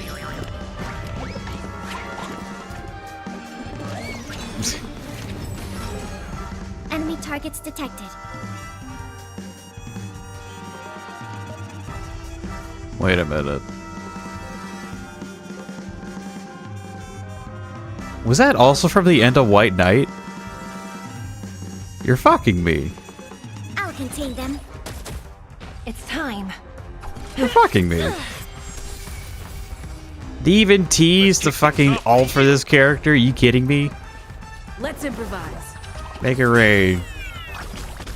Commencing support. Holy fuck. Okay. Enough. Yeet. So. Kickies. What the hell? Okay. Kinda cool. Oh my god. Okay, what's the scale off of? Okay, that's now build her a third time. Maybe not exactly. I just want to see how some of this shit scales.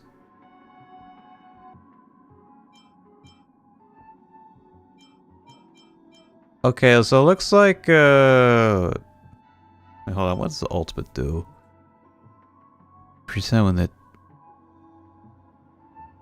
Okay, so even though she does stuff with break effect, it doesn't seem like her stuff actually scales off her break effect. Which is weird. I mean, you want to build it for her, like, optimally, but, like... Huh. And I've actually heard that Harmony MC is actually pretty good. Which makes me happy, because I like using Stell. Or, sorry, Firo McNosky. I like using me. Because I like myself. Not narcissistic in the slightest.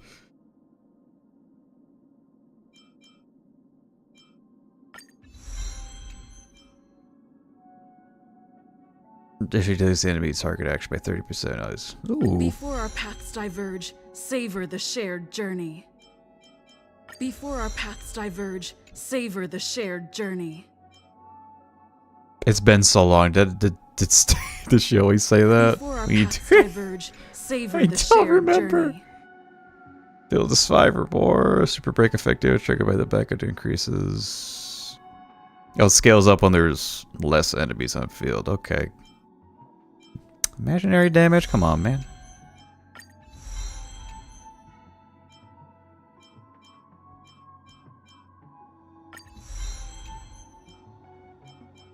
It looks like I need a... I would like to build up her up... At least get like... at least get them to like 7 or something. I don't know.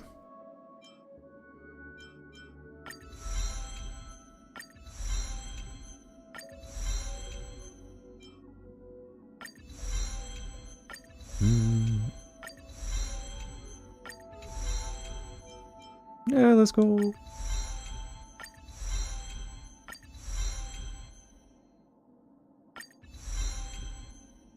Prepare effect to make her super break bounce damage, but I think I already read that. I'm getting tired. I'm not usually up gaming this late. Fucking grandpa needs to go to bed. It's a Friday, I don't care.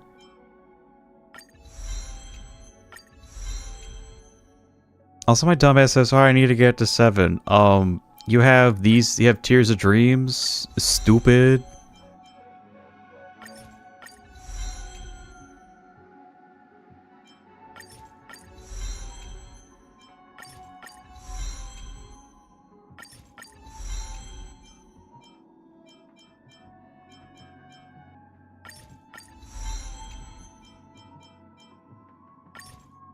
Okay, let's just keep doing this shit. I guess we'll do that. Boop. Alrighty, Roo. I think that's fine.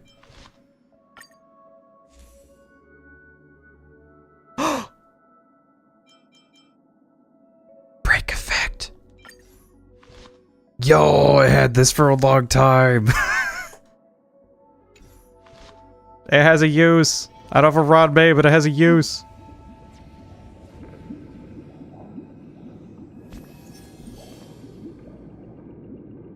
What does my brain want to do? Oh, fuck. Come on, brain. You can do it. There we go. We gotta synthesize. What the fuck is that? Oh. It's new.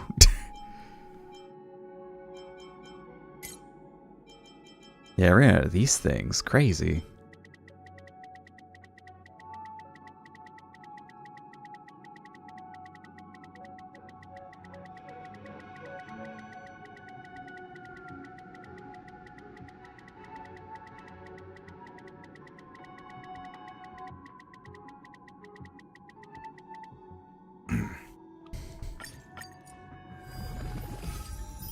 I'm gonna do that, so then we can do this.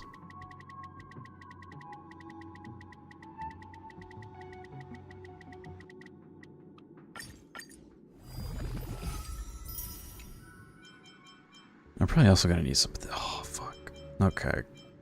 Oh, we need this for Bronya too. Oh.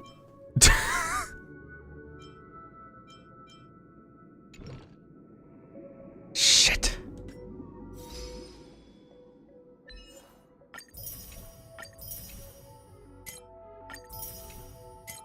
Harmony. Jackpot. Dance move.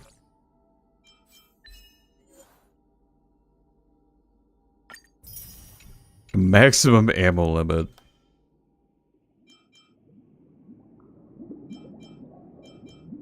So many red things here. Okay.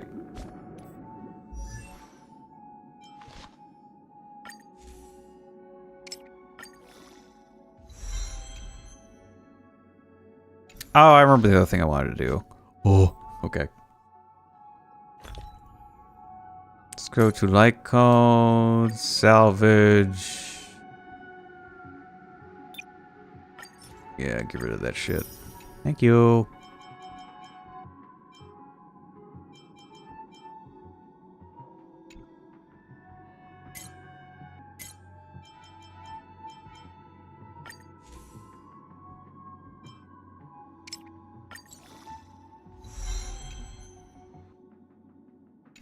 Okay, so that one needs like 8, so... Actually, how are the traces on Bronya for a second? Because he's probably like the next Harmony unit I'm going to build, other than, you know, me. Alright. Do-do-do.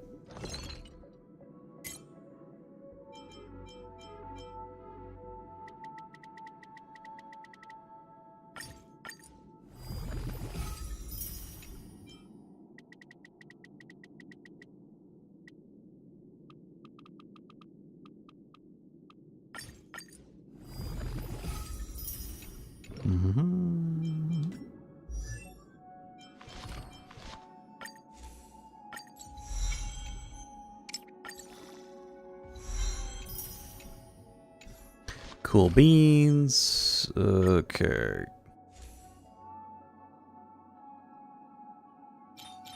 I wonder if I could just yoink shit from Tingyun. Probably not. Damn it.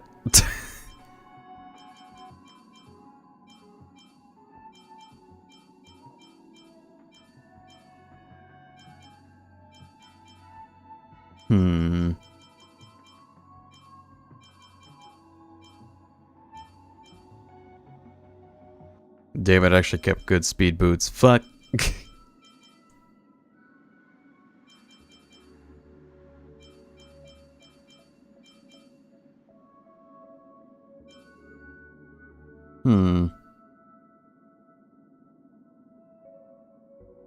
The Watchmaker says best on Harmony still? Oh yeah, it is. Now that you mentioned it, right. Do I have any Watchmaker stuff though? Nope. That's like the #1 thing I delete because I was like, I don't need this. Fuck it.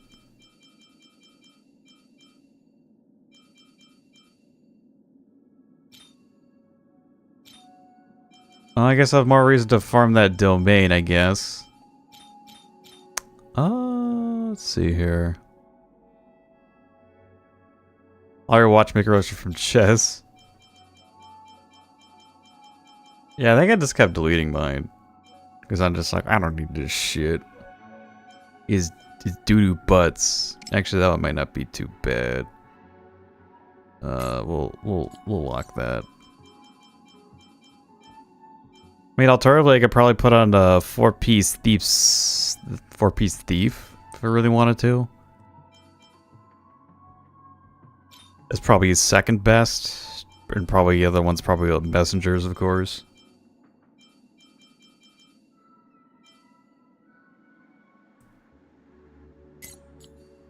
Just keeping that because I have a random speed substat on it. Mm-hmm.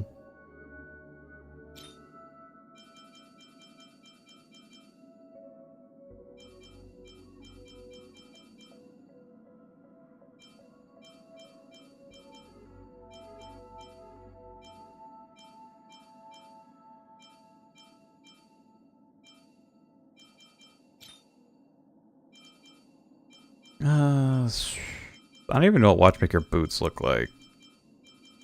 Probably nothing.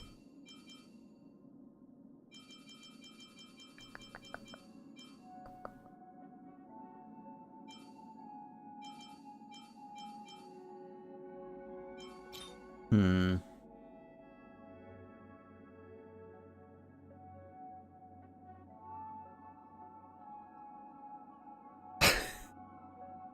Now I'm kind of wondering, what's actually the good planar orb for? Is it still like broken? Is it still like broken Kel, or is it the dumbass break effect one? I don't know anymore.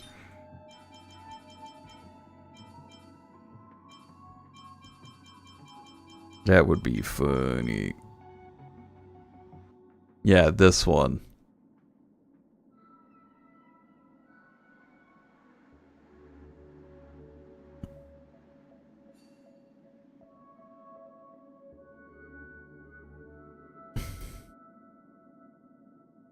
More break effect. I got my bills insulted to high heaven by an MOC sweat. Okay, first of all, they're an MOC sweat. Second of all, refer back to the first of all. There you go. It's a goddamn mobile game.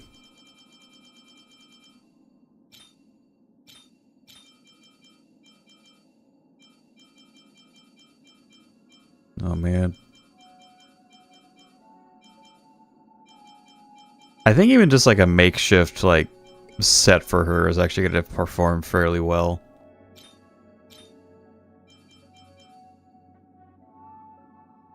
Yeah, the Tally Orb. I just don't remember what the name of it was.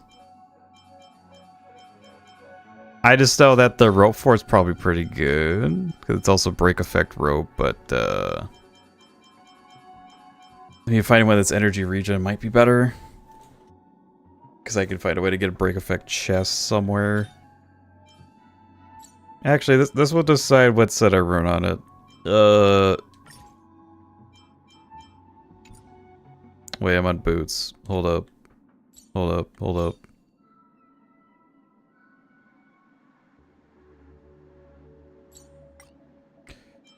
Alright, main stat.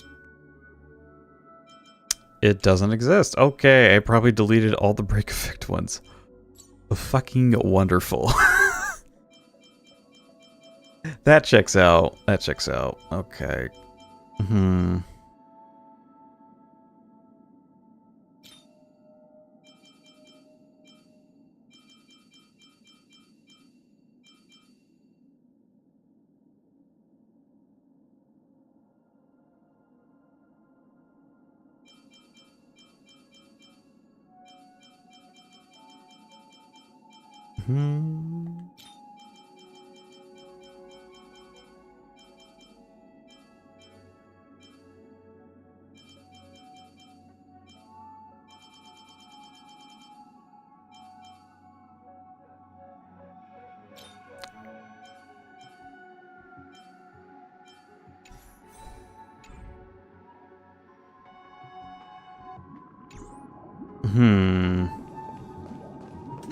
Whoopee! This attack's just fun. I don't know why, but it reminds me of Ratchet just like throwing his wrench. I don't know why. Oh, I'm fucking stupid. This is like Mario Odyssey. Except I can't transform anything that's demonic.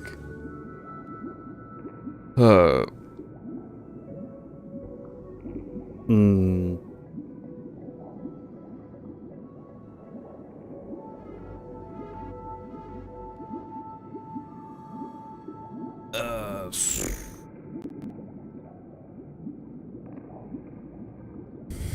Instead of transferring, it starts blasting the acid surprise. Yeah, probably. Okay, so as much as I don't want to, I'm probably gonna call it here. This is actually like kind of a decent stopping point, even if it is only like 2 more hours. But I think when I get the story done, I'll probably keep playing the game and do something else. I don't know. Hopefully I actually get back home at a decent time. Well, technically later today. It's almost 1. It's almost 1 where I am. Yeah, we got through a fuck ton. And if anything, this was kind of a test for what I want to do with my Friday streams and have it like go into like about 6 hours or 5, whatever. Noise. See you UTC -4. Yeah. But I think that'll do it for me. So yeah. Sorry for being a pussy, for not wanting to go further with the game, but you know what? It's fine. Maybe I'll actually have a somewhat better still to showcase you, because I'm probably gonna make a team using her. Because I like her a lot. It's also a new toy to play with, so all that. Let's see if there's actually anyone that I can raid. Yeah.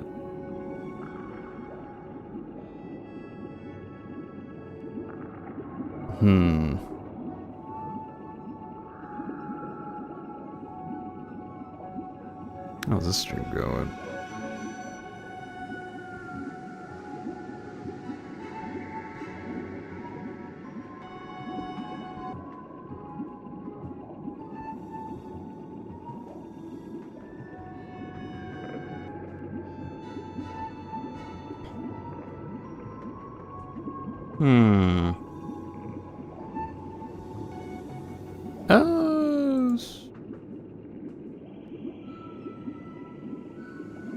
Let's see here.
Do I read them? I don't know.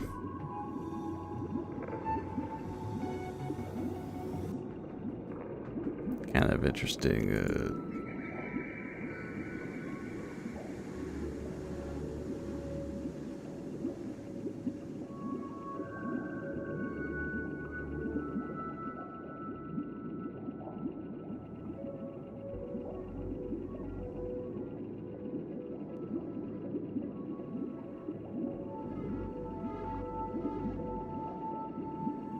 Yeah, I just want to go to bed. It is what it is.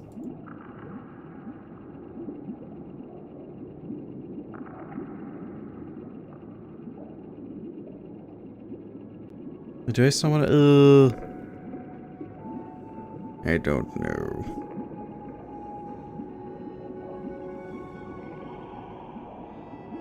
Yeah, maybe I'll make them a different. Maybe not so different type, but different situation. So yeah, I think that'll do it all for me for tonight. We'll definitely be finishing it next time. What am I trying to say? We'll definitely be finishing 2.2 next stream, and again with a bunch of other shit. So yeah. Thank you all for sticking around. This was a long one. The last time I had a stream this long was like me pushing the end of Bellabog. Fortunately not pushed the end for this, but maybe got pretty damn close, I think.